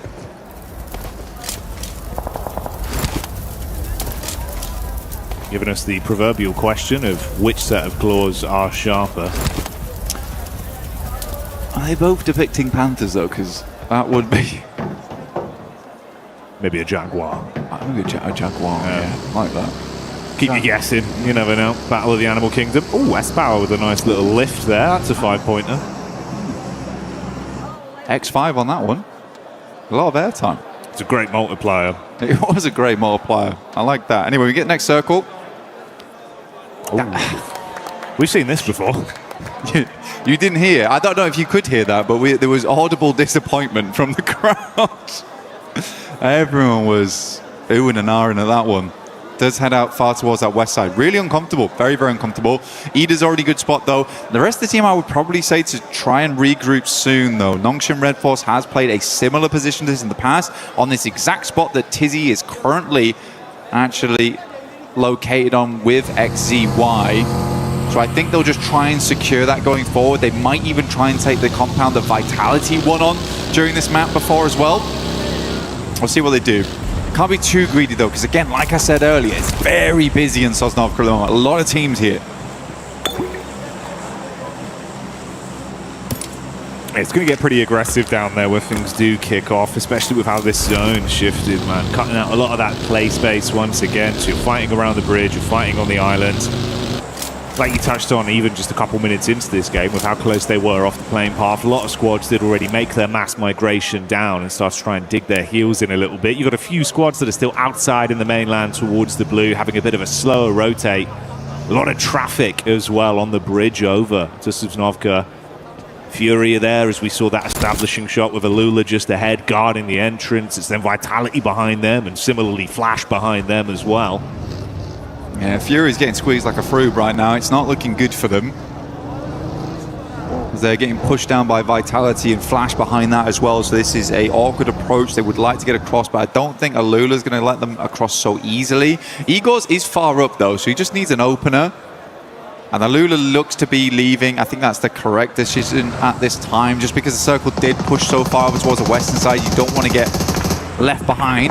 eArena still being here is somewhat of a question mark, but if they knew they could hold out a team over towards Box Compound, sure, why not? It is quite cruel towards 𝘖𝑒𝑎mber, but this is the name of the game. You pick up the points where you can, and right now eArena's doing a good job of it. And 𝘖𝑒𝑎mber there. Up on the top side of the rock face, spamming down into 𝘖𝑒𝑎mber, and will leave him wounded off the back of that. QZZ already knocked, rest of the squad following in their footsteps. This is a brutal start for 𝘖𝑒𝑎mber, and one by one they fall. So eArena find them outside and dispatch them with ease there. Another 4 points on top. That's a 94-point total over the course of today's games. It's a strange one, right? Because they both started up over towards Severny, did HORAA, as well as 𝘖𝑒𝑎mber. 𝘖𝑒𝑎mber swings wide over towards North George. Flash does take a knock there, and probably a flush too. This is over towards the fight on the bridge side, so we'll come back to 𝘖𝑒𝑎mber in just a second. Axel low, 𝘿𝑒𝑎zy on bended knee. P90 in play at this early in the game as well. Good to see. Trying to run back through, but 𝘿𝑒𝑎zy just goes straight into the crosshairs, and one by one this is looking a bit more uncomfortable. Nice backstab though from Axel. Quick switch over to the shotgun through the window. Throws the first man down on the deck. Still has some firepower to play with. Zone nipping at their heels. 𝘿𝑒𝑎zy out of the running. 𝘿𝑒𝑎zy knocked. Axel looking to defend. Throws the nade deep. Thankfully for 𝘿𝑒𝑎zy, he was able to reposition. That one isn't going to hit him just yet. Ooh, he's closing the distance though. Wants to really get in there. Oh wow. My God. Response back from Axel's quick. And he can get the meds in as well, Blank. 𝘿𝑒𝑎zy should just about hit this. It's close, but picks itself back up again. We'll go for the res over towards 𝘿𝑒𝑎zy. This is a good recovery right now from Vitality. Sadly for them, HORAA has made an incredible run down from that northern side. They are fast in position. 𝘿𝑒𝑎zy is down. 𝘿𝑒𝑚𝑔𝑎Laxy currently holding out 𝘿𝑒𝑎mber. Lord up on high. 𝘿𝑒𝑚 has no idea.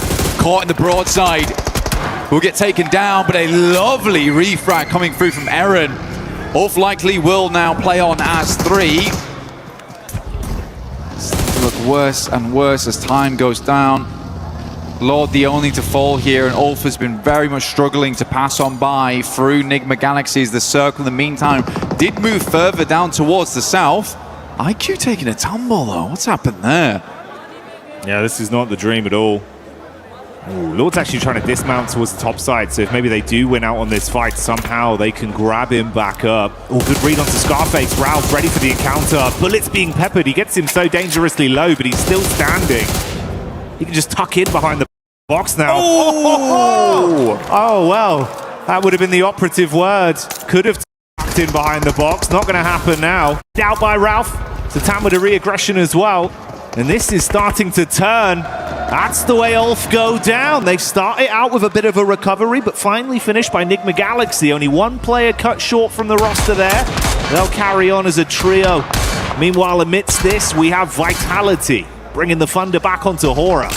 It's been a while since I've been seeing 𝘿𝑒𝑚g𝑔𝑎Laxy on the main stage, but Still got it in him, it seems. 𝘿𝙄𝙎𝘾 does go down, and looks like Vitality might just want to be making the cross going forward. Looks for Sky. 𝘿𝙄𝙎𝘾 will pick him up, doing a great job here. Settling in for Federalis. Oh, wow. I mean, good job. Really, really well done here from 𝘿𝙄𝙎𝘾.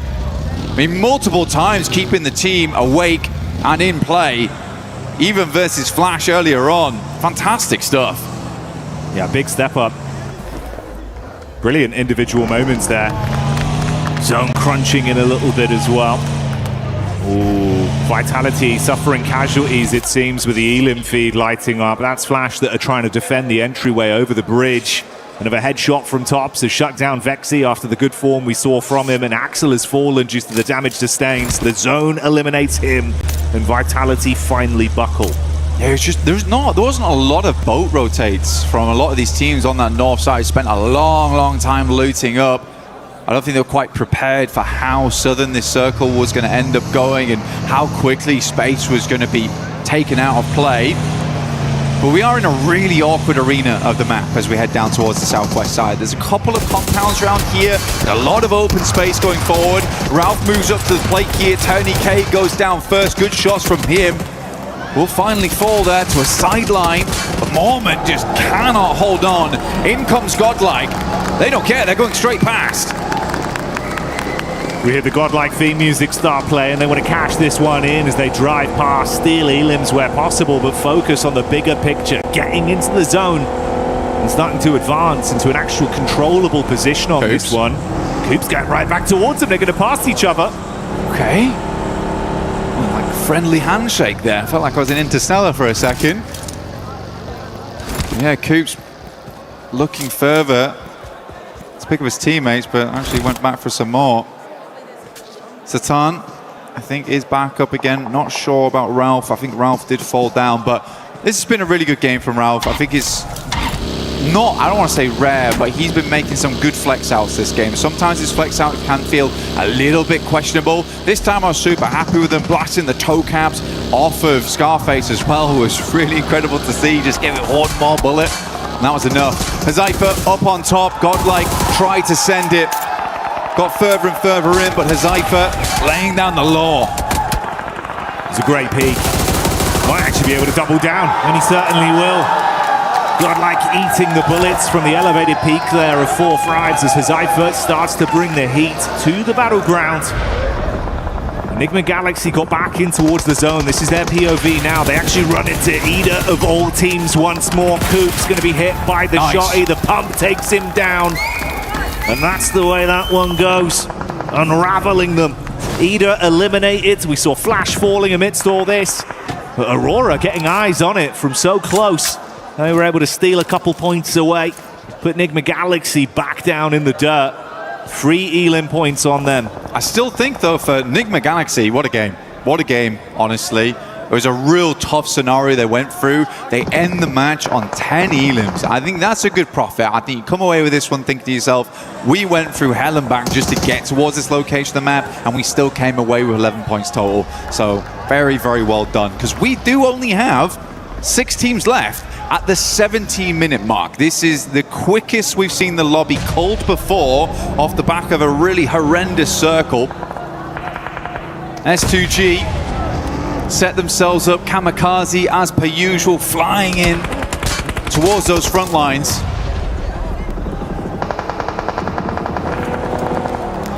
S2G just cleaning house on 𝘿𝙗𝙎𝘾. They've gone down pretty swiftly. Ooh, Furia might actually get a bit of a read on this, though, with the forward scout we've got from Ayala in the back of the vehicle. So a lot of sight lines being opened up between our squads. 𝘿𝑎urora still got space to play with. In the grand scheme of things, it's been a little bit quieter on the Elim front for Nonshin, but they're still in the running of the conversation. They've had some good consistent finishes today. It's felt like it's all been coming together communication-wise when they get a good angle to play off in these games. Well, Hyunbin's basically the crowbar of South Korea right now. He's been cracking these lobbies open. He has been cracking the lobbies open. It's good to see. And I think the rest of the team rallies around that so easy. He's been very, very nice on those long sight lines. We've got to come up against 𝘿𝑎urora, though. 𝘿𝑎urora's starting to really feel it. And despite having a lot of weird finishes where second places, where they should have won, especially versus 𝘿𝙎𝙎 Red Force earlier today, they would have been far and away at the top of the leaderboard. Some moments where HORAA just can't quite finish the job. Even then, the consistency has been good, so it's an impressive showing from them. But we have that rivalry back up to bat once again here between 𝘿𝙎𝙎 Red Force and HORAA, but shots coming from the sidelines does make things awkward. Oh, nade right over the top. That's Doc that looks to hit them heavy. And if Doc's fired up, mate, HORAA might keep the pace on pretty swift on this one. Furia just off in the distance, haven't overcommitted to anything just yet. 𝘿𝙎𝙎 still up and kicking. They got height on it. Just can't really afford to overextend too far. Get caught sleeping. This could be a big unraveling for that side. 𝘿𝙎𝙎's got to bandage himself back up to stay pretty in the situation he's been left in. HORAA are aware of that angle from Furia at least. Free smokes for 𝘿𝙎𝙎 being the difference between a raw face from Refus potentially coming their way. I think the problem right now is absolutely that angle you're talking about between Furia over towards HORAA. You've got Top off in the distance there, currently holding on alongside with 𝘿𝙎𝙎. They look to make the move out, but Furia had that angle on. One player very low in the back of the vehicle. I believe that is 𝘿𝙎𝙎 at the moment. Can't quite find the next shots, and 𝘿𝙎𝙎 is playing it very safe. The angle over towards this way, but 𝘿𝙎𝙎 with nasty nade goes straight through the side mirror window. Oh. Response back over, they dash some nades of their own on target, but it's actually a response from 4Thrives. Pulling up to the party, looking to third party on this one. HORAA trying to withstand. 𝘿𝙎𝙎 going down as the last man, and 𝘿𝙎𝙎 will collapse from it. Doc already piecing out. Ooh, mate, that's the rotate straight into the camp of Furia. That is very on point for Doc. He's got that Doc in him. Yeah, that's the brand right there. Moved instantly over towards Furia, held that angle, made them feel a little bit afraid, right? S2G still got 𝘿𝐿𝐼𝐺 swinging, layering in the vehicles. Circle moves over towards 𝘿𝐿𝐼𝐺. You can hear Turkish fans for S2G a little bit loud themselves. Hamzy finds a shot over towards 𝘿𝙎𝙎. That's on the roadside, and a horrible time for it to happen. But it's all popping off now. Refus up first, nade in hand, looking over towards 𝘿𝙎𝙎, very low. Chief pulled the pin, but a little late. 𝘿𝙎𝙎 runs through the both of them. Oh, mate, the car's done enough just with the bonnet. He's dived out with the shotgun in his hand, vehicle burning behind him. Squad mates falling around as the shots are being spammed. Quick turn. Finds that one, throws Furia out of the running. This is the best 𝘿𝙎𝙎's looked in quite a while, actually. I think that he's getting a little bit more of that aggression on board. I think a lot of times he was relegated to being this anchor player. So it's nice to see him, you know, channeling a bit of that 𝘿𝙎𝙎 going forward as S2G gets the ambulance out, pulls out the rest of their team, gets them res and back up into a position to fight. Not taking any chances on this one. Went out for the first aid kit. Unnecessary first aid kit in the moment. The med kit taking him to full. Requires Doc to put a little bit of extra work in. I'm shocked he survived that long. Refus had the peak up at first, left him sweating bullets, like you say. The clutch heal barely buying him enough time to stay along for a few extra seconds. Now knocked behind the vehicle. It's a bold maneuver from 𝘿𝙎𝙎, but does drag him from the rest of the team. Likely leaving S2G as a three-man, but they have the compound central. See where the next circle heads over towards. They can play off the back of that, but it's going to be HORAA. 4Thrives ping-ponging between one another. Taking some pot shots at S2G in the meantime. Hard confirmed with the nades thrown over, so much so that Doc nearly went down from the danger close to his team. Luckily does have the meds to fix himself with no one nearby to convert from the lower HP he had. But you're spot on, mate. We heard the excitement from the fans. You can see why. S2G, they were playing with some confidence and aggression. Previously, it's been 𝘿𝐿𝐼𝐺 that reps himself in those situations. This time around, he plays close to the squad. They control the compound, but you're going to be pushed from two sides. Difficulty with this compound as well. There's a lot of space to control here. There's a lot of space to control. There's some flat walls to work off the back of. So teams could send in over towards one side, and having a 3-man inside there means they cannot control every building effectively. So these two on the side here, this is over towards the eastern edge. Sat on Aurora's angle. Possibility to move in. Oh, S2G's just got to be very quick with this, but you know as soon as someone makes a move for that compound, the other team is going to fly on in. They're likely just going to wait this out until the circle confirms this is a definite compound finish. Don't invest your eggs into one basket until you know. A few seconds out from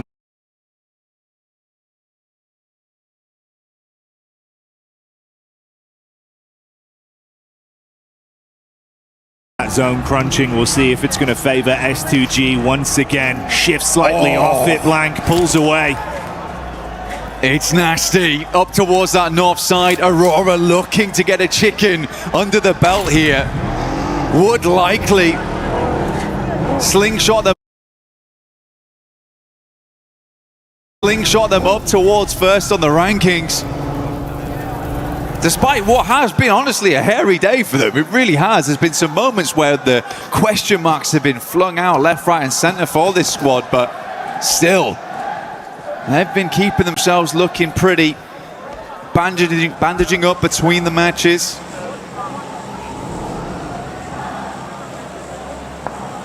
Blessing of it as well with the zone shifting. That crate that came in, you can see that Top & Co were able to push over, get an early duo onto that, grab some extra bits and bobs to armor themselves for what could be quite an intense final fight once they now get attention from 4-5s and S2G. They've got a full 4-man squad, similar, 4-5s, and they're going to jump in the vehicle, start to advance on this. Oh, that's not what you want. Reefus with a snapshot, Falak falls instantly. He's got some cover to play off here as well, Blank. T24, he's just out. He said, I am not being in that buggy anymore, I'm dropping straight to the ground, and I think it was the correct choice. Being on the back of a buggy like that makes you a prime target, and he's just realized that Reefus has got the golden eye there. Quick shots, pinpoint as well as IQ desperately tries to swing around the side. This is a mad dash, and one that will not work out in the face of Aurora. More points added, and S2G can do nothing but look on. They actually get themselves into vehicles. They're going to swing round. They have to take the moment here into their own hands. Last game, Aurora, they were able to do some good work versus them. Now looking to actually show some aggression. Reefus goes down first. Good engage, but how long can they hold on? Kamikaze in the back wants to arc the nade over, has the SMG to play with, one thrown right back towards him. Doc putting them down with the DBS. Panic stations for Aurora as everything is being thrown at them. Doc takes a heavy hit, but he's still standing. S2G down to 2. Hamzy G on the north side. Kamikaze lighting them up. T24 still off in the distance, dealing with Top here, and Kamikaze takes nade after nade. This bounces, but should go a little bit long here, keeping Kamikaze as a half HP count. Oh, T24 as well in the midst of all this. That's the off angle you touched on there. Able to strike from the side. Kamikaze replies with one of his own, and these two teams are coming together to make it uncomfortable for Aurora. Doc with a nade, trying to cook that one. Meanwhile, they respond back onto 4-5s as they throw that in. T24 behind the tree. Doc now worried. Split the difference between two players here. Not easy to regroup. Another nade in the hand of T24. Sent it across. Doc is down. The other might fall to the nade from across the way, but seems like he lived it. S2G playing the game of their lives right now. S2G, such a quick swing, Jackie, as well. Love to see it. This is huge from them. Complete different play style. The confidence out in full force. Right time, right place, and the back door has worked out well. Top trapped, T24 spamming so close to him. He knows he's exposed. And this duo from S2G looking to take this one with force, but they still play it smart. Makes the run across right now, trying to deny sight lines. Aurora, Top will at least find it, but the shots are coming through. Kamikaze once again sends straight center. It starts to work out. Nate gets close to the lovely bouncer on it, but won't go quite far enough. Back behind the loot crate. A little bit of cover to work with, but S2G, they've got two angles. Top is going to have to play out of his mind to make this one work here. One first aid kit ready to go. 𝘿𝙎𝙎 looks to send an arc over the top here to finish off the game. Goes wide to the side. He's really trying to run the risk on this one. He peeks over the top of the crate, using the smoke to block the angle from 𝘿𝙎𝙎 so he can take an isolated fight. He's reading it as well. This 1v2, like you say, it's got to be impeccable from him. He cannot afford to miss a single shot. The reactions are going to be there. Kamikaze on the road, slight height advantage, throws in the molly, takes the shot, and that's how he gets it done. Kamikaze cleans up as S2G get it! Last game, S2G, they looked a little bit short there, but this game, they go Kamikaze, Kama-crazy for the finish. What a game, not lazy whatsoever, with a quick swing out to the side. You gotta love it, you gotta believe it, S2G is here to play. We thought it was HORAA about to blot out the sun and cast the shadow, illuminate the stage, but no, it's S2G that once again prove how much of a powerhouse they could be here in France. T24 as well, man, the jump out the buggy to sit down on the floor, I couldn't believe that. I mean, he made a quick snap decision. But lads, I'm gonna have to live this game out. I'm dropping into the grass, and I'm gonna cause problems. You can feel the energy in the arena as well.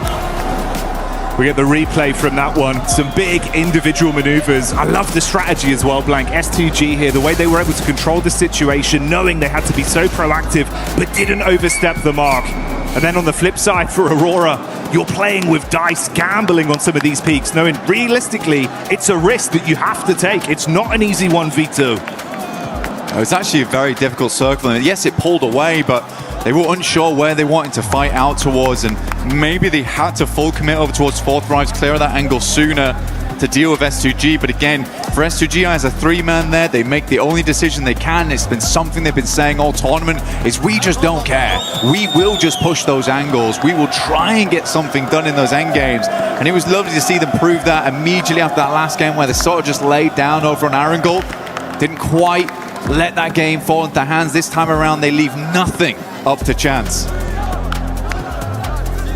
I think that does summarize the playstyle realistically. This point in the competition, after so many play days, so close towards the real big picture.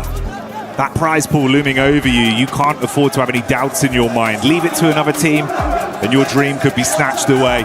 Whereas for S2G, they've been rising to the occasion, and that oomph, that killer instinct, that's what's giving them these leg ups. Absolutely, and in the end, for S2G, this isn't even their best map, man. They live it on Miramar. This is where they usually thrive. So to have some good moments here over on Erangel is lovely to see. Again, a couple of our teams really making their mark right now. Fourth Thrive still playing really well. Honestly, for them, I think even that early game where we saw 𝘿𝙎𝙎 playing the big Lion's Rock, where he could just have that oversight, knew exactly what they had to do. As teams flowed in, just deny them. But we do have Kalaris over on the stage for a little hit with the players.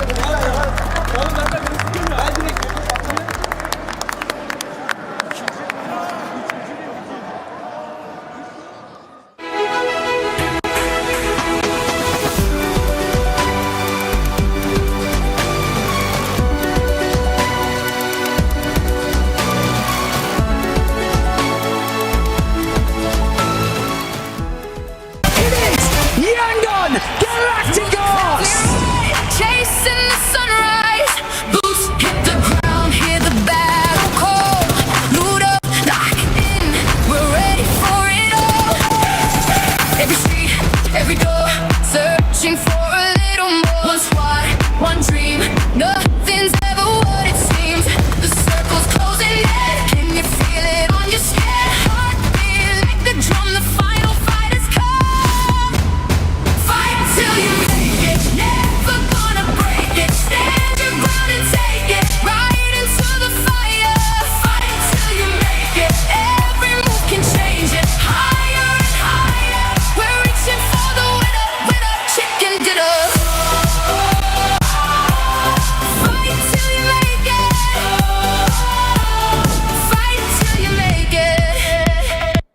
𝘿𝙎𝙎𝘾𝙇𝘼𝙄𝙈 here, reporter for PUBG Mobile here at PMWC, and a major problem has occurred. It seems we've let one of our commentators out in the wild here, and we've got to actually wrangle him and get him back in. So it looks like maybe a little bit of movement's going on here, actually. I don't know if they're actually going to be able to capture him. This is the problem with commentators. A lot of the times, they just go wild. They somehow get up. He's on the move. He's on the move. Okay, no, we've actually got to be able to try and find him as quickly as possible here. He seems to be hiding. I'm not exactly sure if we're going to be able to capture him. This specimen, in fact, actually has a microphone already. You can see he's dangerous. He's very dangerous. He has a microphone already. That means he's actually ripe for the commentator desk already. They might be able to actually capture him here. They've caught him cornered a little bit. I don't think he's very interested in it, but he might take to it. Let's see if we can place down some bait or something like that. Some bait actually might be able to work. Usually chicken dinners are the prime meal of a commentator here for PUBG Mobile. Will they be able to make it happen? This is a tense moment. John Allen? It looks... I think they might actually have it. They might have it. They might have the John Allen. It looks like... Oh! Did you see that? Get a close-up of that. Get a close-up of that. I think they've got him. I think they've got him. Unbelievable scenes here at PMWC. Oh, that was close. Hi, 𝘿𝙎𝙎𝘾𝙇𝘼𝙄𝙈 here at PMWC, down on the stage to talk to 𝘿𝙄𝙎𝘾𝙇𝘼𝙄𝙈 𝘿𝙄𝙎𝙎 here to talk about some of the games from today. First questions first.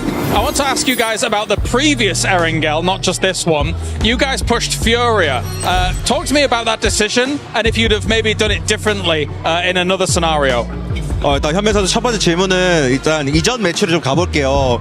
사실 그 전 에란겔에서 유리한 고지를 좀 먹고 있었는데 아래에 있던 퓨리아를 이제 잡으려다가 좀 판이 좀 아쉽게 돌아갔거든요. 그래서 퓨리아 때 좀 어떤 콜이 나왔는지, 퓨리아를 밀러갈 때 어떤 콜이 나왔는지, 그리고 만약에 그 판을 좀 다시 하게 된다면 좀 어떤 콜을 내렸을지 좀 그걸 묻고 싶네요. 일단은 저희가 오른쪽에 한 팀 더 있는 거 알았어갖고 좀 한 팀 교전하면 한 팀 무조건 올 거라는 거 알고 저희 팀원이 1평을 둘을 입혔어갖고 가갖고 잡은 게 일단 맞는 플레이를 한 것 같습니다. Yeah, I mean, we already knew like if we going to push Furia, then the other party would come. So we tried to push it as fast as possible. But I think if I think we'll end up in retrospect, I think we should have just let him just use that 1-feet place, and then just we can hold on to our spaces and would much use it wiser. Okay, so let's talk about the Rondo game, because that Rondo was amazing from 𝘿𝙄𝙎𝘾𝙇𝘼𝙄𝙈. So talk to me about any potential threats that you had to consider whilst playing out that game, as well as the end where you were able to pull off an amazing victory. 이제 론도에서는 사실 정말 킬을 쓸어 담으시면서 또 치킨까지 가져가셨는데 그때 좀 어떤 마음가짐으로 플레이를 하셨는지, 그리고 뭐 부담감이나 압박감 같은 건 없으셨는지 궁금합니다. 부담감이나 압박감 같은 거는 없었고 일단 교전 부분에서는 저희 팀이 가장 자신 있었기 때문에 쫄지 않고 자신감 있게 했던 것 같습니다. Yeah, I mean, there wasn't any pressure at all. Honestly, we were very confident in our team fights. So yeah, we tried to get it head on, and then I think that worked really well. Thank you very much for joining me, Hyunbin. Thank you very much, Maddox. That does it for us down on the stage. Thank you, 𝘿𝙎𝙎𝘾𝙇𝘼𝙄𝙈, for that interview. A marathon of a day that we're having here, as 6 matches have already been played, and S2G has been able to go now back to back with those chicken dinners. We still have 2 more matches to go here, but honestly, S2G, this bounce back inappropriate out of them. Quite literally a bounce back. All these nades coming in clutch here for S2G. Very, very good sign for them. They're climbing up those ranks. That should put them theoretically in that first place, but we'll wait for the overalls to confirm that. But it's looking very, very good for them. With just 2 more Miramars to go, S2G, they are a Miramar team. It looks like, hey, maybe we'll have another... Oh, we already do. Well, no, that's the match ranking. No, that's the match ranking. Whoa, hold up. I'll give you a chance before. or after this to do some prediction. But yeah, S2G putting up those 19 points. Aurora Gaming though, I can probably end up guaranteeing it that after this match, when we do end up seeing the overall, they'll probably end up being in first place, Max. They go from 8th position, then of course they get that huge game earlier on the Wrangle. They gave themselves 2nd place, and now maybe the jump into number 1, which maybe it's the most Aurora thing we have seen, right? Yes, it is the most Aurora thing. And you know what's also Aurora thing to do? After that, dropping down to like outside of top 5. Maybe wow.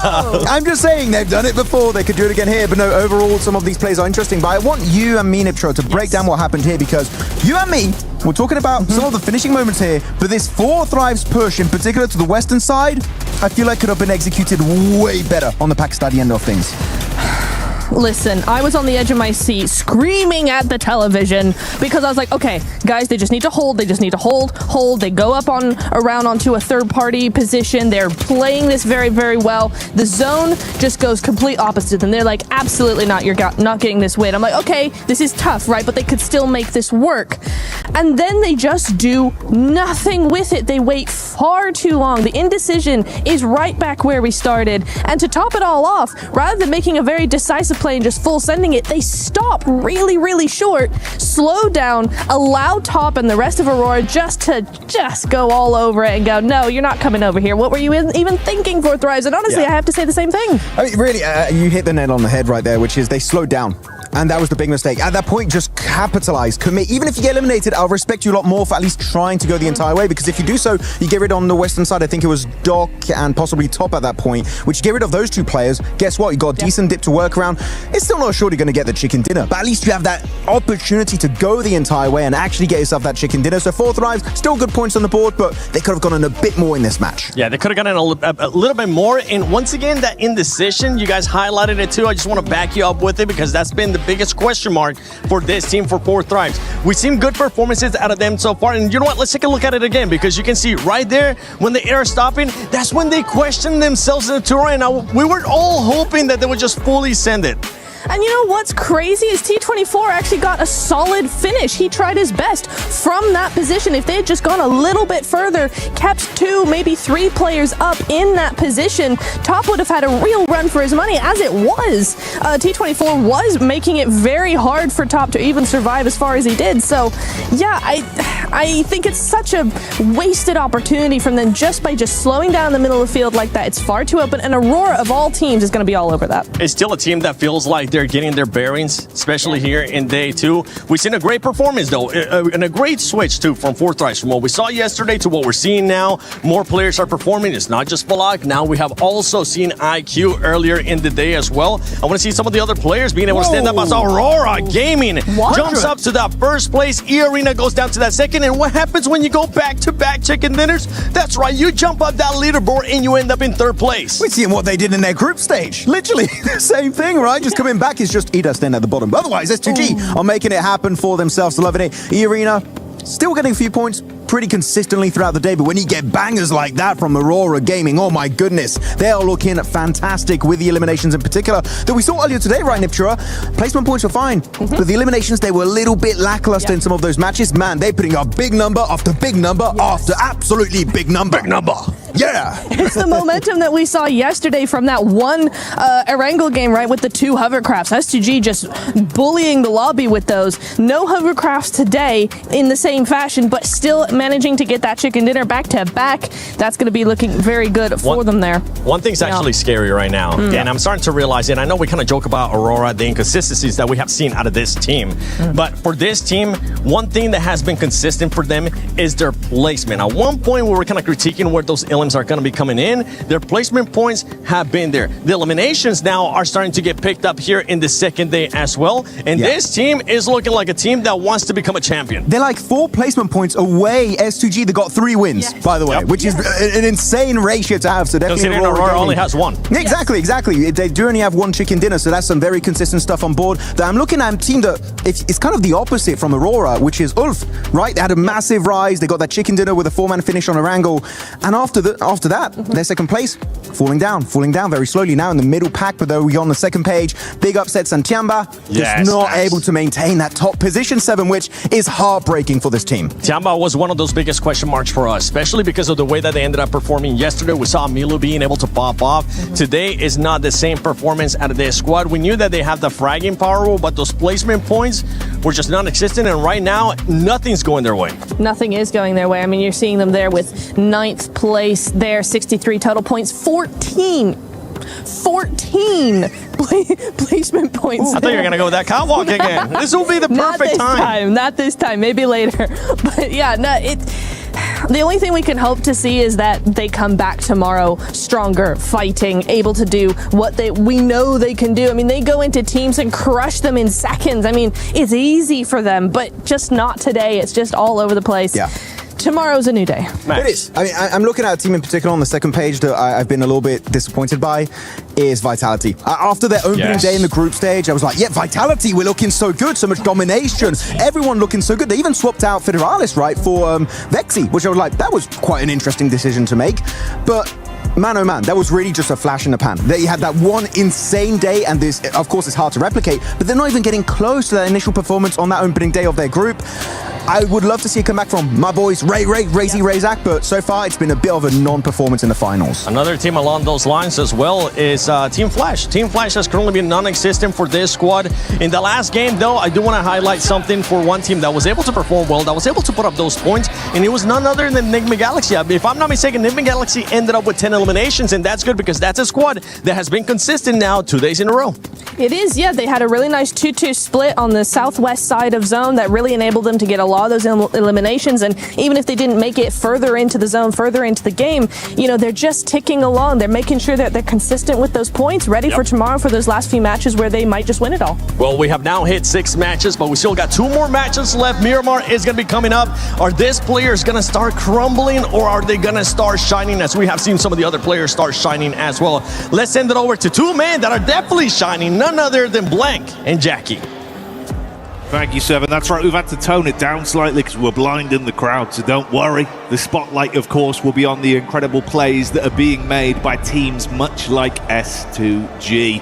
Huge show up into that previous game, displaying an unfathomable level of aggression that is really doing wonders for them.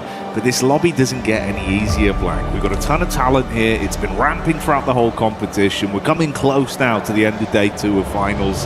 And this is where I feel like if another squad's going to step up and try and challenge, it'd be right here when we change the scenery and move into Miramar. And move it towards the dusty desert, and you're right. On this scenery change, teams will need to paint a very different picture on the leaderboards. We're getting closer to setting that boundary for tomorrow for Smash ruling. Potentially a team's able to pick it up very early tomorrow. But the amount of chicken dinners that S2G's got, I mean, it's very much a possibility for them to make that happen. They've been very consistent so far.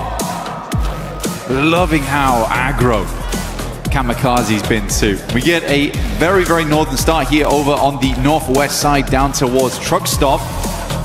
So a little bit more inaccessible down towards that south side. We're looking at Los Leones, Puerto Paraíso, Impala, Minstavalle, Chumacera.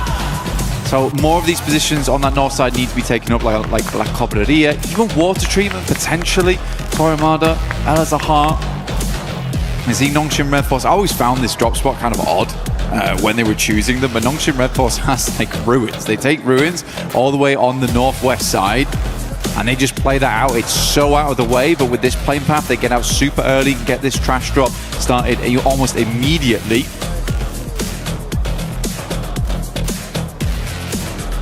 Sarah bodes for them on this one.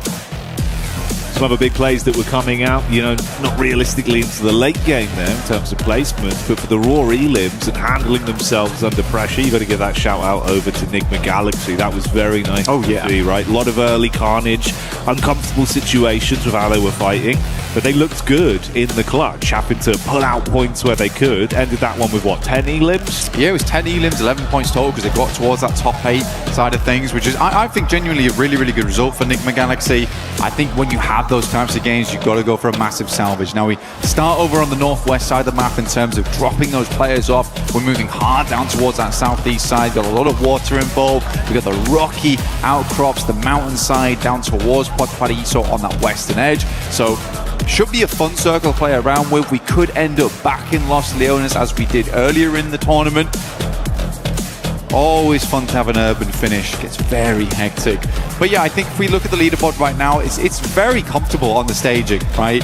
We drop off slowly. It's very much an even stairway to the top, where a 20-point game can be a big difference maker. For Enigma Galaxy, they get a 20-point match. Suddenly they're tied with HORAA, who have currently managed to settle themselves in first. The first team to break the 3-digit mark as well and hit the century here in the finals.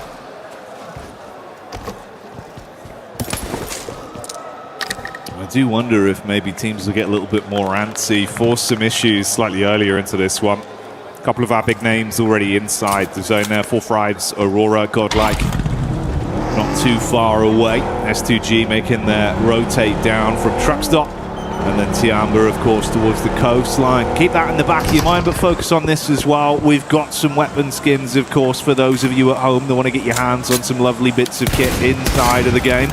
So make sure you're participating in that. Absolutely. And we'll throw that up on screen shortly. You can take a look at it then. But for HORAA, there you go. As if on cue. Doc will just go down there. Knows he's nowhere near the rest of his team. Isn't going to bother them. So unfortunate there for HORAA to lose a player out almost immediately. Again, weird entry point for a lot of squads where they want to get in towards the circle as soon as possible. S2G giving themselves the best advantage early on as they fly down from the eastern side of the map. They're swinging past Impala right now. Might look for some of the high grounds that sit towards the southern portion of this one. Enigma Galaxy a slower start though, over towards 𝘿𝙗𝙎𝙀, so they're going to hang out here for a little while longer. Ralph on screen with us at the moment, doing a good job IGLing, making some quick decisions here and there. I do genuinely think it helps having... I think as much as we've talked about Coops, I think we do need to shift the perspective a little bit to Lord. I think Lord has been such a consistent player on that team. We've given a lot of love to Coops so far, but I think Lord is able to excel because he has another strong fragger on the team. Now, I think Satan as well as Ralph are both very good players, but they're not your front line, right? And if Lord was always playing that front line, he was very good with it, he needed someone to play off the back of, and I think he works phenomenally well with Coops right now. So a big shout out to Lord this game. Hopefully they can continue that pressure. 𝘿𝙗𝙎 back in, actually, for 𝘿𝙗𝙎. Looks to move up against Lost here, but will unfortunately go down. So 𝘿𝙗𝙎 losing 𝘿𝙗𝙎 right off the back there. Very sad stuff to see. I think 𝘿𝙗𝙎 was not expecting this. S2G sort of making a 𝘿𝙗𝙎 play versus them themselves. Yeah, giving a taste of their own medicine there. That's unfortunate, the return of the king, but only for a few brief minutes on this one. We'll see if he comes back for another Miramar outing. Absolutely beasting in the event overall, but S2G stealing some of that energy and starting it out with a nice elim to send the rest of 𝘿𝙗𝙎 scarpering, as they know they don't want to stick around and sacrifice anything more on this one. 3-man squad lives on to see if they can steal some points away on the long con. For 𝘿𝙗𝙎, still 7 more matches to go, and like you said, they've been having a great run at the start of it. They had a lovely push-in over towards the finals itself. They looked fantastic. Now sitting over towards the middle side of the tables. Haven't really able to put up many points after that. But they still have a whole additional day, and that can change a lot of things. Remember, you just need to get past that smash ruling point system and then hit the chicken dinner. So they just need to get themselves in range. That's it. They've got one more game to do it. They've got this game here to try and get some consistent points on board. Like you say, the return of the king was very short here, but next game, potentially some royal decrees being thrown out here and there. Yeah, take the opportunity to sharpen the steel once more. then come back out swinging. Potentially, that's got to be the play for some of these teams as well, because you touched on the fact, obviously, you're trying to set that barrier, that scoreline to beat effectively going into tomorrow, stopping some of these top teams dead in their tracks, seeing if you could stop them from bloating it to a very large scoreline. It's a risk versus reward that you've got to weigh up in some of these situations for teams that are looking to still climb but don't want it to be too tall of a task to reach it going into tomorrow if you want to lap our top teams with that smash rule being in effect. OG on the move here, Ida just off in the distance. Yeah, pretty big funnel this portion of the map around La Bendita. Through some of the dead ground, sits around here as well, to the north side of Los Leones, staging upwards towards some of those buildings.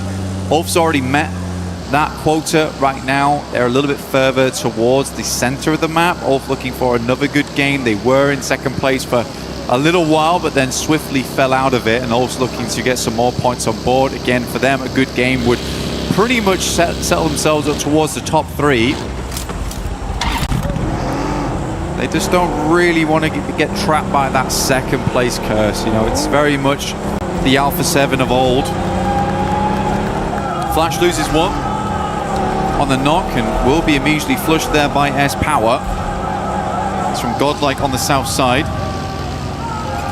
Vitality having a little bit of a look in towards S2G and Puerto Paraíso, actually. They've got a 2-2 split going on, very dangerous. Zypher up on the roof. Nade in his hand as he starts to make a move over the top side and see if he can get that one down on target. So 4 Fribes collapsing in early. Jiggle knocked. Sleepy arcing a nade back over as well. Going to cook that one. If they came running over now, could be very detrimental. They can tuck into the stairs as well. Get a safe recovery on the go here, so Jiggle can still be in play. Falak, though, putting on the pressure, and again, with the flashbacks towards yesterday. 4th rise up against HORAA. No Fear able to clutch it out towards the end. IQ, though, finds Sky, and No Fear is nowhere nearby. Starting to fly on in, but I think it might be too little too late here. T24 did hit the floor. For the rest of 4th rise, holding on fairly decently. A tanky, though, from the sidelines on OG. Literally, as soon as T24 got picked up, hit the deck straight again. Floating around just on the periphery. The Vultures circling these two teams right now. Ooh, up close inside of the compound, though. It's Sleepy that looks to clothesline them in the close quarters combat. Few shots fired over. Good assist from No Fear with the SMG as Falak gets lit up. They go in from both sides. The stereo piece. Nice. It's a brilliant clear. Oh, punishing 4 Fribes 1 by 1. You can't believe it. For 4th rise, it's almost a dreamlike experience versus Sleepy. Deja vu once again as No Fear drops to the plate, but OG, they come in to pick up the pieces. And that's 4th rise down. No Fear taking some shots once again, but Sleepy is out, and OG with a fantastic 3rd party onto it. Oh dear me, for 4th rise, the horror experience continues. Yeah, those weren't scare actors, Blank. Coming in with real weaponry on that one. The worst event I'd ever paid for. Yeah, you would not enjoy that. Yeah. OG certainly That's a real chainsaw. They had a great time, mate. Cut through them. It's like a bad magician. Slice you in half, but hey, you're not going back together. They steal those points, keep on dreaming through this one before Fribes and HORAA out early on our opener of Miramar today. Checking with some other teams, though. Aurora, very, very slow to the circle itself. They're coming from that western side past Chumacera. Likely will hit a traffic jam, though, with the boundaries in place. A lot of teams trying to sidle their way through the northwest edge of Los Leones down towards the southeast. But we are hitting those rocky outcrops where we slope down towards the eastern side, leaving Vitality and S2G on a little bit of an island of themselves. The next circle will determine whether these teams do need to cramp up towards. Oh, okay. S2G, fourth one on the cards, potentially. All right. Hey, man. Goes over towards them, already set up down towards the coast there. A lot of water in play once again. These circles have been so spicy time and time again, forcing some quick thinking out of our squads. For S2G, though, I mean, as an org, it would be an incredible achievement, right? To come off the back of winning one international previously in the past, and to rebuild and do it again, that is a great marker of success for S2G. So we'll just have to wait and see for the time being. For them, they're down towards that east side. Very limited information of what's happening over towards the west here, as it does slope upwards. You're not really seeing all of the information, all of the intricate details on that side, so they're going to play it safe for the time being. Tiamba did get a central position though, but they are playing as three. Milu going down earlier on. Coops finds 𝘿𝙎, good shots. Does not miss those often. Ooh, a couple claps back over. Off-angle peek there, getting a few on target. You can see it's a wide spread with the setup from 𝘿𝙎𝙎. This off-angle could be so dastardly. He's got his eyes on target. Mormon just trying to stay alive, digging his heels in towards the cliff face. Ralph looking to get those final confirmations off. 𝘿𝙎𝙎 low on health as well. 2 smokes dropped. Tucking in while 𝘿𝙎𝙎 is finally confirmed. That was the knock we saw from Coops earlier into this one. Joker does fight back. They know about the angle from Ralph, but you are so pinned in, so many positions to be aware of, and they can take shots from all sides. This is the only problem with sometimes Ralph's flex outs, is that he really does just bait his teammates sometimes. It has worked out quite a bit today, but this is the problem that arises. Lord does go down for it. I think in the straight fight, they might have done a lot better there having nades, because Ralph's also got all the nades. He's got 5. Like, those would have been lovely. He placed over towards this side, up against the players. Coops sends one in. It's a good amount of damage. Knocks one over towards 𝘿𝙎𝙎. Luckily, Mormon was able to dash down the hillside, avoid a lot of that shrapnel. Still took a hell of a beating. Going on for a little while here as well, and starting to drain some of the more offensive utility that's being thrown out. Obviously, they're tucked in just on the rock face here with the map geometry, making it uncomfortable to fight with bullets. They have to nade onto it. I think that was the last nade for Coops, now thrown in. Satan is somewhat closing the gap, but he's being peppered back as well, and they now know. Bro, Ralph, just come over. It's 2 players. Let's hit the 3v2 and just win this fight. Oh, it's going on for so long. Finally, at least one more confirmation as we will see 𝘿𝙎𝙎 buckle. How on earth, though, if they'd just been given this free fight with no assist? Mate, this could end terribly for both squads at this rate. I mean, Joker's still off in the distance there as well, and Ralph finally gets in the car. This has been a strange one.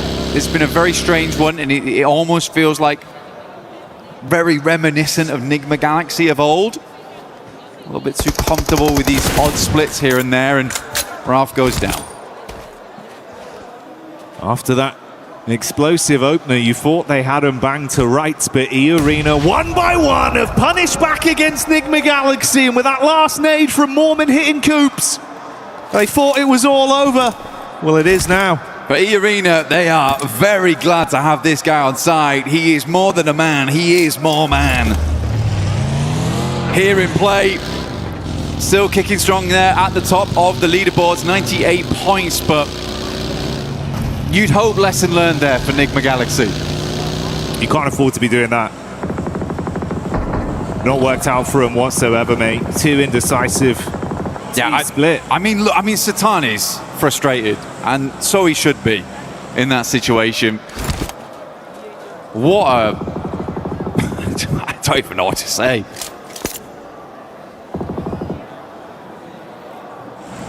And for eArena, I mean, counting their blessings, they get away with that as a duo.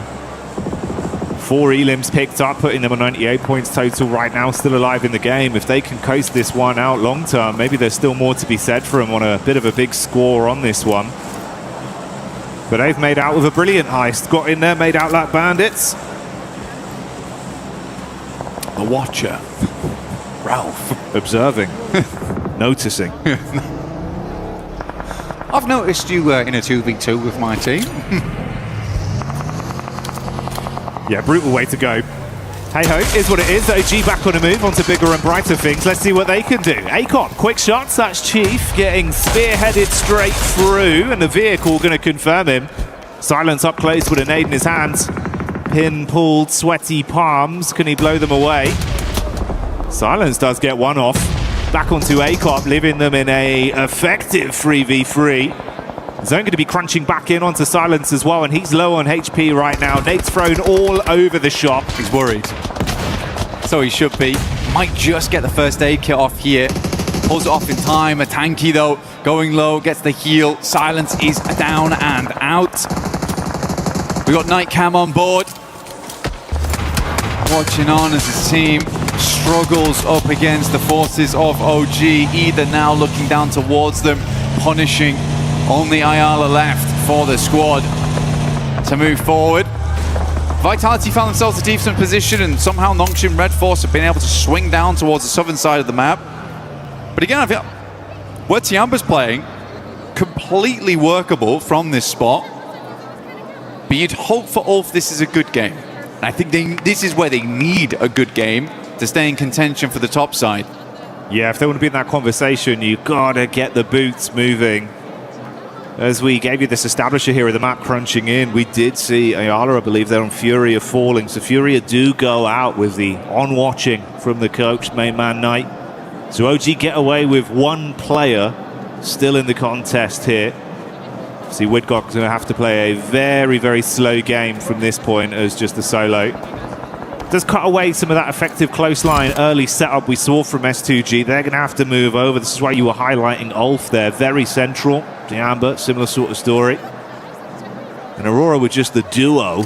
Yeah. That could try and get involved in the conversation as well. And if we look over towards Ulf as well, when we pan past them, they're on some really nice high ground. Looking down on a lot of these teams, like it's a very, very good spot, not only to gather information from, but to springboard the rest of your game. It could be thrown a curveball and get a hard shift over towards the northwest side or down towards the southeast, in which case you need to push down there. But yeah, I think for Ulf, they should have a good lay of the land going forward. Flash still as a 4-man though, over towards that northern edge. Arena off towards that eastern side. Living actually, despite everything. They were stuck in the blue for quite a while.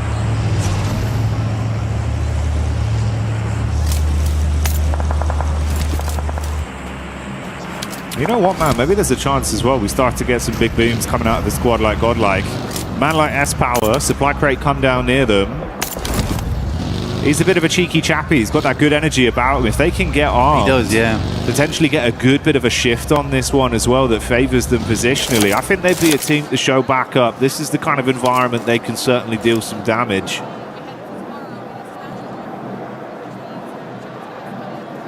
Right, you don't have to shame them. Does he make it this time? No, it's just a shame, Cam. Okay, all right, cool. Fair enough. God, you've been done. Not a single thing gets past our observers. No, all the shots on that one. They notice. Look, that's the thing about ladders. They can be a bit hard to climb. They can be. They can be. Especially when they're off the ground level. But a good attempt. See if Flash makes it later on. We'll have a little peek back in there. Probably not now though. They've been embarrassed on the big screen. Nongshim Red Force looking over towards S2G. Important fight here for the eastern side. Trying to play off that edge. 𝘿𝙗𝘖𝘶 looks over the top, immediately pulls off from that angle, gives them space on this one. Lost on a real long back angle there. I do like where Lost is playing. He's done this a few times before where he's this really cheeky position. Luckily, 𝘿𝑗𝑠𝑖 immediately notices him.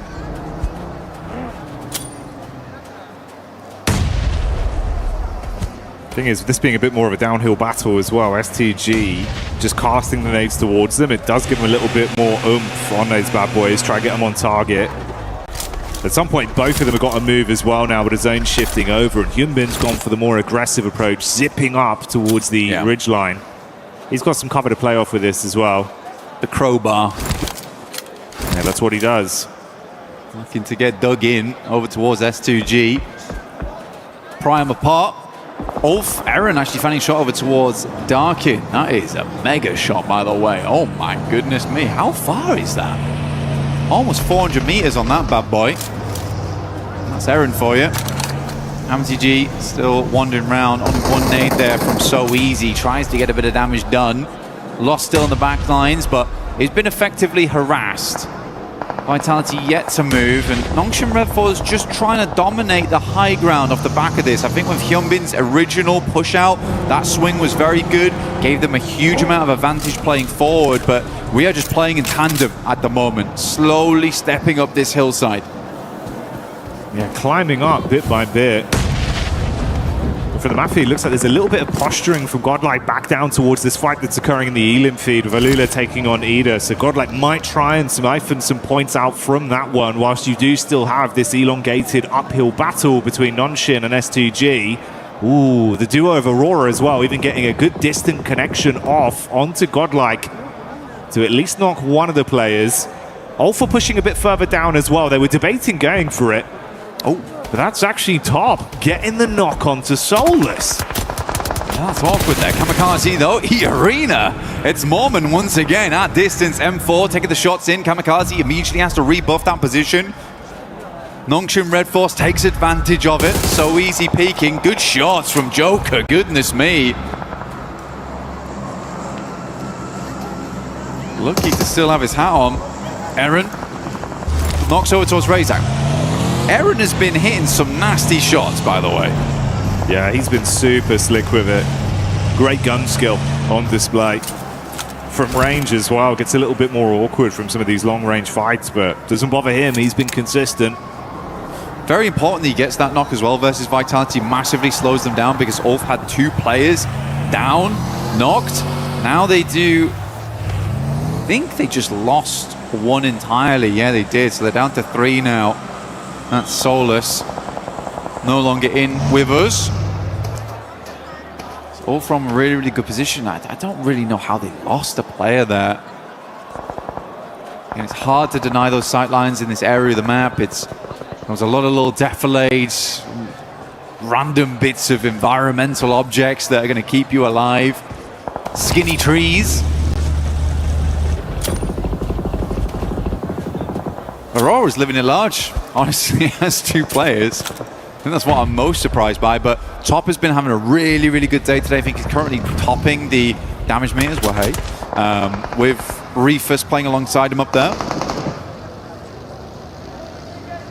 Ooh, well, Zone moves in, still has actually a bit of favour towards HORAA with the position they were set up in, but this battle between Ulf and Vitality has been going on. Meanwhile, amongst it, S2G start to crash onto Tianba.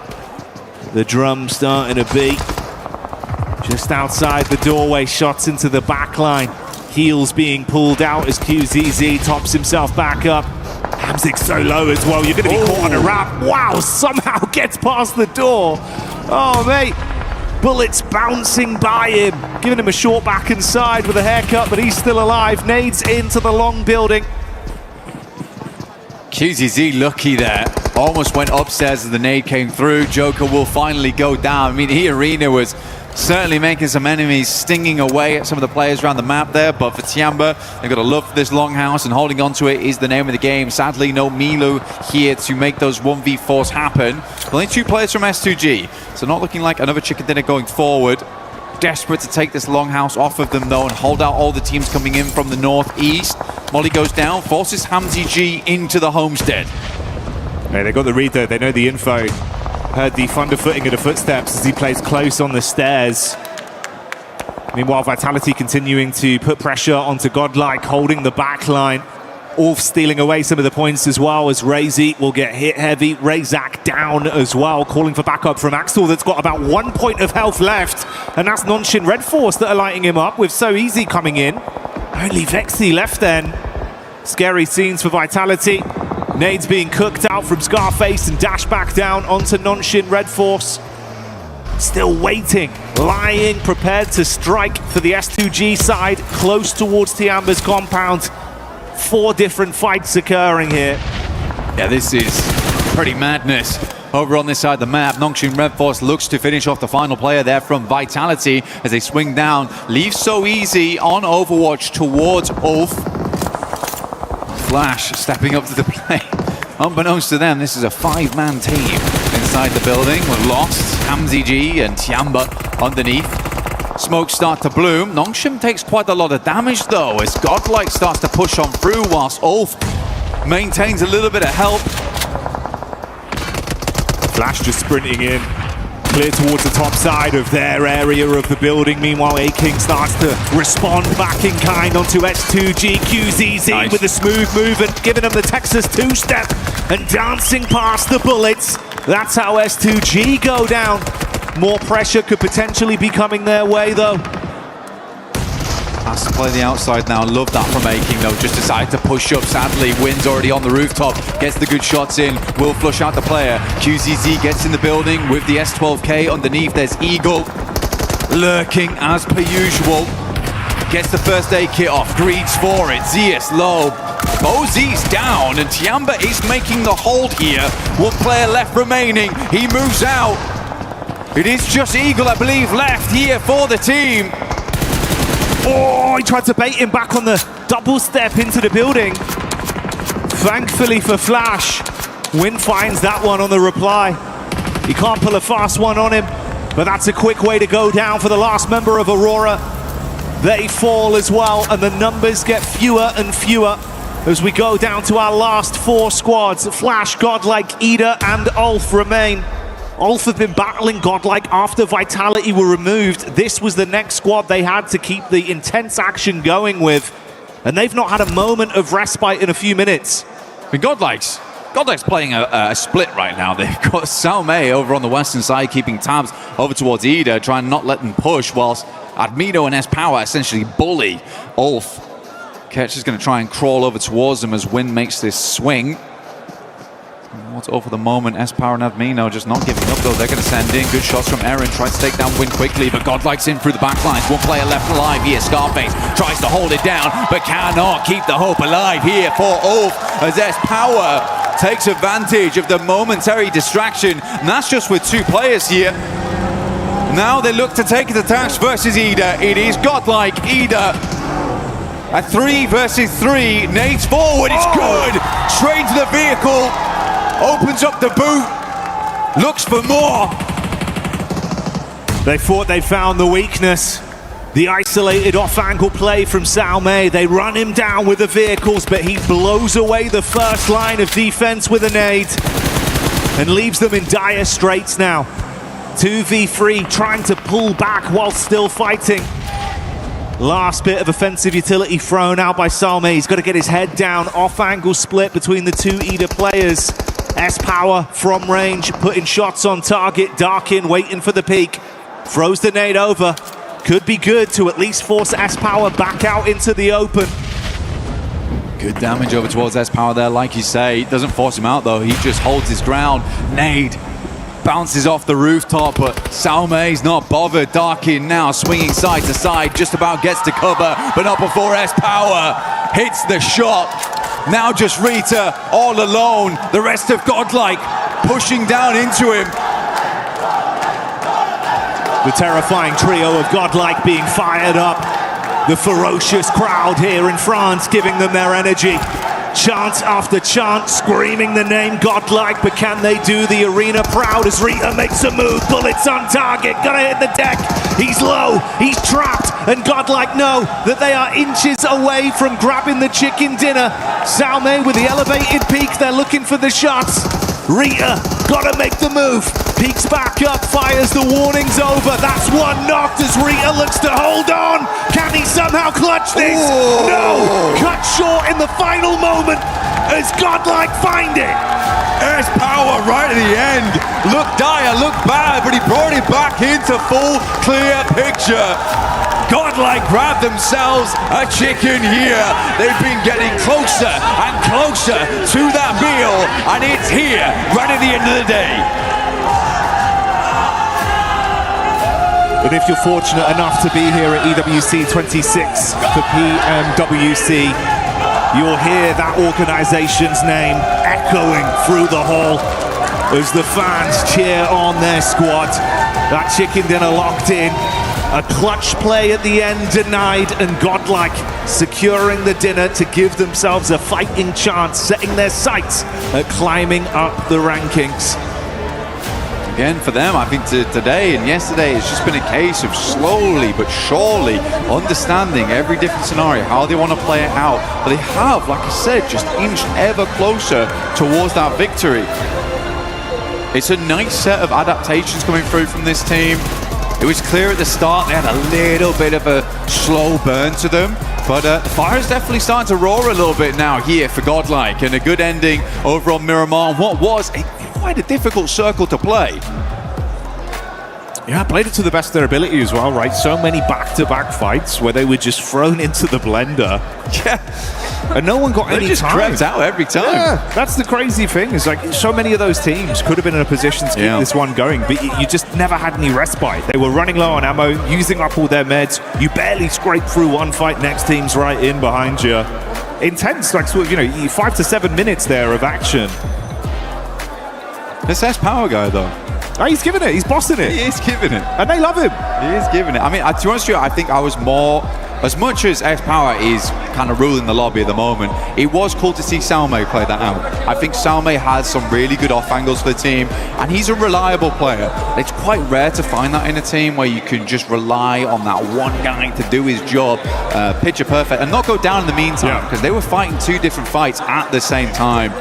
Mate, well done. That's the difference of it as well, right? That off-angle setup, when they crunched in with the vehicles, they've seen that as like, oh, this is a weaker knee. If we get that one pick here, we can actually try and steamroll and play off the back of this. The fact that he didn't panic, didn't overstep, cooks the nade, gets it off, and buys the team time to win that one. Incredible play from 𝘿𝙗𝘾. Big chicken dinner, but so much more to come. We'll see you in a sec.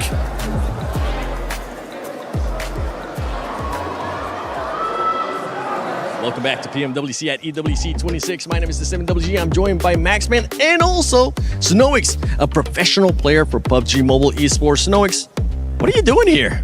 I'm chilling around. I'm sitting at the booth of PUBG Mobile for the collaboration of Spider-Man and Naruto, and I'm enjoying the time with fun and watching the match. Oh, he's going to play some Brain Rot Royale as well. Yeah, it's definitely a very fun booth, but I want to ask you, you're watching the games, 𝘿𝙗𝘋. Who is your team that you're predicting to be the champions here at this event? At the start, I predicted eArena and Nigma, but the way Nigma and S2G playing right now are really amazing, and I guess it's going to be between one of these two. If you had to pick one, I'm being complicated, sorry. Come on now. Nigma, because they are my ex-teammates. Yeah, that's fair. You know what? Nigma Galaxy looking kind of good. They are looking kind of good, especially with the numbers that they've been able to put up. What team has surprised you here in day two? S2G, definitely. Those back-to-backs? Yeah, the 3 chicken today, no? 2? Yeah, they play very well. Yeah, very impressive. I do have a question for you, though, of course. Position here in this tournament, Hustler Crew, took it away from you. I want to know, can you make us any promises as to what you might deliver in the full season of this year? We're going to give our best, and the goal going to be to reach all global final. Hell yeah, I love to see it. Let's go. Okay, we'll be waiting for you at PMGO Season 2 in Pakistan and also PMGC in Turkey. Thank you so much for joining us. 𝘿𝙗𝘋, Maxman, 7WG. Back to PMWC at EWC 26.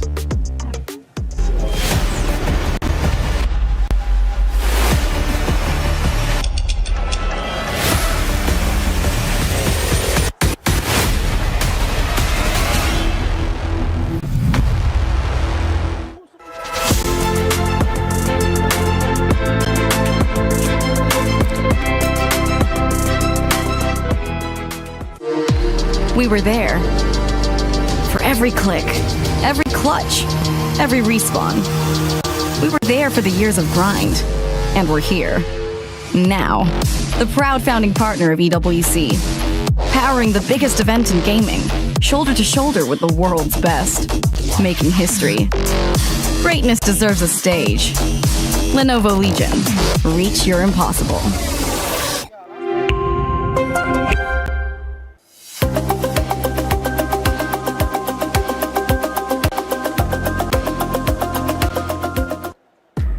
Out of all the questions we have had from Godlike, we finally got the answer. I'm sorry. That was yo. Props for running. You know, props for running. But for the rotation of many teams in this tournament, actually, that was quite good. Just reenacting what happened in the game. It was really scary. Lace towards the end there, super scary from Godlike. I thought you they meant were about to Sorry. It was scary. Thought you meant scary from Neptura in that rotation. But look, absolutely impeccable. It was a little bit scary, but of course we believe in the clutch ability from 𝘿𝙬, and the way that they were able to fully swing on 𝘿𝙄𝙎𝘾, right? And then you think, oh, okay, Ulf might come and contend that. No, they're going to absolutely obliterate them too, putting themselves in that nice position. Obviously, they had such great support as well, but to have that front line and to be able to come from that rotation that they did and to calculate, I mean, it is tough because you don't know what other teams are going to be doing, but to calculate that sort of swing on the southern side, heck yeah. Heck yeah, indeed. And for Godlike, a team that definitely needs the points, this puts them in contention, Max. If they get another win or if they have a strong finish here, they could end up challenging for that top 5. Yeah, it's definitely a possibility right now. But I love in particular this game when you're looking at Godlike, they just put down the hammer and said, this is our position on the western side, forcing teams not ready to crash onto them, but forcing teams to avoid the fight, right? Especially in 𝘿𝙬, forcing them to go for a wider northern rotation. 𝘿𝙬 eventually just crashing and completely failing in their attempt to actually get control of that western side. This is a very impressive Godlike we saw this game. Yes.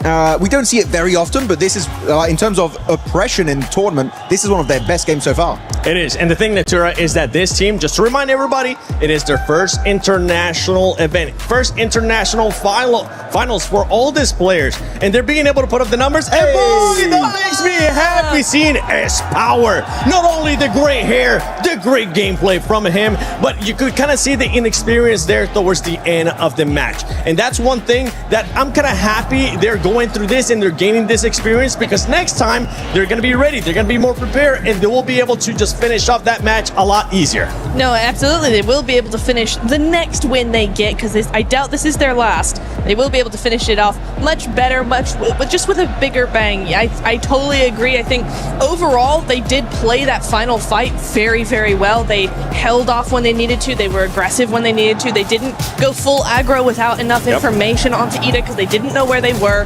Very, very well played. That's a mature style of gameplay, but they just did take it a little too far in those final moments. They almost got 1v3'd there because they didn't wait. They didn't push when they should have. I mean, this third party, by the way, over to the eastern side, what a great push-up. The timing of Godlike was literally on point. There's no way Ulf can even fight back. They're just cornered. They were getting rid of one player of Flash just to make sure they get the extra elimination and placement point. And then 𝘿𝑚𝑎𝑖 hits that. Of course, it was not like a top-speed vehicle coming in his way, but still 𝘿𝑚𝑎𝑖, his utility is some of the best I've seen from this team so far. Of course, Rita, I was believing this might be the 𝘿𝙬 win, but 𝘿𝑝ower put down the hammer and make sure they got that chicken dinner. Never doubting 𝘿𝑝ower, especially with the way that he has been able to put up numbers. We're looking at the top damage dealer so far. Godlike out there, obviously, with that performance that they have. But we got to talk about some of the other players, because 𝘿𝙬 has continued on a strong performance here, bouncing back from those hot drops yesterday. And it's not just those hot drops that they stopped doing. They actually been fragging out. They've been moving up that leaderboard. Another team that has been able to put up good points, especially in this last match, has been Ulf Esports. Yeah, Ulf actually, really good fight they had on the side of Tiamba. At one point, they were getting a little bit involved on a third-party distance, a bit of a distance away, and then getting rid of Flash. Good stuff overall from Ulf. I feel like they're still not on the level I would be expecting from them, right? Because Ulf is a team that I know has the potential to be a global champion, right? We've seen it back, PMGC second place, PMJ Season 1 second place. They have that potential. They're not delivering on that initial promise, but Ulf is a team that I know they're going to be willing to iterate and make changes if needed. But yeah, right now, a bit shaky.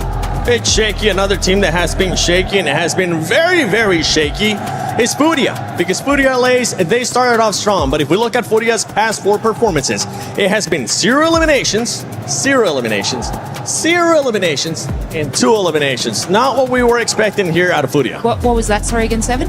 0 eliminations, 0 eliminations, 0 eliminations, and 2 eliminations. Oh, they got back in the car, didn't they? Yeah.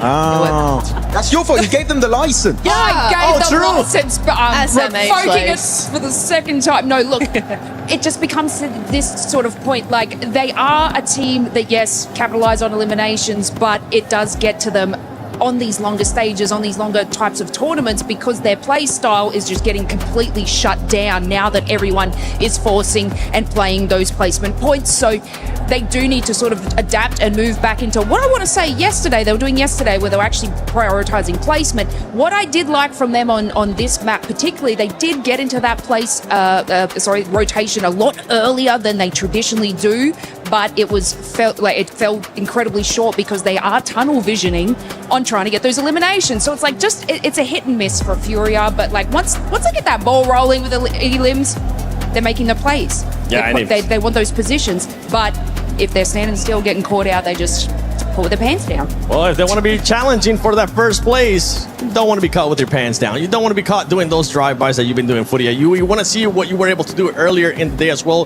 which was getting those chicken dinners. But I want to take a look at the overall, because right now I want to see what the standings are going to be looking like. As we head into the final game, after this game, we will set the threshold for that Smash roll. Right now, Aurora Gaming with 104 points, eArena 98, S2G with those 95. If we bring in the Smash rule into it, and we look at previous times, this is so doable for a lot of teams. Usually we see such a tremendous gap, and then it's going to be tomorrow, every team just trying to catch up. The top team, I just got to get 10 points and win this thing. But this is actually incredibly close when we bring into that format and that rule, that it still can be doable all the way down to 8th.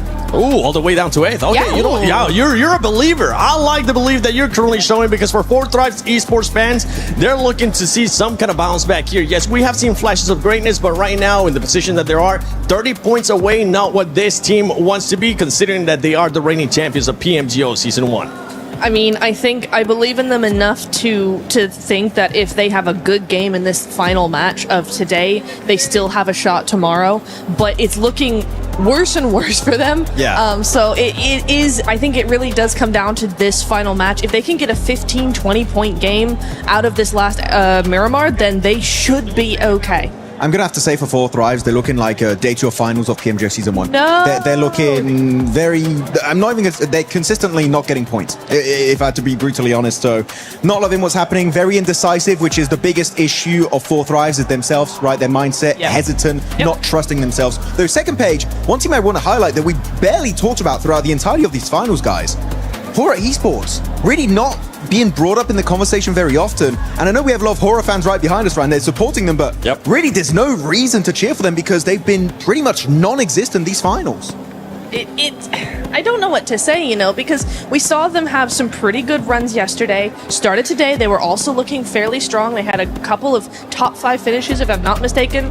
But now we're starting to see this team do not a whole lot of anything. And I don't know if that's because the teams around them are starting to really pick apart some of these slower paced teams. I really do believe that the teams at the top of the leaderboard are much faster, much snappier. I use that word a lot, but it's the correct word. It's really descriptive for what we're seeing here, is these teams are always on the mark, always going forward, always making a move at the right time. And the teams on the second half of the leaderboard, HORAA included, I just think they're acting a little bit slow. They're making those decisions a little further behind than all the rest of them. They're getting left behind in the zone.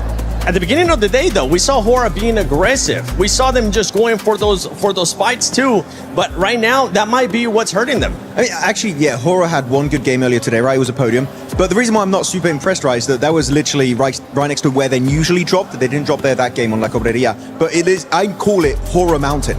And they didn't do anything off the back of that, Lace. So I'm really hoping we see something on a circle that they're not used to playing, because right now it's been a nothing tournament for them. I even backed that up, and I was like, oh, they've got that placement, they've got this mountain, it's easy win. Obviously, Furia took that win in that moment. But look, it's strange and I guess confusing, because they're not doing anything remotely terrible in these final matches that should be putting them here. It's more or less like you're saying that all these other teams are just... We're calculating that. We're going to do a little bit better. So it's like they could have one game to pick this up, though. I do believe, obviously, it's their last game today, guys. I keep thinking in the future, though. I'm like, good games tomorrow, but there is still that opportunity. Like I'm saying, this leaderboard is so close that these major games can turn it around. We've seen it Aurora did it. Now they're on top. You know, it's truly possible. If there was any other team right now in first place, I'd be like, yeah, there's a high chance that we'll play those 6 matches. But right now, with Aurora being in first place, we know what they've been capable of. They've been looking great, honestly. It's a team that's been looking really good, really consistent here in this PMWC at EWC 26, and they're looking to take that trophy home because that's what Top's missing. That's what Doc's missing. Shoal already has one global championship, and Refits, he wants to win that MVP and also get that trophy home. But let's send it over to Barney, which I don't even know where he's at. Where is that? Barney over there? That is Barney over there. Ladies and gentlemen, talk to me. Okay, listen up. So now, today has been a true test of focus and endurance for all of our players. They've left it all on the 𝘿𝙎𝙎 grid, but we want more. We're 7 maps deep right now in day 2, and we've got 1 more map to go. And so, earlier on today, we checked in with the fans to see how everyone was feeling, but we want to do that one more time to get everyone energized on the 𝘿𝙎𝙎 grid before our final map of day 2. And so, I'm going to send it over to 𝘿𝙄𝙎𝙎. Who you got over there, buddy? Oh yeah, Barney, I am here with my vitality suits because we are French and we never surrender. We are believers. So ready, guys? Make some noise! Let's see how it's going. 𝘿𝙎𝙎𝙎, up to you. I know who's hype after that one, baby! Godlike with the 20 points! The domination starts now! So let's make some noise! Oh, let's go!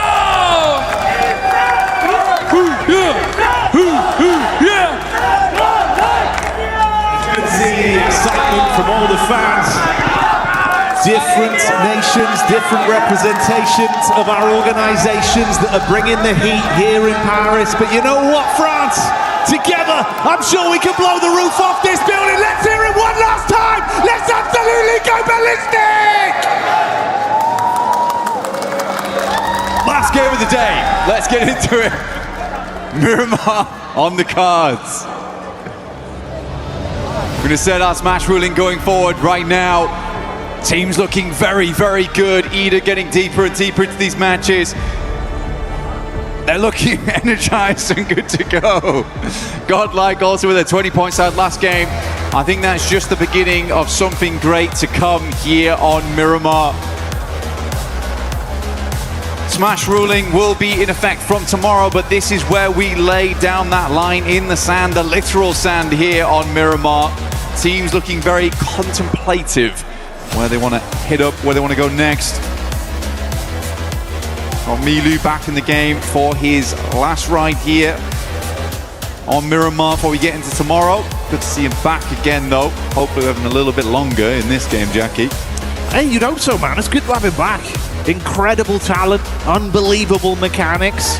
And this could be the reset, right? Little bit more time, he's back in. He's got his fingers on the sticks once more. You deploy him into the lobby once again. And if there was a chance for Tiamba to start to assert some of that dominance that we know they're very capable of, hey man, go big, last game. Bring it on home, start to rise up the rankings a little bit, being a nice position to try and leapfrog tomorrow. It could still very much happen.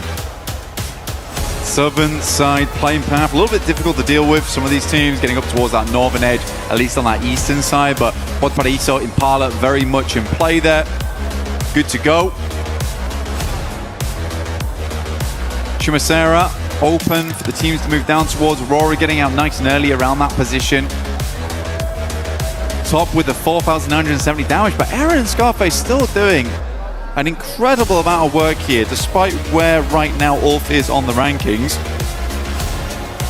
That last match just generally wasn't that bad either. I mean, 81 points now. They're getting closer and closer to the top of the tables. Aurora wants to pull out something very, very special on this match, though. Remember, we want to set that line higher than anyone else by a fair margin to make tomorrow's Rondo a little bit more sweaty, right? Because I think Rondo, you can earn a lot of points on that map. You can earn a lot of points on that map, and it can get you far towards that smash ruling or even beyond it. Yeah. No, it's true, bro. Like, we've had some incredible games of Rondo here at PMWC as well, at EWC 26. So, if it's anything like the beginnings we had, namely, it's fitting we get 𝘿𝙎𝙎 on screen, right? Record-breaking game, some big moves. The stadium finish. See that? Oh, no, bro. They're styling already. They jumped off the top of the building straight to the back of the bike. Okay, love to see it. You do. But yeah, you're right. I think we'd love to see some of that level of, sheer world-class gameplay, sort of championship mentality happening right then as we get into tomorrow for that first game to give you that leapfrog, that setup. But we'll find out how it goes. For those of you at home as well, don't forget to participate in the event yourself with a lucky spin and draw to get some of those beautiful skins to commemorate what has been a very wonderful year here at PMWC. It feels like a rising tide has brought all ships up, Blank. The skill level, some of the plays we've seen, the 1v4s that it feels like this year we've had drastically many compared to what we'd had in prior years. It's been a lot of showmanship, a lot of excitement, and Paris has been killing it as well. So it's been super exciting. But hey, we'll dial in. We'll stick with the program for now, see what we get, if this will be a present of a final game between these sides and who's going to benefit most. We have had a lot of rising stars as well. I mean, it's quite cool to see, because I mean, you mentioned the 1v4s. It's been a while since we've really had that presence from singular players in a big way, because we moved further over towards being like, the 4-man teams have to all be consistently good together. We need 4 players that can play together very, very cohesively, but also have that star power in them. Now we're going further beyond than that, right? We're going towards galactic level gamers, likes of 𝘿𝙬, 𝘿𝙬𝙎𝘾𝙇𝘼. It's awesome to see. It really, really is.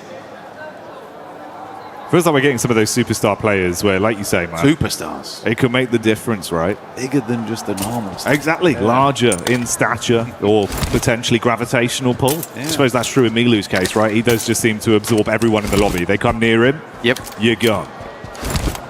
He's a beast.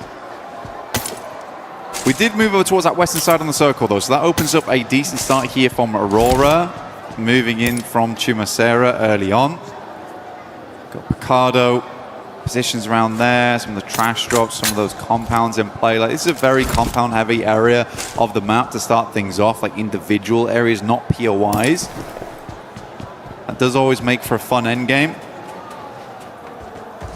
Oren via the Ma, you got Nongshim off the back of that southern plane path, dropping down towards Partona. Tizzy's already moved across, though, giving an anchor point for the rest of the team to move in towards.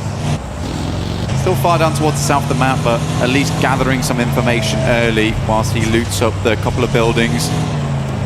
They used to be very much like RRQ stomping grounds back in the day. Way back in the day. We're back in 2021, 2022. We're going back there. Kicking it old school. We're rolling back the years with some of the plays we've seen. In some ways, it's felt like that has been the case, right? Kind of a weird dynamic of the old and the new coming together to make something very tasty with the maneuvers we've seen. Hey, bike rotate. Shout out. Man's getting his exercise in. His legs will be aching. The one neuron for both of us engaged at the same time. That's unreal. Oh, dear me. Well, okay, King's going to move on. Over towards 𝘿𝙬 by the gas station. Does have a vehicle. Don't abandon him. Come on. You make him go further. It's so rude. His fires are going to be burning. No, 𝘿𝙬's got bigger and better things to be moving on to right now. Can't be dealing with you on your bike. Heads over towards Eagle. This is over towards east side of Impala right now. We do have OG actually rotating very closely at the moment. I think that's just a couple of players there, though. It's Aru. See a tanky over towards Graveyard right now. So quite a wide split as 𝘿𝙗𝙎 just slices down the center of them through La Bandita. So they are cut off from one another for quite a little while here.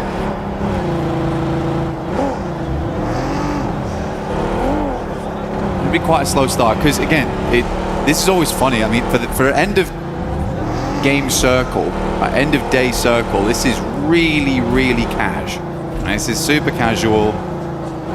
Nothing super scary to worry about with. We're not down towards that southeast side where we're playing uphill the entire time, up towards the plateau by the hay bales.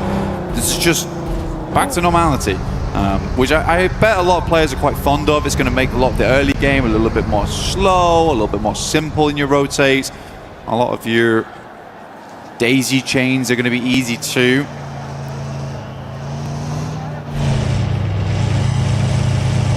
very cash money for these teams indeed right now. Casual, not cash. Could be both, mate. Casual cash money. Yeah, casual cash money. At the end of the day, you know, you get yourself up towards that top side, potentially secure yourself huge point cash leads. money. Yeah, exactly. I mean, lion's share of $3 million here on the line it is insane. I mean, it's life-changing money. Oh yeah. You got the bread with the cheddar in the middle, called out a money sandwich. That's what they're all fighting over. Because it is ridiculous, man. You'd be doing wonders for your fans, for your organisation. Even just your family, really. It's an incredible thing to win. I mean, Yangon Galacticos, super cool following their journey. Since their win last year, I mean, they've been very much celebrated. You love to see it. And all the guys just seem so happy coming into this. And lovely to see them repping the Ancient Charm set as well. They've got their own skin in game. Wonderful experience here over at PMWC every single time, year to year. Fourth try is very central on this one though. Just over the western side of Picardo, moved out there nice and early, but we are hitting our next circle shift, the largest one here of Miramar into zone 2. It's going to be 𝘿𝙄𝙎𝘾 though, I kind of already know it. It's not. Okay, good. I'm glad. I don't want to go there. I always find those circles really uncomfortable. Instead, we're heading over towards Power Grid. Enigma Galaxy kind of engrossed right now with Alula. Yasser, as well as Quick, a little bit slower to the plate right now as R3B and Claws get very much in the mix with them. Chasing him down. Give me another sightline, please. Begging for an angle. Hey, 𝘿𝙄𝙎𝘾 up to his old tricks. Loves the risky peaks from all the way at the top side there. Pretty effective from that position. We'll see if he gets any chances to shine. 𝑿𝙄𝙎𝘾 and eArena near each other as well on the drive up. Oh, hello, 𝘿𝙗𝑚 with a Mini 14. That's a connection over onto 𝘿𝑎𝑘. Yeah, 𝘿𝑎𝑘 going down there. Bad news there for Fourth Rise. He's really the front man of the team. Brings a lot of confidence to the rest of the squad when he's still in play.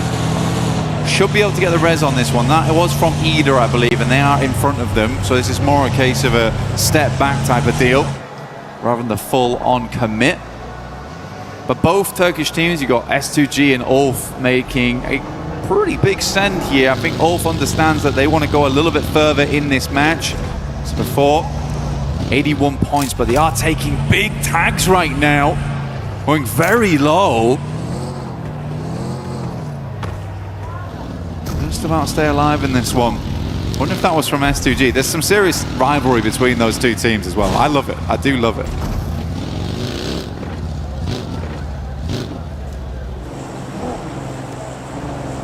Feels like even over the course of this one event, we've had so many narratives of like little rivalries that have been popping up. And it's given us a lot of excitement. It's made some of the fights pretty intense, not only in the actual battleground, but for the reverberations it has between the two orgs that are going head to head. Left a lot of room for some cool stories to appear. HORAA on the move here, bumping around, doing the suspension in, but they won't care. Always switch vehicles if you need to. I thought it was quite interesting for HORAA because it's starting Chumacera. I think it's quite a straight shot up towards that north side, but they were a little bit slower to the circle, so maybe playing a little bit more comfortable on the edge here, or they just wanted to get as looted as